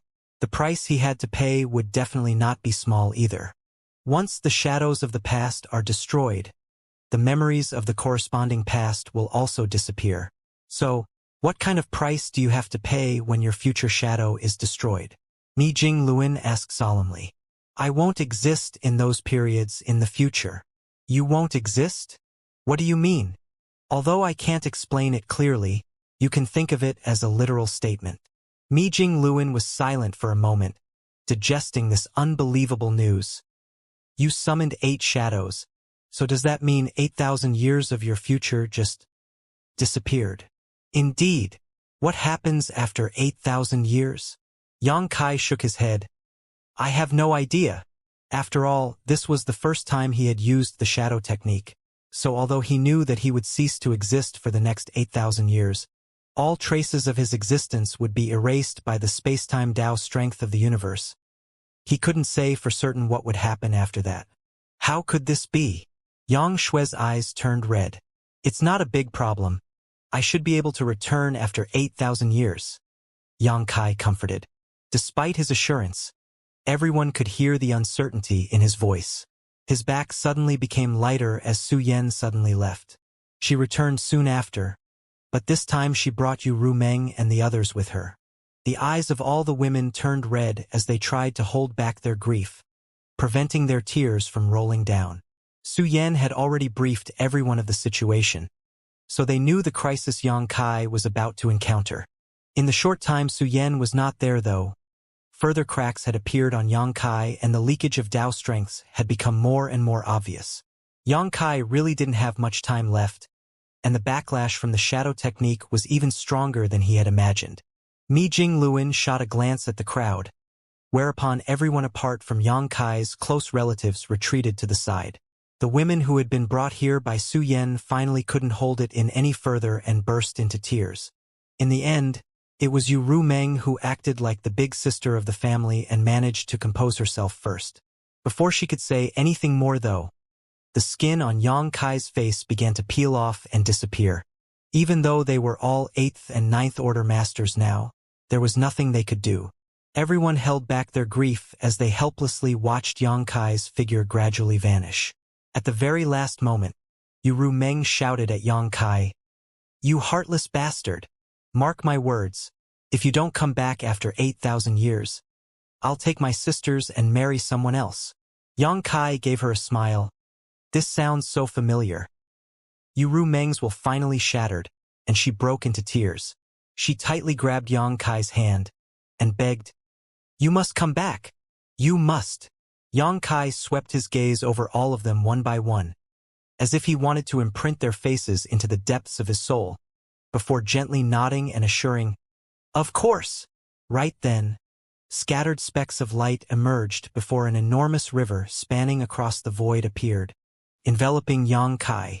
Soon after, an enormous wave came crashing down on him, swallowing him into the river. The river slowly disappeared, and so did Yang Kai along with it, leaving behind a group of women standing there in a daze, their endless sorrow flowing like a river.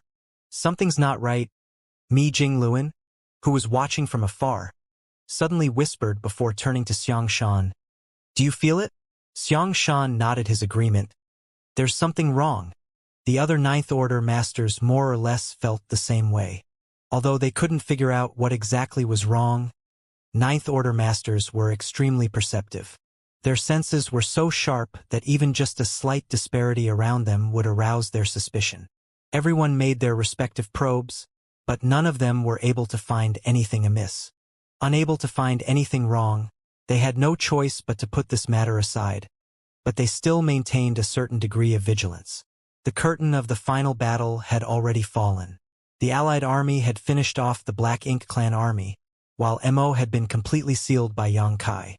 Although the greatest contributor had suffered severe backlash from his secret technique and had his existence wiped out by space and time for the next 8,000 years, when all was said and done, the victory needed to be publicized.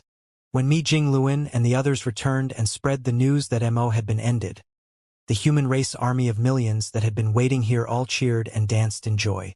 The war that had been going on for millions of years had finally come to an end. Now all under the heavens belonged to the human race. After the battle, the casualties were counted and the aftermath was dealt with in an orderly manner.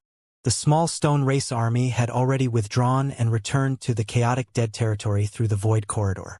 The human race also began their withdrawal half a month later. The void corridor created by Zhang Ruoxi saved the human race a lot of time. Not everyone left, however. Headed by Su Yan and Ru Meng, Yang Kai's wives, his disciples Yang Shui, Yang Xiao, and several others all stayed behind. They remained in the place where Yang Kai had disappeared, quietly waiting for his return. The next 8,000 years would definitely be very dull and long, but so long as they could see Yang Kai the moment he returned, any amount of waiting would be worth it. A fleet of dilapidated warships entered the chaotic dead territory through the void corridor. The current Zhang Ruoxi could still somehow maintain the balance of yin and yang in her body, so the chaotic dead territory was now a safe place. Be that as it may, she couldn't maintain this state for much longer. In order to fight Mo and kill the royal lords, she had burned too much of her Heaven's Order bloodline. Once the human race army left the chaotic dead territory, she would break the harmony with the two. At that time, Big Brother Huang and Big Sister Lan would reappear, and Zhang Ruoxi would lose her previous strength. At the end of the day, if she didn't have her Heaven's Order bloodline that could maintain the harmony of yin and yang, she would just be a Ninth Order master. The fleet passed through the chaotic dead territory and soon returned to the 3,000 worlds. Many years ago, when the human race army first set off from the star boundary, they had some 30 million soldiers, but now only slightly more than 10 million remained. Around 60% of the soldiers had died in this final war. Despite the terrible losses, compared to the solemn and miserable atmosphere they had when they first set out, everyone was high in spirits, and every warship was buzzing with cheers and laughter, despite the sad state of the army. On a certain purifying black ink warship that was so wrecked that it looked like it would fall apart at any moment, Mi Jingluan was standing at the bow with Xianxia beside him. The two calmly listened to the hustle and bustle on the other warships and exchanged a knowing glance. The human race has won, but the greatest contributor is unable to celebrate with us. It's quite regretful. Mi Jingluan couldn't help but lament. Xianxia nodded his agreement. Now that I think about it, had he not forced those peace treaties with the Black Ink Clan, the human race wouldn't have been able to accumulate enough strength. That's right. Mi Jingluan nodded. By the looks of it, That treaty was an important turning point in the rise of the human race. What was that treaty called? What's it called again? The two Ninth Order masters glanced at each other before the smiles on their faces slowly faded away, gradually replaced by solemn looks. While the millions of human race soldiers were making the trek back home, all the Ninth Order masters gathered aboard the only intact purifying black ink warship remaining. Compared to their peak, the number of Ninth Order masters had undoubtedly decreased significantly, with many of the recently advanced Ninth Order masters having perished in the battle. Only 20 or so had managed to survive. Apart from the Ninth Order masters, Fu Guang was also invited. Everyone took their seats. Most of them were still injured, their auras weak and unstable. The battle ended not that long ago, and even with the recuperative abilities of Ninth Order masters, it was impossible for them to fully recover in such a short time, especially since the human race was running low on supplies, especially recovery pills. One by one, the Ninth Order masters noticed the heavy air. They might not have an idea as to why Supreme Commander Mi had gathered all of them together, but they could tell that bad news was in store for them from his expression. After the last Ninth Order master took their seat, Mi Jingluan finally started addressing the crowd. "I've summoned you here today to confirm something." He looked around, paused for a moment, then recounted his conversation with Xianxia. When the Ninth Order masters heard this, some were confused, some were lost in thought, and a few who realized the issue right away furrowed their brow. Yang Lai casually asked, "What's there to fret about with your conversation with Big Head Xiang?" He did not find anything wrong. It sounded just a normal chat to him. "There's a big problem." Mi Jingluan stared at him with a solemn expression, causing Yang Lai to realize the gravity of the situation, despite not understanding what was the problem. Xianxia explained, "The peace treaty we signed with the Black Ink Clan back then was of paramount importance and could be said to be the turning point in the entire war. It is impossible for Brother Mi and I to forget the details of such an important matter. It would have been nothing if it was just one of us having a hard time recalling certain trivial points of the treaty, but the problem is that neither of us can remember them. When we were discussing the treaty, both of us were unable to immediately recall even some of the basic details of the agreement. That should be absolutely impossible." Yang Lai speculated, frowning. "Maybe you're too tired from the battle?" Xianxia focused his gaze on him. "Do you remember the first time you met Yang Kai?" "Of course I remember," Yang Lai replied readily. "How could I forget such a thing?" At that time he slowly stopped talking. Obviously, he too had noticed the problem as his expression changed and a furrow appeared on his brow. Xianxia then turned to the other Ninth Order masters and asked, "Everyone, why don't you try recalling your encounters with Yang Kai, or some common knowledge about him?" The Ninth Order masters complied. Soon, a bewildered look took over everyone's face. Observing everyone's expressions, Yang Lai immediately understood that they too had encountered the same situation as him. He could not help but mumble, "How is this possible?" When Xianxia asked him to, Yang Lai attempted to recall the first time he met Yang Kai, but he actually couldn't immediately remember it. It was as if his memory was blocked by an invisible barrier. It was right on the tip of his tongue, but he couldn't enunciate it for some reason. After struggling for a few breaths, he finally remembered that the first time he met Yang Kai was outside Great Evolution Pass. At that time, Yang Lai was on a scouting mission with his disciples, and Yang Kai arrived to meet him under Xianxia's orders. At that time, Yang Kai was only a 7th Order master. Mi Jingluan's voice sounded in everyone's ears. "It's not just you. After Brother Xiang and I discovered this problem, we ordered our men to ask the soldiers the same questions, and they too encountered the same situation. Regardless of whether they personally met with Yang Kai or simply heard stories about him, they were unable to immediately recall the details." "What caused this phenomenon?" Wu Qing asked in a low voice. He had just tried to recall things about Yang Kai, and it was indeed as Mi Jingluan had described. "I don't know the exact reason, but I'm certain it has something to do with his shadow technique," Mi Jingluan continued. "Everyone should remember that Yang Kai said that the 8 shadows were summoned from the next 8,000 years. He also said that because those 8 shadows were destroyed, it meant that he would not exist for the next 8,000 years. Everyone nodded in acknowledgement as all of them were present when Mi Jingluan and Yang Kai were discussing this. Yang Kai said that it was the price he paid to use the shadow technique, but now it seems that Yang Kai himself had underestimated the severity of this price. He thought that the price he had to pay would be to disappear for the next 8,000 years, but in reality, some kind of invisible force is slowly erasing all traces of his existence from this world. So, anything related to him would slowly become blurred in the memories of others. Is such a thing really possible? Ouyang Lai found it hard to believe the most direct way one would think that removing the traces of a person's existence in this world meant was to kill that person. But the elimination that everyone encountered now was no longer as simple as just killing Yang Kai. Even their memories of him were being lost.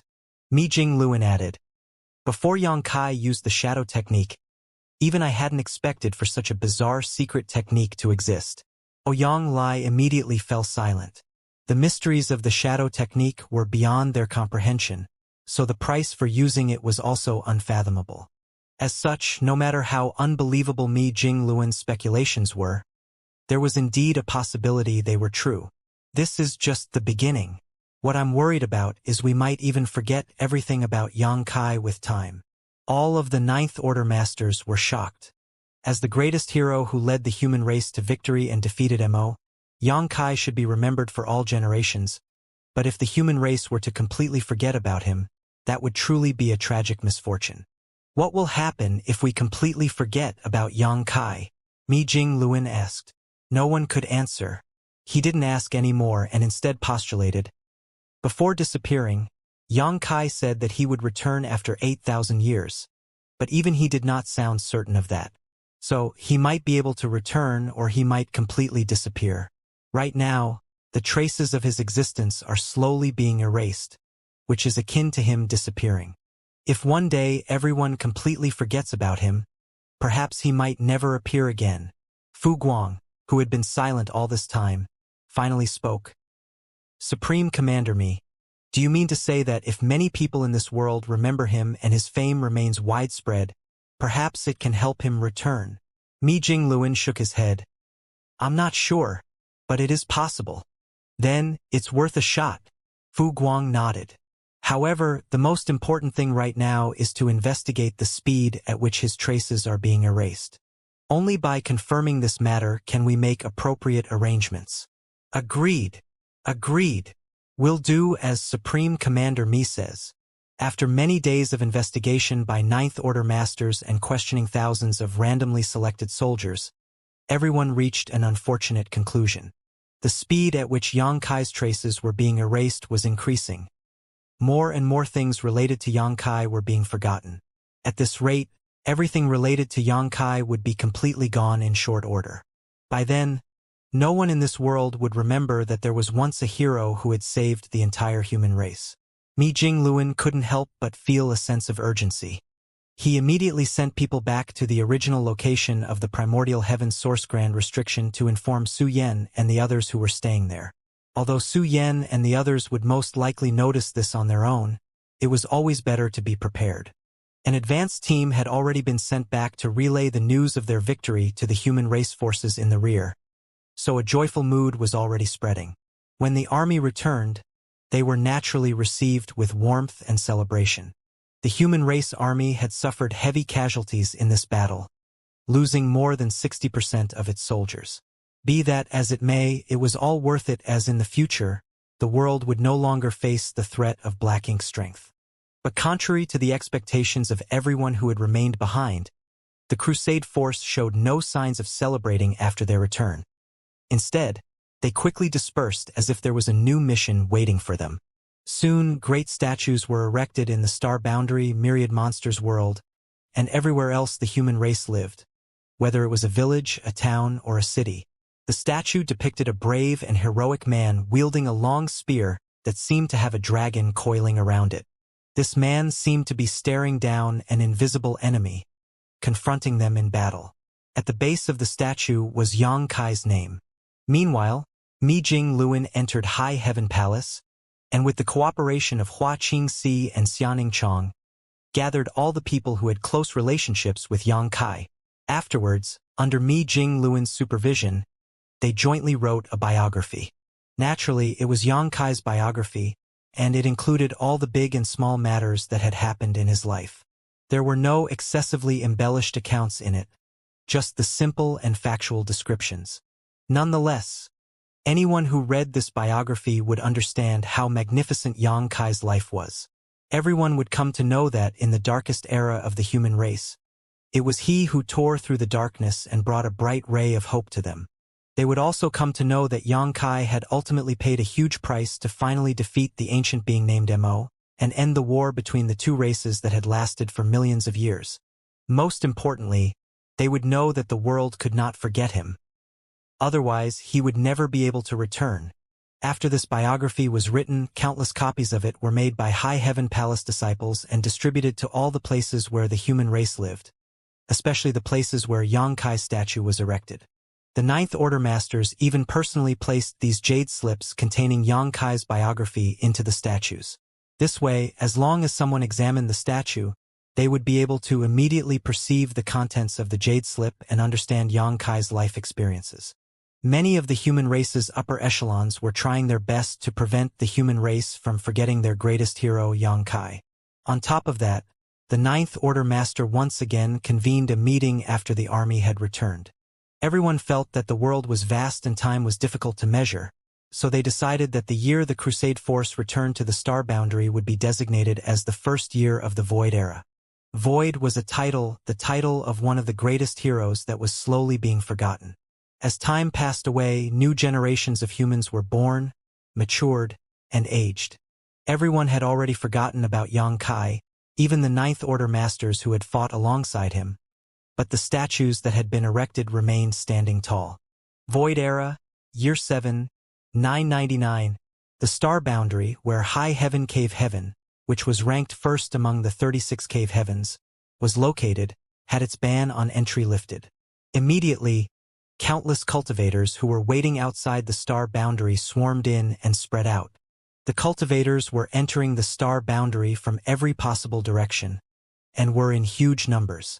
Although there were all sorts of people among the crowd, no one dared to act rashly on the star boundary. No matter what their temperament was, they had become kind and simple after setting foot onto this universe world. This wasn't just because the star boundary was the domain of the strongest cave heaven, but also because Tao temples of all the other cave heavens and paradises were located here. It could be said that one could find Seventh Order Masters casually walking the streets in the star boundary. Even Eighth Order Masters were as common as dogs. Only the sighting of the legendary Ninth Order Masters, who generally remained hidden, would cause some minor sensation. If anyone acted irreverently here, not to mention the sun tomorrow, he or she might not even see the moon tonight. The main reason why the star boundary was so lively was because the Void Festival that was celebrated once every millennia would be held here. Many of the younger generation didn't know the origins of this festival, only that a ceremony was held at the turn of every millennium of the Void Era, and it had been celebrated 7 times already. And if the one that was about to be held was also counted, this would be the 8th. Rumor had it that 8,000 years ago, the living environment of the human race was extremely harsh. At that time, there was a species called the Black Ink Clan that nearly wiped out the human race and conquered the known universe. Back then, the human race was truly on the verge of extinction. However, thanks to its many great heroes and brave soldiers, the human race slowly regained their footing. In the end, the entire human race launched a grand crusade and completely eradicated the Black Ink Clan. From then on, the human race became the true rulers of this world. As for the Void Festival, it was held to commemorate all the humans who gave their lives in the war against the Black Ink Clan. It could be considered the biggest event in the entire human race. The festival would be celebrated for an entire year, during which anyone could freely enter the star boundary. It had to be known that as the territory of the strongest cave heaven, it was normally forbidden for outsiders to enter. This wasn't because High Heaven Cave Heaven was tyrannical, but because they had no other choice. Since the end of the Great War 8,000 years ago, although the human race had managed to quell the Black Ink disaster that had lasted for millions of years, they had paid an extremely heavy price. Countless masters had died in battle, while the entire 3,000 worlds had been devastated by the Black Ink Clan. The only universe worlds suitable for the survival of the human race were the ones in high heaven territory and the myriad monsters territory. The number of habitable universe worlds had been significantly reduced, and as such, the living environment had also suffered. Cultivation resources were also in short supply. As such, the birth of too many cultivators would inevitably lead to chaos. So, the current cultivators could no longer be as unrestrained as they were before the Black Ink clan invaded the 3000 worlds. Everything had to be done in a planned manner. 8,000 years ago, the Ninth Order Masters had jointly held a discussion and reached a consensus, which was that anyone with the aptitude to cultivate would have to report to the cave heavens and paradises, and their cultivation matters would be arranged by one of these top forces. This decision was strictly enforced with the joint efforts of all the human race forces. So, all cultivators of the human race, regardless of their background or cultivation, were duly noted and recorded. This decision made the already special star boundary even more exclusive. The star boundary had a world tree clone, and was the first open heaven realm cradle. The second open heaven realm cradle was the myriad monsters world. In the years when the human race was fighting the Black Ink clan, the two open heaven realm cradles, the star boundary and myriad monsters world, had given birth to many high-rank open heaven realm masters. Could be said that these two open heaven realm cradles played a huge role in the human race's victory in the final battle. However, after the war ended, because of the limit in habitable areas, it was difficult for the human race to withstand the birth of so many new generation cultivators, which put the star boundary and myriad monster world in an extremely awkward position. After returning from the crusade and realizing this problem, the human race's higher-ups made another decision, which was to withdraw everyone from the star boundary and myriad monster world, especially the large number of ordinary people. These ordinary people could not cultivate, but given their huge numbers, they could give birth to many children, some of which would have the aptitude for cultivation. If restrictions weren't put in place, it wouldn't be long before new generations of cultivators were born, which would inevitably lead to unnecessary unrest. Even the people who remained in the star boundary and myriad monsters world were forbidden from having children. If they wanted to have children, they would have to leave these two open heaven realm cradles. Of course, the human race's upper echelons also knew that cutting off all avenues forward was not sustainable, so they left behind a glimmer of hope. That hope lay in the Void Festival that was held every 1,000 years. During this one-year-long grand festival, everyone was allowed to freely enter and exit the star boundary. If one could join one of the Tao temples of the various cave heavens and paradises, they would naturally be qualified to remain in the star boundary to cultivate. It was difficult to calculate how many people had entered the star boundary every time the grand festival started.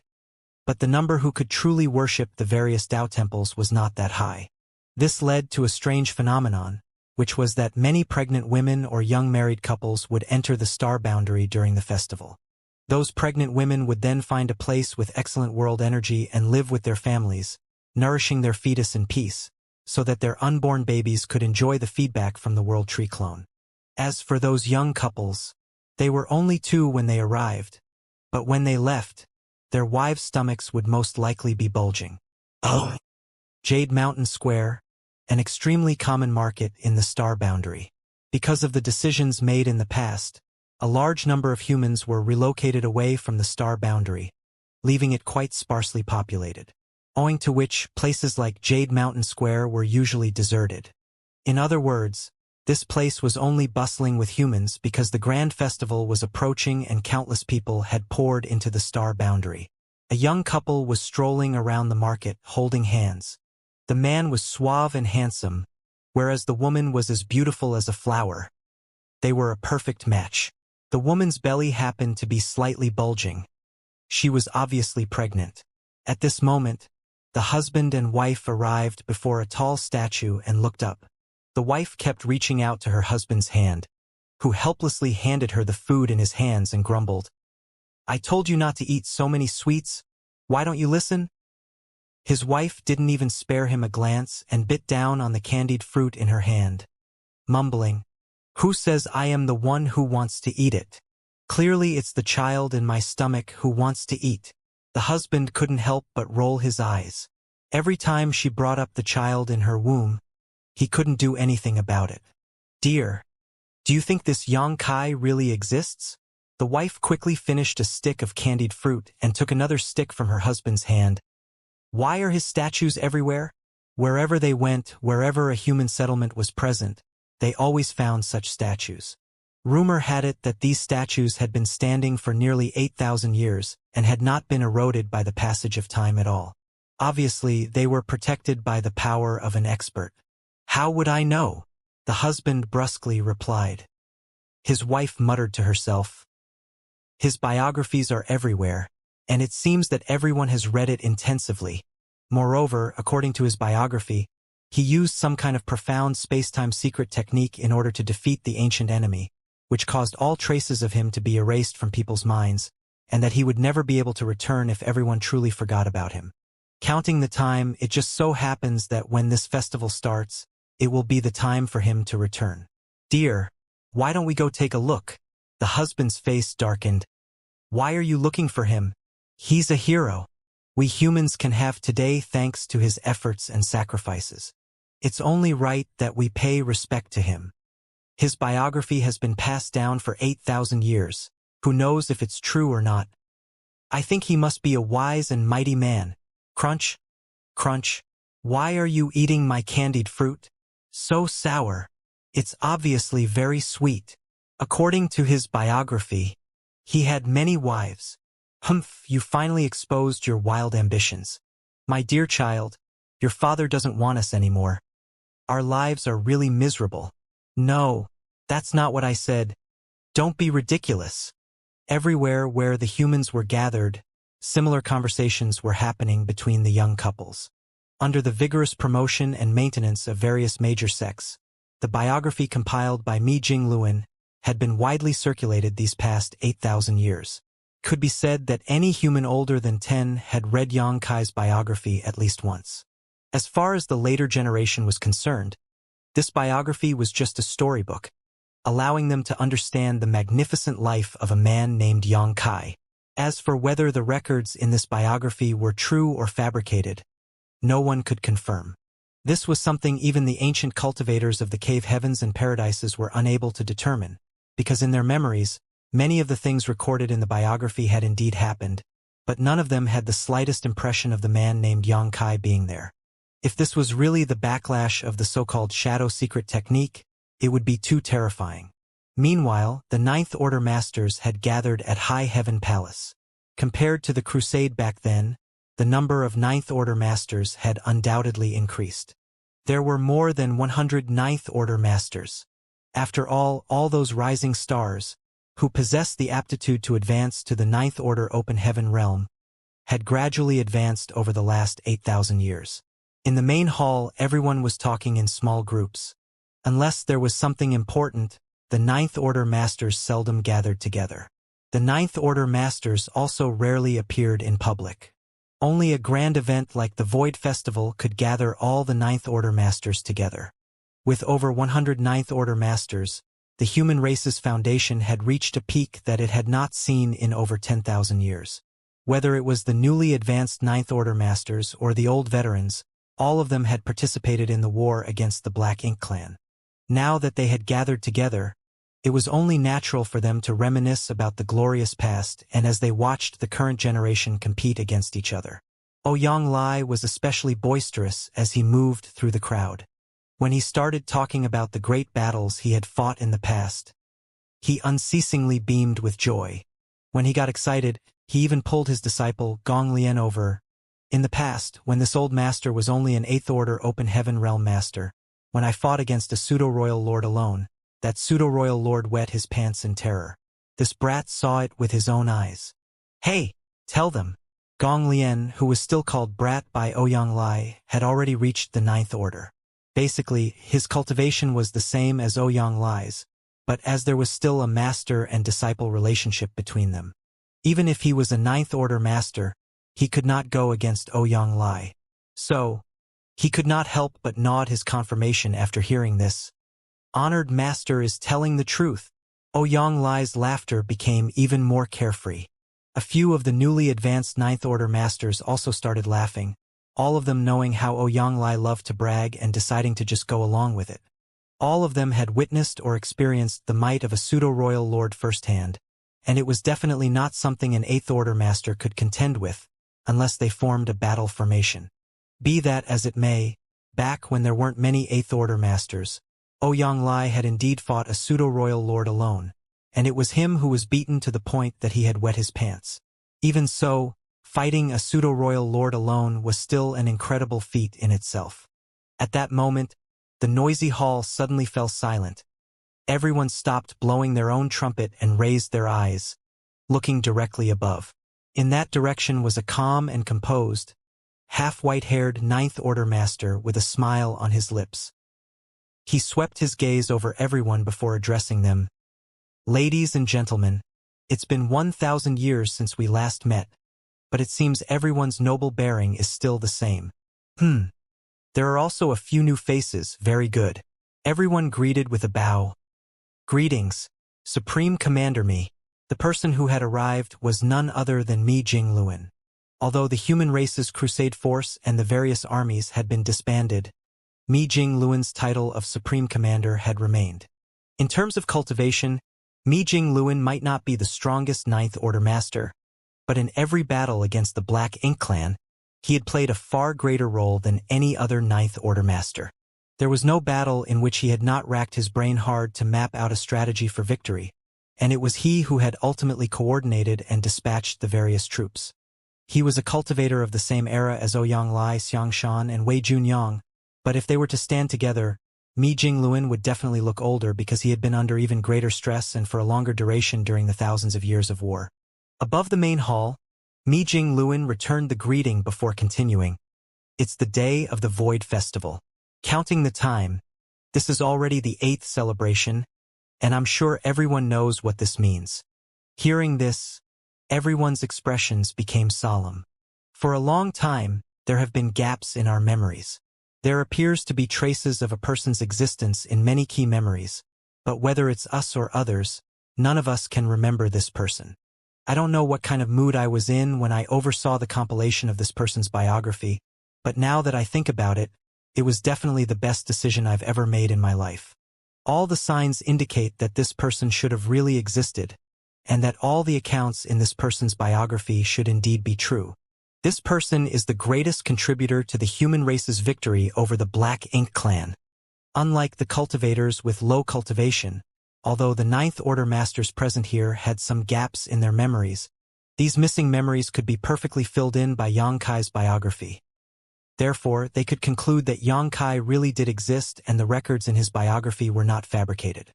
The reason they had forgotten about Yang Kai was because of the mysteries of the shadow secret technique. A hero cannot be allowed to be forgotten. Otherwise, the current human race does not deserve to live. 8,000 years have already passed, and it is time for him to return. The Void ceremony has been conducted precisely for this moment. Everyone, the arrangements we had laid back then should be used. It's time to witness the truth.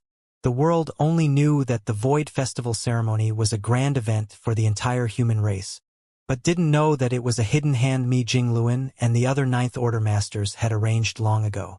When they had set up this contingency back then, perhaps they had still not completely forgotten about Yang Kai. But now they really could not remember anything about him. It didn't matter if they didn't remember though, as long as the plan worked. "Please instruct us, Supreme Commander Mi." The Ninth Order masters cupped their fists. Mi Jingluan lightly smiled. "Then let us see if all of this is just an unrealistic conjecture on our part, or if we really have forgotten something." One after another, the Ninth Order masters received their orders and flew out of the hall, quickly disappearing, leaving only one Ninth Order master behind. This was a titled Great Emperor recognized by the Star Boundary and the only surviving Great Emperor who had managed to break through to the Ninth Order. There had been other Ninth Order Great Emperors from the Star Boundary, but they had all fallen during the Crusade. The hall sunk into complete silence as Mi Jingluan and the Great Emperor patiently waited. 10 days later, Mi Jingluan finally opened his eyes and glanced at the Ninth Order Great Emperor. "It's about time." The Ninth Order Great Emperor slightly nodded before slowly closing his eyes and spreading his divine sense. The next instant, he had become one with the entire Star Boundary. Right then, in every settlement across the universe world, Yang Kai's statues, which had stood tall for 8,000 years, suddenly started glowing, attracting the attention of countless people. Soon after, a voice started to reverberate from the statue, chanting something. What the voice was reciting was the contents of Yang Kai's biography. The voice seemed to contain some kind of mysterious power, causing everyone who heard it to involuntarily stop in their tracks and quietly listen. As the chanting continued, an enormous picture scroll seemed to have filled everyone's vision. The picture scroll was impressively portraying the life of a cultivator named Yang Kai and how he gradually grew to become the strongest, eventually leading the human race to defeat their enemies. Not just in the star boundary, even in myriad monsters' territory, on every universe world where the humans lived, the setup in the statues was activated by the Ninth Order Masters. At this moment, that chanting was simultaneously ringing in the ears of trillions of humans.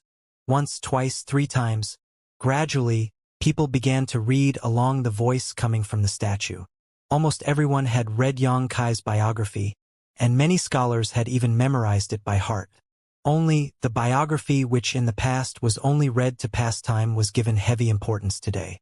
Trillions of humans were chanting the Void Great Emperor's real name.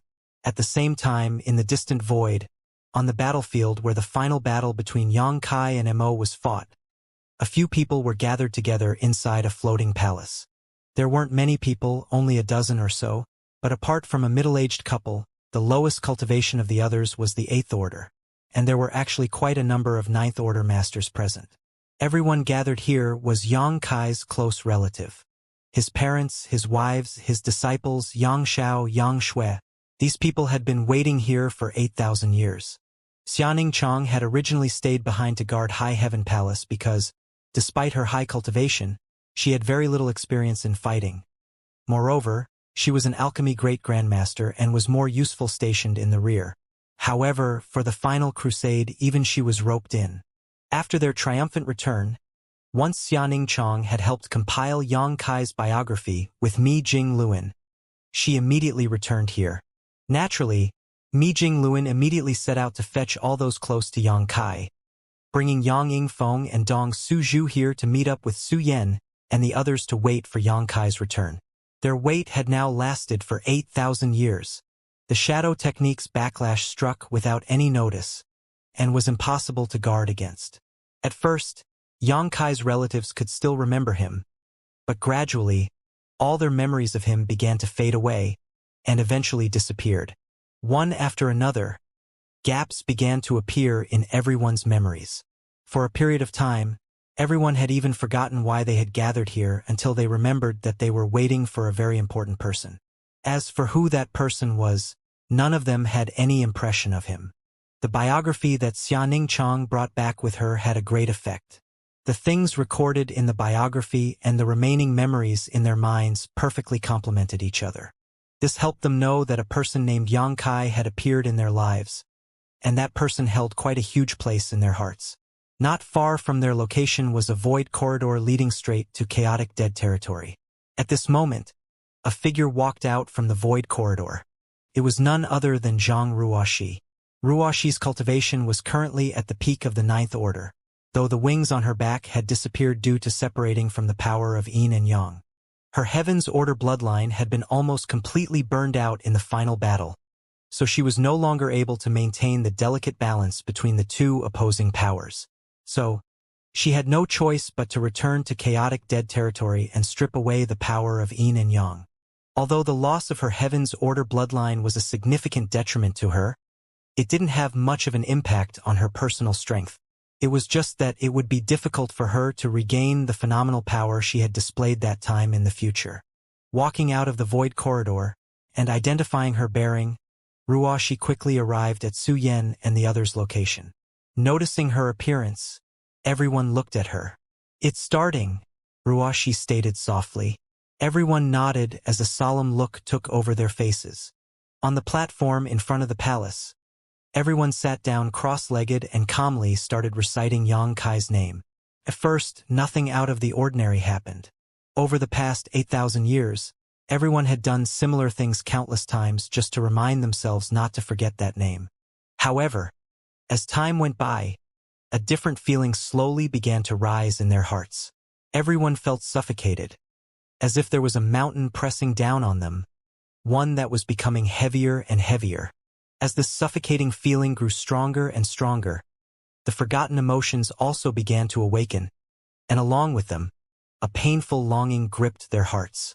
No one knew who they were missing, and none of them had a clear picture of them in their heart.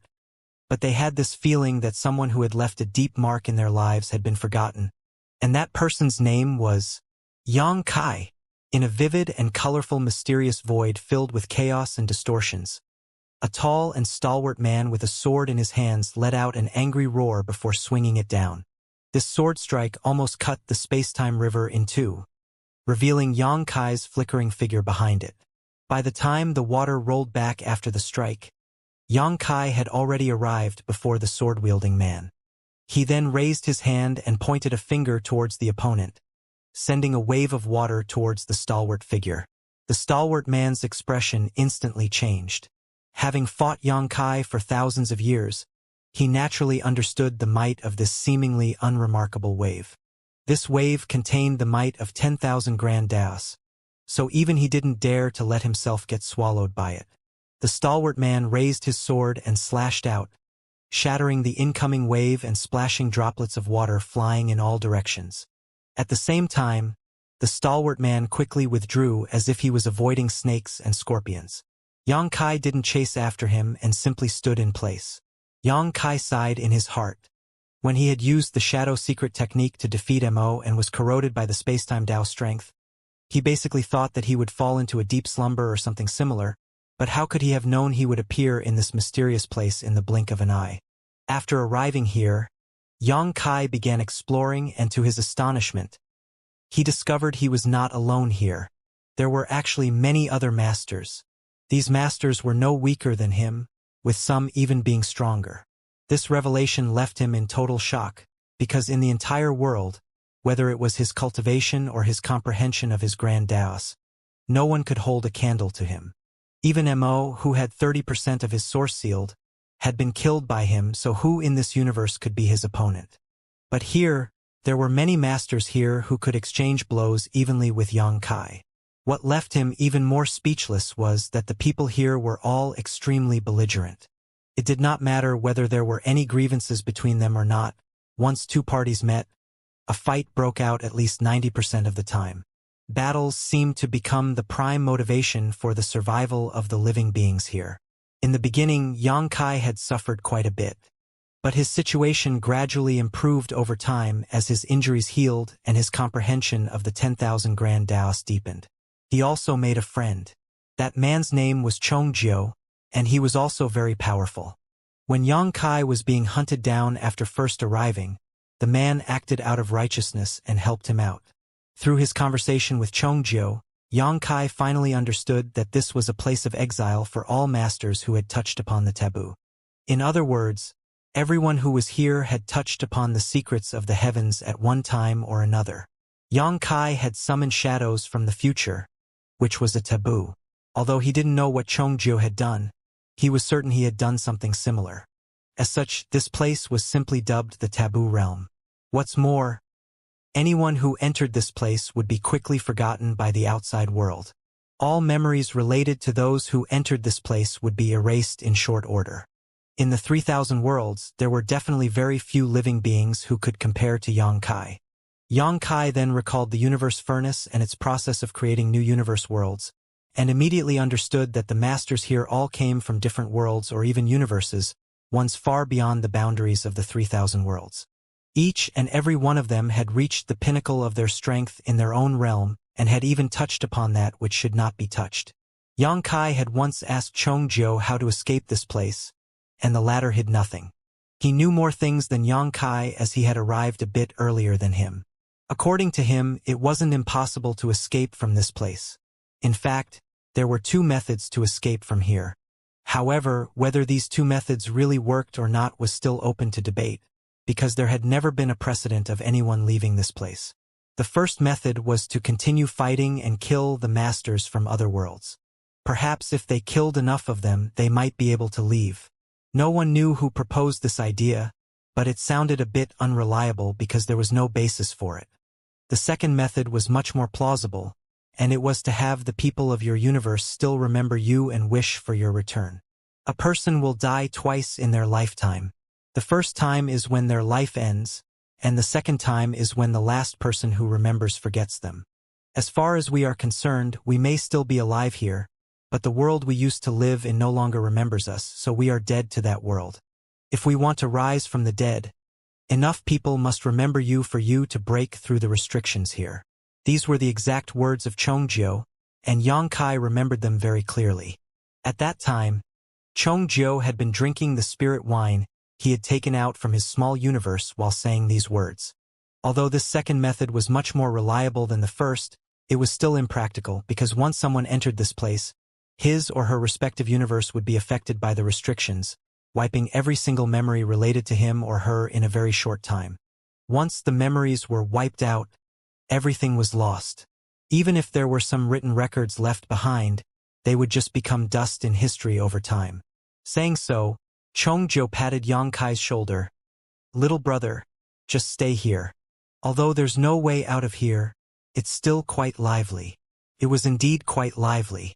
Supreme masters of many worlds were gathered here, fighting non-stop every day. This kind of thing would be rarely seen in the outside world, but here it was a common occurrence. At that time, Yang Kai just responded to Chongjiu in one sentence. "I will be able to get out. My world will never forget me." Chongjiu looked at him like he was looking at an idiot and threw a sentence. "I'll be waiting for that day," calculating the time that day should be arriving soon. While Yang Kai was lost in a daze, the tall and stalwart man had returned at some point and sent a fearsome sword wave at him, forcing him to dodge. From nearby, Chongjiu's playful laughter rang out. "Yang Kai, don't die. If you die, I won't be able to watch the good show." He had already arrived a few days ago as promised, wanting to see if Yang Kai could really leave this place. Although he felt that Yang Kai didn't have much hope, since he made a deal, he naturally had to abide by it. Unexpectedly, someone came to seek revenge on Yang Kai at this point.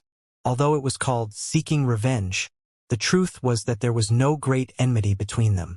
The sword-wielding man had fought with Yang Kai at least 100 times over the past few thousand years, and neither of them had been able to do anything to the other.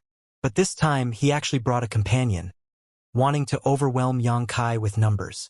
But unbeknownst to them, Chongjiu happened to be together with Yang Kai. A battle had broken out immediately afterwards. Yang Kai was up against the sword-wielding stalwart man while Chongjiu dealt with his companion. At this moment, a towering tree had emerged behind Chongjiu.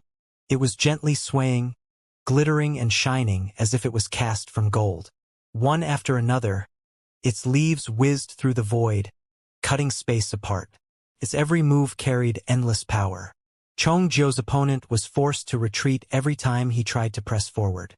After fighting for a while, the master couldn't help size up Chongjiu before asking, "The Dao tree lineage?" Chongjiu raised his brow. "You've seen it," the master continued. "The Dao tree lineage is famous throughout the heavens, and I had the honor of experiencing it firsthand once before." Saying so, he put away his weapon. "I won't fight anymore." Chongjiu smiled slightly. "I was thinking the same. Battles were common occurrences in the taboo realm, but there were many cases where a simple smile and greeting could wipe away all enmity. After all, everyone's strength was about the same, so unless there was some kind of irreconcilable grudge between them, no one was willing to really fight to the death. For example, someone like the sword-wielding stalwart man who repeatedly sought trouble with Yang Kai was actually quite rare. He kept attacking Yang Kai mainly because Yang Kai had only been here for a short time, and the sword-wielding man believed that he was an easy target.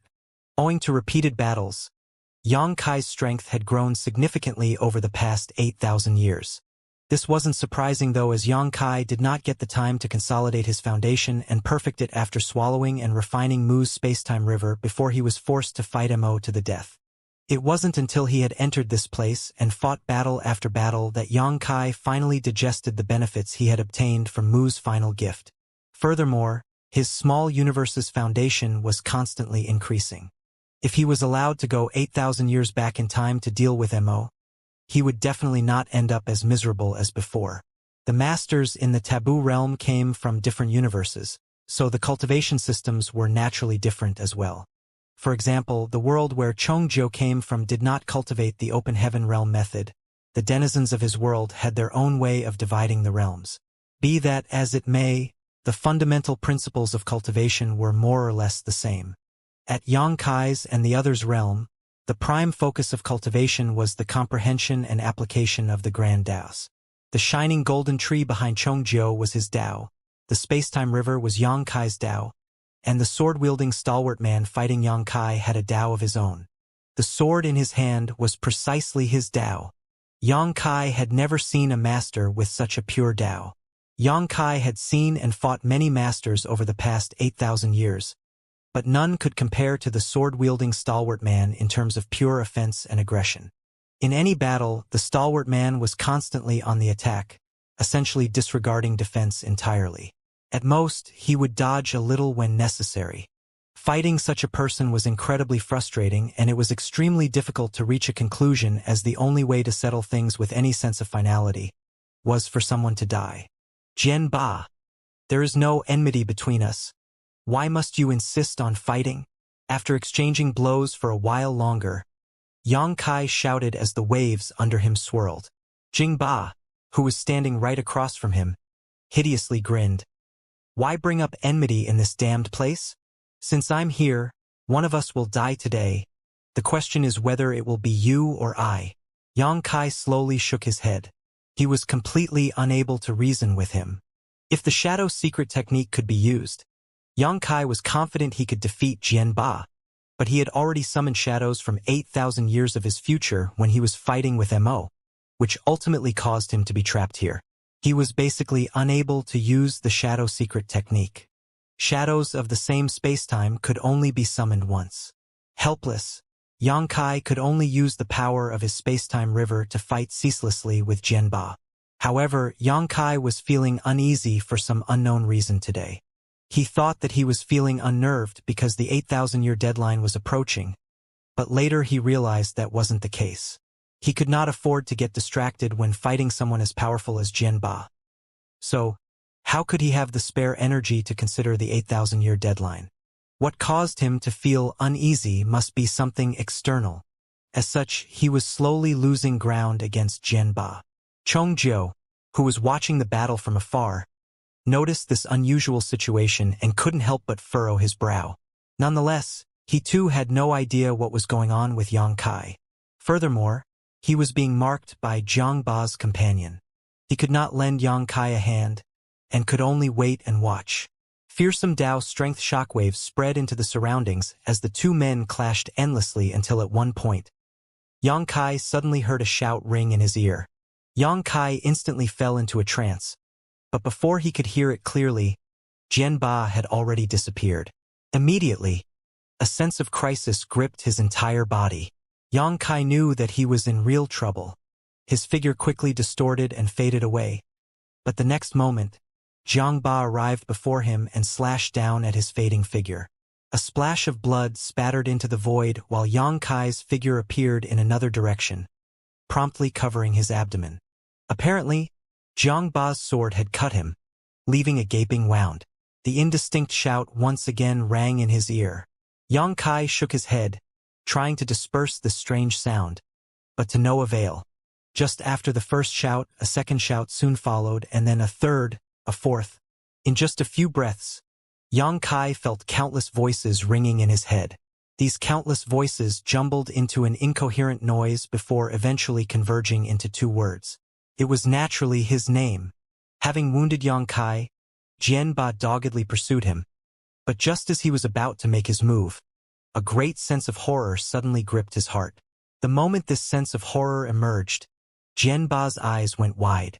It was not terror or fear Jian Ba felt though, but instead extreme excitement, because ever since his cultivation had reached its peak, no one had been able to give him such a feeling. Even in this taboo realm, where he had encountered countless masters, no one had struck true terror into his heart. But at this moment, against an enemy who had been wounded by him, this long-lost feeling had reappeared. Jianba couldn't help but recall the masters he had faced when he was weak. The sword that had accompanied him all his life began to hum, warning him to retreat. Jianba didn't retreat though. Instead, he swung his sword down, causing the expressions of Chongjiu and the other experts watching from afar to become extremely solemn, because this attack could be said to be the strongest sword attack they had ever seen. It was Jiangba's all-out strike. Once he executed this attack, his target would definitely die. The sword light filled everyone's vision, blinding them. When the sword light disappeared, Chongjiu and the other master quickly looked up, and what entered their sight made their eyes crack wide open in shock. Much to their surprise, Yang Kai had not blocked that sword strike at all and simply let it fall on his shoulder. It almost severed his arm, but it didn't, as the endless river water happened to be wrapped around Jianba's sword and wrist, preventing him from following through. Although Yang Kai was injured, his expression was extremely strange. He seemed a little confused yet also a little relieved. What caught Chongjiu's attention was the void behind Yang Kai, which looked extremely unusual at the moment. It happened to be continuously distorting, and through this distorted space, a faint distortion of spacetime emerged from some unknown place. The restriction of this place had been broken. When Chongjiu recalled Yang Kai's confident words, his heart began to pound violently. Could it be that the rumors circulating in the taboo realm are true? Did enough people in Yang Kai's universe still remember him? But how is that possible? Anyone who entered this place would be quickly forgotten. Otherwise, how could the masters who had entered this place be unable to leave even after so many eons? But other than this possibility, Chongjiu could not find a better explanation. Yang Kai, he quickly called out. Yang Kai, who was immersed in this wonderful feeling, raised his head and smiled at him before turning to look at Jianba, who was still standing at arm's length. Under Jianba's stunned gaze, Yang Kai stretched out 2 fingers and grabbed his sword. It turns out that only by breaking the restriction here can one pry into the higher realms of the martial Tao. Saying so, Yang Kai gently raised his fingers, lifting up the long sword that had cut into his shoulder. The corners of Jianba's eyes twitched violently as his instincts were giving off warning bells. At this moment, Yang Kai gave him a very strange feeling, as if he was about to achieve some kind of breakthrough. This feeling left him in a great shock. The masters in the taboo realm had already reached their limits. The reason they were trapped here was because they wanted to break through to higher realms, but in the end, they had touched upon the taboos of the heavens. Today, he had seen both an amazing truth and an incredible secret. Breaking the restriction of this place would allow one to gain insight into the next realm. This was a huge blow to Jianba's mental state. Not to mention him, even Chongjiu, who was watching from afar, and the companion Jianba had invited, felt the same way. Stand down. Yang Kai looked at Jianba and declared. Jianba naturally ignored him, gritting his teeth as he poured all his strength into the long sword and pushed it down without muttering a word, seemingly intent on cutting Yang Kai in 2. The sword in his hand was his Tao. Backing down would be equivalent to abandoning his Tao, so how could he possibly agree? Whether it was High Heaven Territory's star boundary, or the universe worlds of myriad monsters' territory. Everywhere where humans had settled, humans were chanting Yang Kai's name non-stop, singing his praises, spreading the name of Void Great Emperor. For the first few days, nothing unusual happened, but as time passed, a strange sound started ringing in everyone's ears, like waves crashing onto the shore. Furthermore, the sound became louder and louder with the continuous actions of the humans. Finally, at a certain moment, a strange phenomenon occurred. Everywhere the humans were gathered, a river suddenly appeared out of nowhere. The sonorous sounds of waves crashing were originating from the river, and everyone witnessed this magical sight. The water in the river swelled and flowed towards the horizon, passing through the endless void, flowing through one great territory after another, to the late ancient era battlefield, and finally converging on the final battlefield where Yang Kai and Mo fought each other. The dozen or so of Yang Kai's close relatives in the palace looked excited at the sight of this. Their chanting became more hurried, and their expressions more fervent. The river was illusory at first, as if it existed in another spacetime, but it soon became real and tangible. Immediately afterwards, a figure emerged from the tumultuous waves in the river.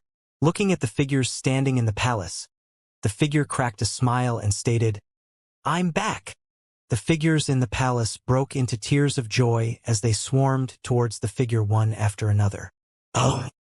Meanwhile, the masters in the taboo realm soon got the news and rushed over. Over 100 people had gathered in a short time, and more were still coming from afar. These people were all supreme masters of their respective universes. Each and every one of them had reached their own limits.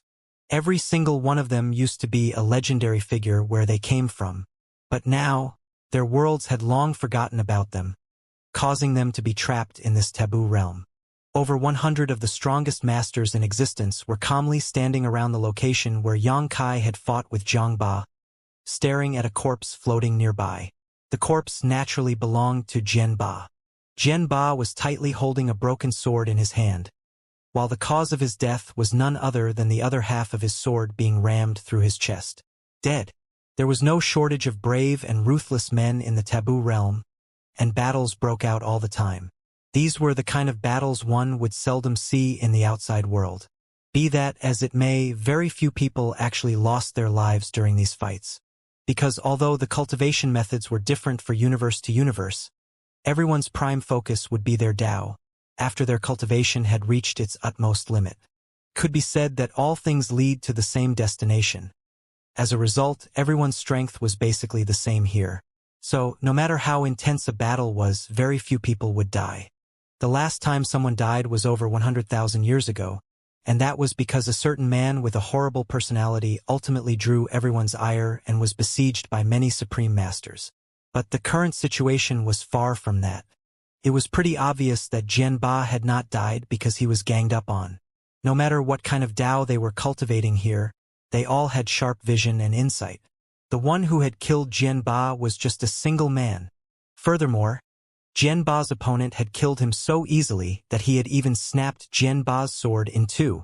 Even if these supreme masters present here weren't very familiar with Zhen Ba, most of them had fought him at least once in the past. Zhen Ba's sword was his Tao. So, killing someone might not be a big deal, but killing someone while destroying their Tao at the same time was inconceivable. What the Supreme Masters were concerned about was that they had sensed some unusual fluctuations a while ago. Even when they were far away, those fluctuations were as bright as a match in the darkness. Those were clearly the fluctuations caused by someone breaking through their current cultivation realm. But by the time they arrived here, they didn't see anything. Under everyone's watchful eyes, the faces of Chongzhou and Jianba's companion were filled with a bitterness. Their expressions way worse than eating a bitter pill. Both had witnessed Jianba's death at the hands of Xianxia, which had shook them to the core. By the time they came back to their senses, the Supreme Masters had already arrived here to investigate after noticing the commotion. As a result, they were unable to leave. If they tried to leave now, they would definitely be forced to stay. The Supreme Masters had been trapped here for far too long, so any unusual movements would definitely attract their attention, let alone a disturbance that exceeded the limits of their current strength. Who was here? Someone suddenly asked. Although it was a random question without a head or tail, the meaning behind it was obvious. The speaker was obviously asking who had witnessed Jianba's death. No one answered. Who arrived here first? Someone asked. Still no answer, but the eyes of the Supreme Masters began to wander across each other, their gazes swiftly changing as they reached a certain unspoken agreement. Finally, everyone's eyes landed on Chongzhou. Chongzhou scowled in anger as he stared at the colleague invited by Jianba. Why are you only looking at me? He was here as well. Although the two were originally on different sides, they clearly had no choice but to band together at this moment. If they didn't handle this situation well, they might become the public enemies of all the Supreme Masters, so they couldn't afford to be careless. There was no escape from this taboo realm. If they became public enemies, things would be hard-pressed for them in the future. Who killed Jianba? An old man with small stature asked. This old man had been trapped in the taboo realm for who knows how many years. It wouldn't be an exaggeration to say that he was one of the oldest Supreme Masters in the taboo realm. At least, these 100 or so Supreme Masters present had all come to the taboo realm later than him. It wasn't me, Chongzhou quickly clarified. I'm not that capable. The Supreme Master standing beside him also quickly denied. I didn't kill him either. You were here first. Didn't you see who did it? The short old man asked. Although he was the only one who spoke, he represented everyone. Well, Chongzhou hesitated for a moment. He knew that no matter what, he couldn't avoid this matter. Rather than drawing everyone's ire, he might as well speak the truth. After understanding this point, he finally answered, Yang Kai killed him. Who is Yang Kai? The short old man frowned. He had never heard of this name before. He was a newcomer whose Tao strengths had manifested into a river. He arrived about 8,000 years ago, someone explained. The short old man finally understood. I seem to have some impression of him, but how could a newcomer kill Jian Ba? Where is he? He left, Chongzhou replied. Where did he go? He left, from this place. The Supreme Masters were stunned for a moment before staring at Chongzhou in shock. Being the focus of attention of so many Supreme Masters, Chongzhou felt as if an enormous mountain was weighing down on him. The Supreme Master who was standing by his side subtly stepped away from him, drawing a clear line between them. You said, he left this place? The short old man asked. Although his tone remained calm, his heart was in turmoil. Brothers, sisters, there's no need to stare at me like that. He really did leave. This friend and I saw it with our own eyes, Chongzhou stated as he pointed towards the Supreme Master who had just stepped away from him. The man's face darkened, but he knew he couldn't avoid it. All he could do was brace himself and nodded. Yes, he did leave. Chongzhou smiled and said, weren't you all attracted by those strange fluctuations? I'll be frank with you, according to the rumors, there are two ways to leave the taboo realm, and the second method is apparently true. Yang Kai used that method to leave this place. What's more, when he broke through the restrictions here, he seemed to also break through to the next realm, allowing him to kill Jian Ba. Since ancient times, it had been passed down that there were two ways to escape the taboo realm. One was to constantly fight and kill other Supreme Masters. So long as you killed enough Supreme Masters, you would have a chance to leave this place. The second was to have enough people from your original universe remember you and wish for your return. Whether the first method would work or not, no one knew because few people ever died in the taboo realm. But now, the second method had been proven effective. If Chongzhou wasn't lying, Yang Kai had left the taboo realm using this method. Under these circumstances, there was no need for Chongzhou to lie. Everyone was well aware of this. How is that possible? Once we arrive here, the denizens of our worlds would have quickly forgotten about us. Without any memories, how can they remember us? This is simply impossible, someone questioned. Chongzhou spread out his hands and stated, I don't know. In any case, Yang Kai told me a long time ago that his world would never forget him. Perhaps because he saved his universe, the people of that world still remember him. The Supreme Masters still found it difficult to accept this, because from ancient times until now, there had never been a precedent of anyone leaving this place. But now, a newcomer who had only entered 8,000 years ago had done just that. This made them envious, but at the same time, they also saw a glimmer of hope. If someone could leave here, it meant that this taboo realm wasn't a prison they couldn't escape from. It was just that they had not found the right way. It was definitely impossible to count on Yang Kai's methods. Not mentioning who knows how his world still remembered him, the main reason was that he had only been here for 8,000 years. The others had simply been here for far too long. Before Yang Kai, the previous Supreme Master to arrive here, had done so some 20,000 years ago. After tens of thousands of years, all traces of his existence in his world would have long since vanished. You can get a glimpse of the next realm after breaking the restrictions here? What kind of realm is that? The short old man asked. Chongzhou shook his head. I don't know what realm he reached, but once he broke through, he casually snapped Jian Ba's sword with just 2 fingers. All the Supreme Masters gasped in shock. What those 2 fingers destroyed was not just a sword, but Jian Ba's Tao. One could only imagine what amazing realm Yang Kai must have reached at that instant. Everyone, Before Yang Kai left, he told me that he will find a way to rescue me. Although I don't know if he would be able to do it. If he does, everyone here will have new hope of finding a way out. Chong Jiu threw out another piece of news that excited everyone. In an instant, the expressions of all the Supreme Masters present changed. Half a day later, the Supreme Masters finally dispersed. Chong Jiu let out a long sigh and wiped the sweat from his forehead.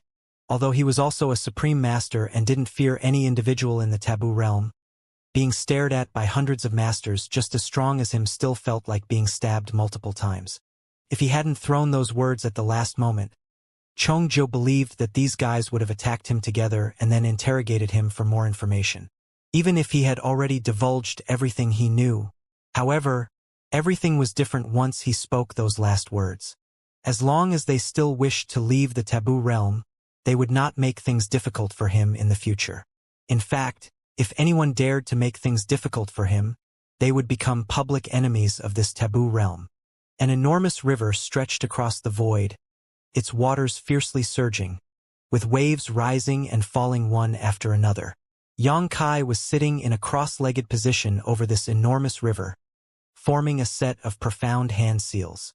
As his hands moved, the water in the river would cycle through states of agitation and calm. The myriad of Dao strengths would also undulate with the current in the river.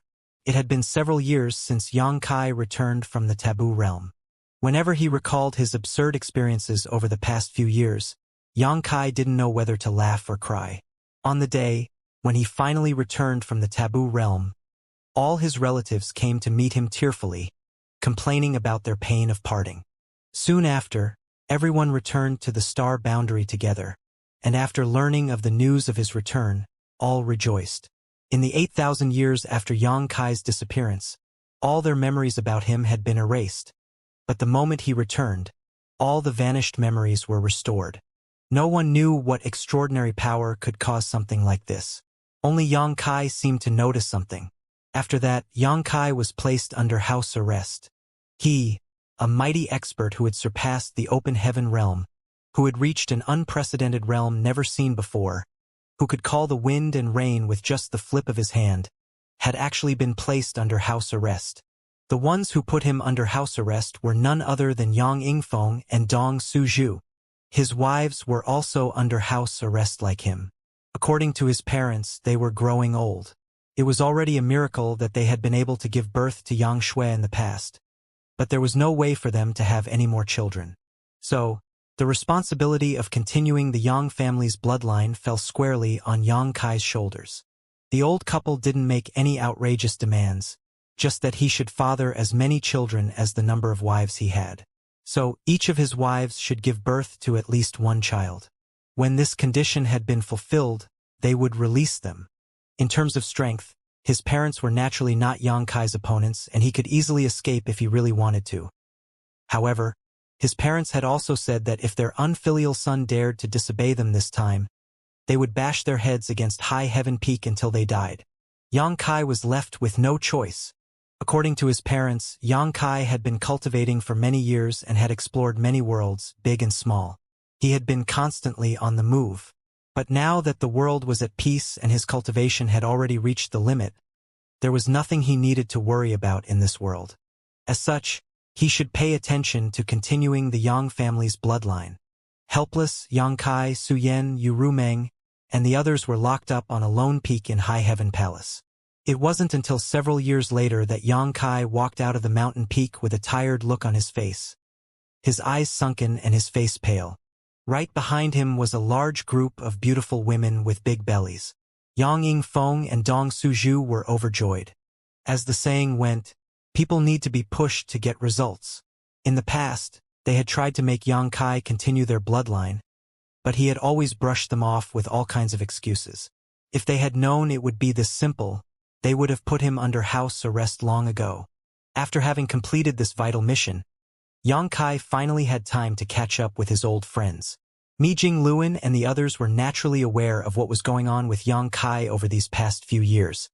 So, they could not help but tease him when they finally met up. Soon, Yang Kai learned about the current situation of the human race from the other Ninth Order Masters. With the end of the war more than 8,000 years ago, the Black Ink clan was completely wiped out, and the universe had finally achieved a state of peace. Now, the human race were the sole rulers of the world. Be that as it may, the scars of countless years of war were difficult to erase. The 3,000 worlds used to be extremely prosperous, but now, apart from those in High Heaven territory and Myriad Monsters territory, the universe worlds in the rest of Great Territories had either been completely corrupted by Black Ink strength or had long since been destroyed. It could be said that the habitable space for the human race had been greatly reduced. Originally, traces of human activity could be seen in every Great Territory, but now all the surviving humans were gathered in High Heaven territory and Myriad Monsters territory, with more than 90% of them living in the latter. In fact, because of the scarcity of cultivation resources, the two open heaven realm cradles, the Star Boundary and Myriad Monsters world, had essentially been evacuated and cordoned off. The human race didn't dare let too many people live in these two open heaven realm cradles, lest too many good seedlings were born and there were no resources to nurture them. If the number of people suitable for cultivation increased, but there were no resources for them to cultivate with, fights over cultivation resources would definitely break out, which would ultimately lead to chaos. Currently, the population living on the Star Boundary and Myriad Monsters world was extremely small, and if one wanted to enter these two open heaven realm cradles, they would need to undergo a rigorous series of tests and selections. This was the current state of the human race. They had won the war, but it was a Pyrrhic victory. Nonetheless, they could not do anything about it. The Black Ink clan had simply done too much damage to the 3,000 worlds. In addition, the human race didn't have the means to repair these corrupted universe worlds. If no solution was found, the human race would have many dark days ahead of them. Fortunately, Xianxia had returned from the taboo realm, and at this moment he was repairing a universe world. This was an uninhabited great territory. Perhaps this great territory once used to be bustling with human activity, with its universe worlds being rich and prosperous. However, after the Black Ink clan occupation, all that was left was deathly silence, and all the universe worlds had died. The massive space-time river stretched across the void, with universe worlds floating up and down in the river, Dao strengths fluctuating rhythmically. The Black Ink strength that had corrupted these universe worlds was quickly stripped away, and then sent into the profound source gate by Xianxia to be sealed. After that, Xianxia evolved Yin and Yang, then harmonized the 5 elements which gave birth to the 10,000 Grand Daos. The flow of time in the space-time river was different from the outside world, and with Xianxia's current cultivation, this flow rate had reached an extremely exaggerated degree. Perhaps 1,000 years were elapsing inside the river for each breath that passed in the outside world. The lifeless universe world slowly regained its vitality in the space-time river. Suddenly, a small figure stepped out and walked over to Xianxia's side before pursing his lips in frustration. "It's empty outside. There's nothing here? So boring." Xianxia fiercely turned to him and shot him a glare. "It's all your fault." The figure immediately tried to explain. "What does Mo's evil deeds have to do with this little 11? The small figure standing next to Xianxia at this moment was none other than Little 11. Or rather, it was the same person Xianxia had seen in the primordial world's Dawn City. 8,000 years ago, Xianxia defeated Mo and sealed it with the profound source gate. However, as the most ancient being in this universe, even Xianxia was unable to completely destroy Mo. After all, Black Ink strength was a power born at the beginning of the universe. As long as the universe still existed, and as long as there was darkness in living beings, Black Ink strength would never be extinguished. However, Xianxia spent some effort to extract the consciousness born from this power from the profound source gate. This consciousness was Little 11, who was standing beside him. Strictly speaking, Mo was Little 11, but these two were different. In other words, Little 11 was not making excuses, he was indeed not Mo. During the early ancient era, he had fought alongside the 10 martial ancestors to protect the human race. Only Mu had noticed the problem in Mo at the time. She had set up the primordial heaven's source grand restriction and sealed Mo before its consciousness was completely corrupted. Afterwards, under Mu's secret arrangements, Mo's source was divided into 3,000 pieces and sealed in different universe worlds, while Mu kept Mo's consciousness by her side to guard him. Unlike what Mu did, the current Little 11 was not some weak child in Dawn City who did not even have the strength to strangle a chicken. Otherwise, he would not have been able to wander the void alone.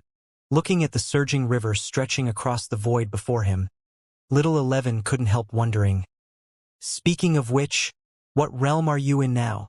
Little 11 was completely unaware of the fact that Xianxia was trapped in the taboo realm, as Mo was sealed by Xianxia after his defeat, and Little 11 was freed just a few days ago.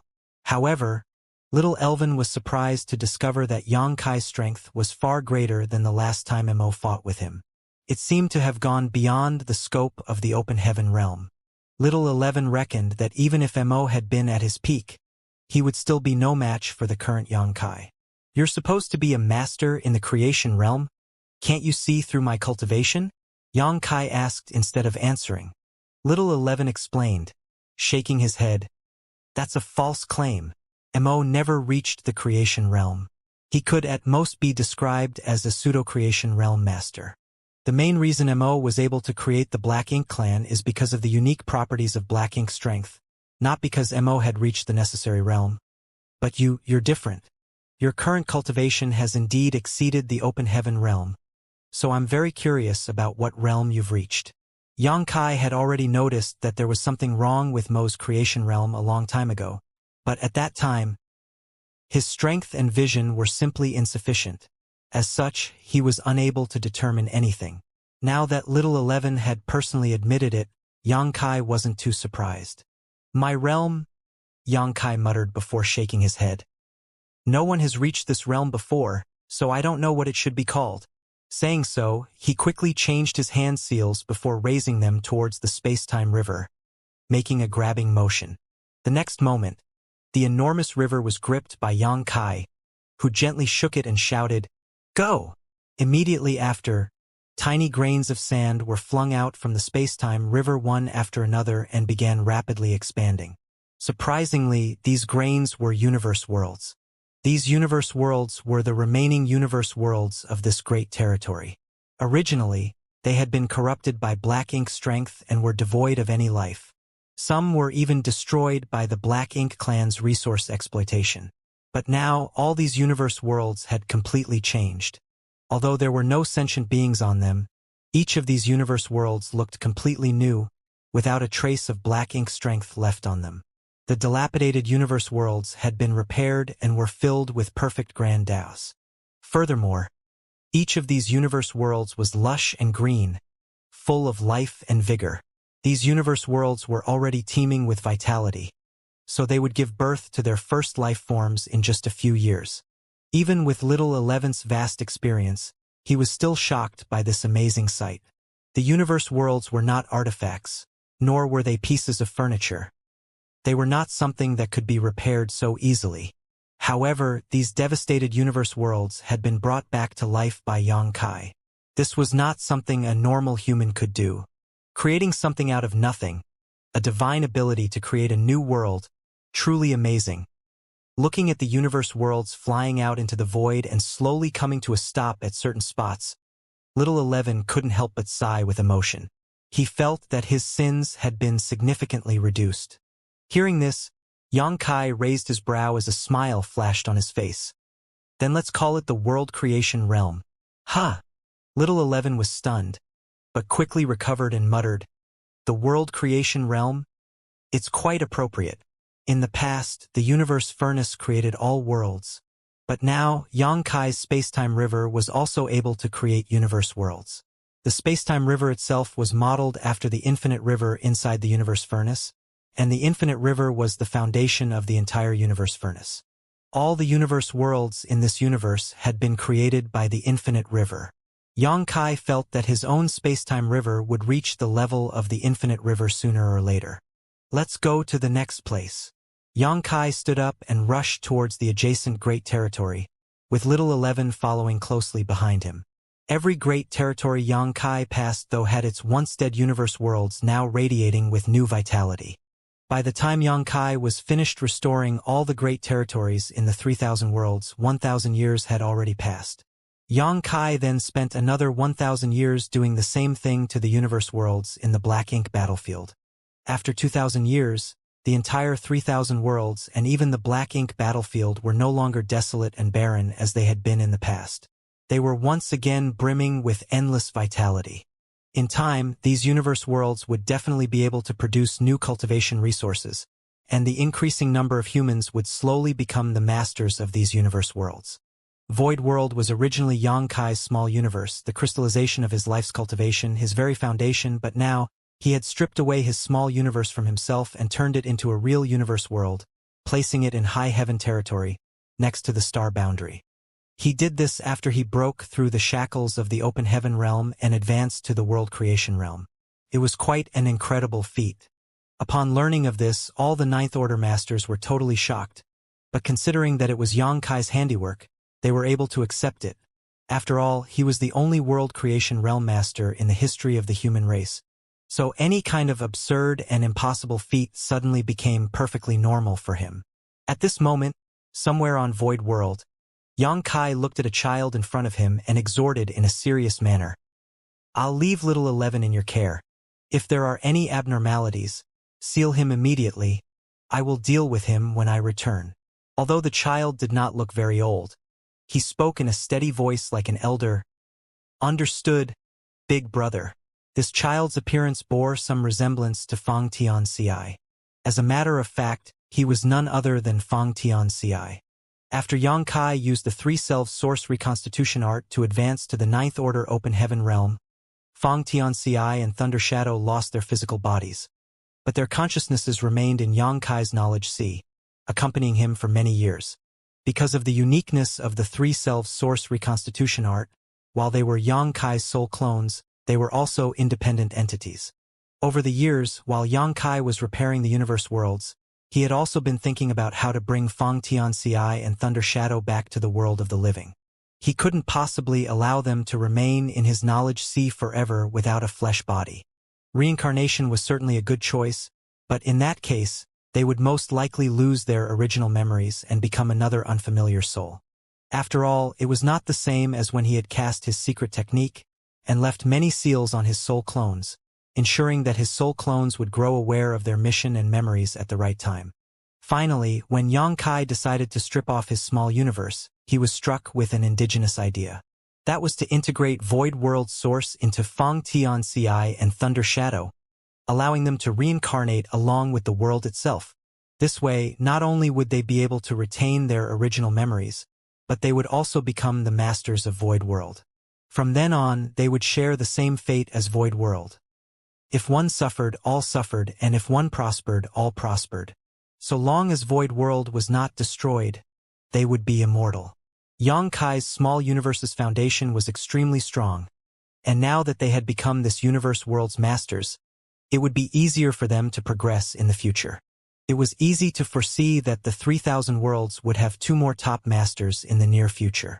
Xianxia had also left little 11 here to be watched over by Fang Tianxia and Thunder Shadow, as it would be grossly inconvenient for him to bring little 11 along for the rest of his journey. After the child, Fang Tianxia responded. A black kitten sitting on his shoulder also nodded and spoke like a human. "Meow. Big brother, don't worry. If there's anything wrong with this brat, second brother and I will beat him to death." A look of anguish and frustration appeared on little 11's face as he rebuked. "Don't make me sound like some wicked demon. At least show some basic respect to a senior like me." The kitten immediately let out a snort. "Then, I'll take my leave." Xianxia nodded before soaring into the sky. The trio's gazes followed after him until Xianxia finally disappeared from their sight. A moment later, the child, Fang Tianxia, and the kitten, Thunder Shadow, stared at little 11 together, causing him to frown. "What do you want?" The kitten shouted. "Let's beat him up, meow."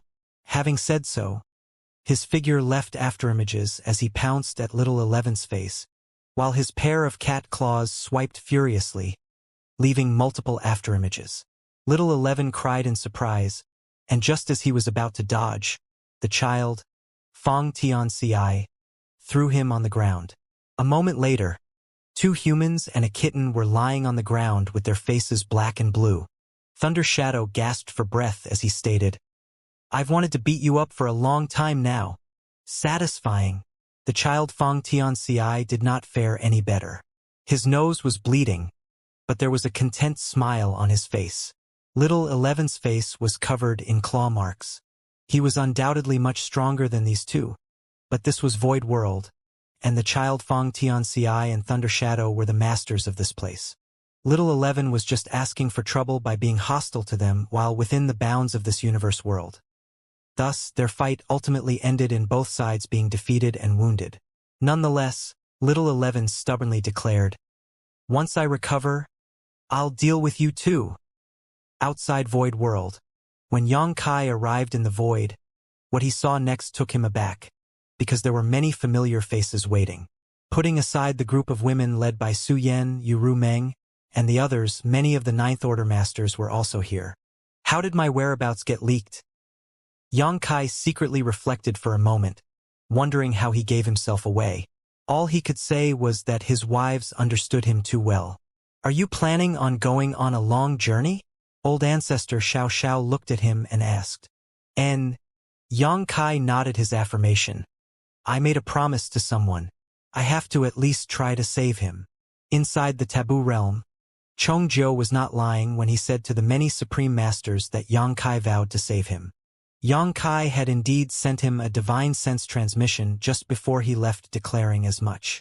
Chongjiu had helped Yang Kai quite a bit during his 8,000 years in the taboo realm. Furthermore, the two of them shared the same ideals. If possible, Yang Kai wanted to rescue him from the taboo realm, despite the fact that he had no idea where Chongjiu's universe was. This would probably take a lot of time and effort to find, and there was no guarantee his trip would bear any results. Having fallen into the taboo realm, Chongjiu's world had forgotten about him a long time ago. Even if Yang Kai found his home, he might not be able to discover any traces of Chongjiu's existence. However, as the saying goes, put forward your best, and leave the rest to the heavens. I also want to find a way to overcome the shackles of the Open Heaven Realm method. The Open Heaven Realm method that the human race was currently cultivating was comprehended by the 10 martial ancestors from the World Tree and passed down through the ages. The Open Heaven Realm method allowed the human race to gain a foothold in this world and gave them a chance to become the overlords of this universe. But in the end, this cultivation method was flawed. All cultivators who ascended to the Open Heaven Realm had innate limits imposed on them. Such a cultivation system was obviously imperfect. In the taboo realm, Yang Kai had come into contact with many supreme masters from different universes. Each of them had a different cultivation method, but very few of their methods had such obvious shackles as the Open Heaven Realm. As the popular adage goes, stones from other hills may be used to polish one's own jade. So, Yang Kai's purpose of venturing out to explore was firstly to find traces of Chongjiu, and secondly, to study the cultivation systems of other places to see if he could make use of them to improve the Open Heaven Realm method. Since the human race was now thriving, and countless universe worlds had been restored, even the originally desolate and dilapidated Black Ink battlefield had regained its vitality. The humans no longer needed to worry about living space and cultivation resources. Yang Kai felt that it was time to shift his attention to future issues. What's more, there was not just his universe in the vast and endless void. Although he had now reached the world creation realm, no one could say with absolute certainty that there were not any existences stronger than him out there. If one day a master from another universe came to invade, their side must have enough strength to protect themselves. This was also a form of preparation for the rainy days. If you can find such a thing, could we break through to the world creation realm? Xianxia asked. Probably not. Yang Kai shook his head. He had experienced breaking through to the world creation realm firsthand, so he knew the method to do so and understood it was not something that could be achieved by solving the shackles of the Open Heaven method realm. Rather, this breakthrough was more about opportunities, luck, and several other conditions. The ideal situation is to allow the current human race to advance through the Open Heaven realm without being affected by their innate shackles first. Originally, a cultivator who directly ascended to the Third Order Open Heaven realm would have an upper limit of the Fifth Order.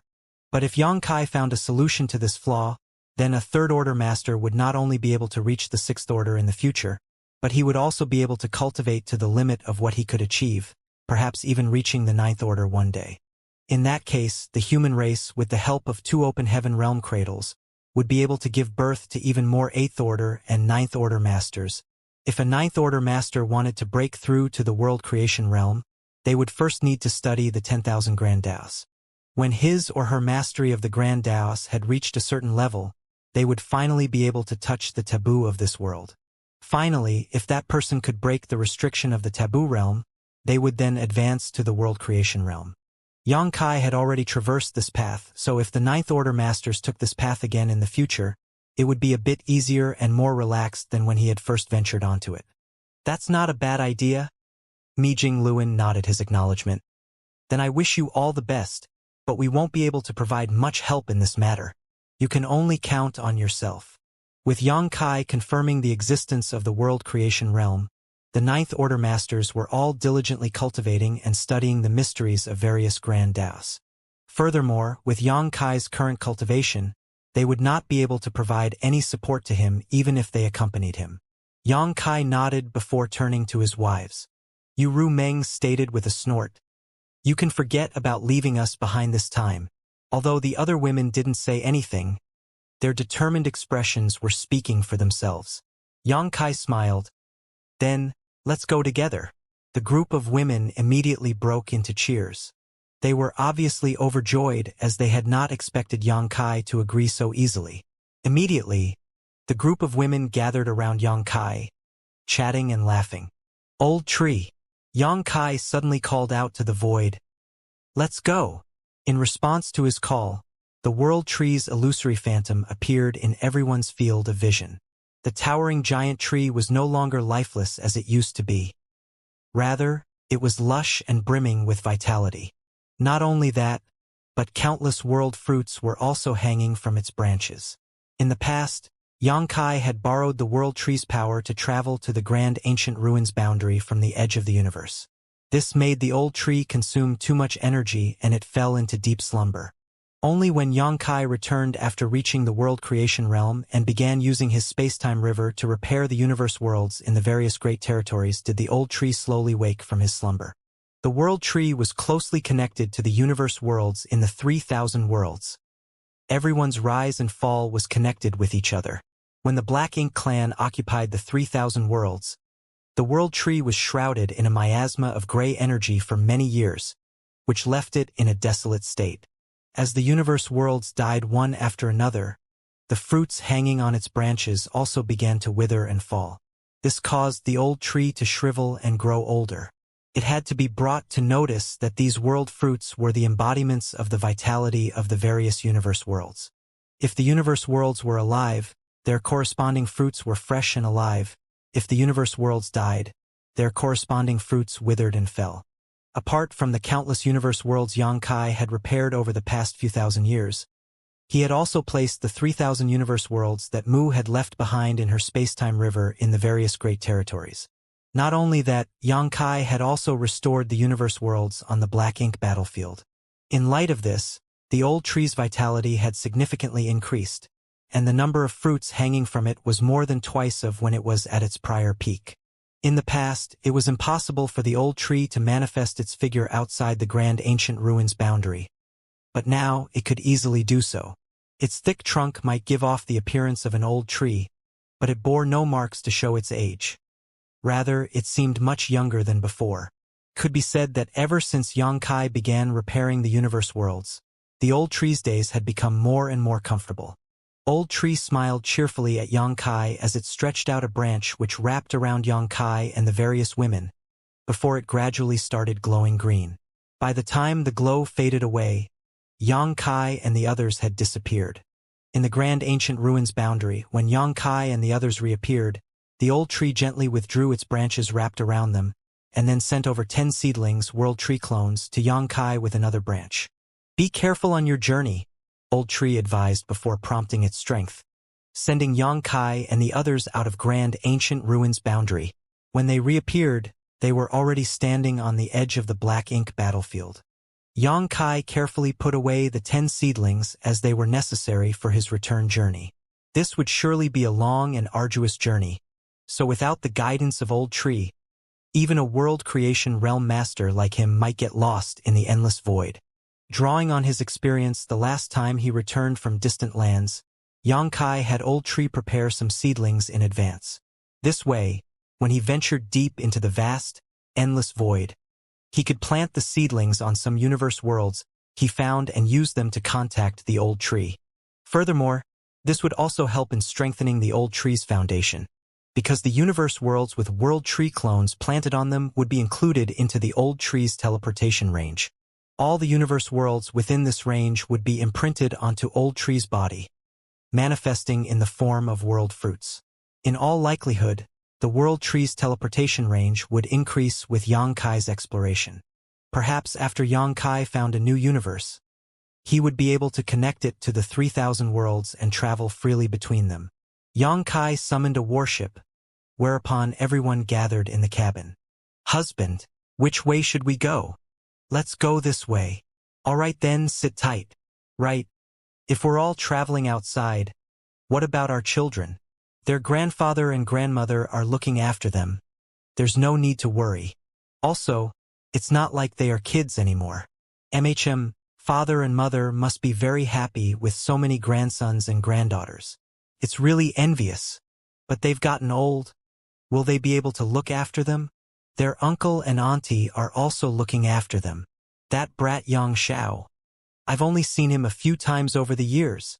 Pong. Hey, if you want to talk, just talk. Why are you closing the door? I don't care. Big sister has already given birth to 2. But I've only given birth to 1. I want to have another kid too. Husband, you can't be unfair. This isn't something I can decide. Don't tear my clothes. Let's talk it out. The end.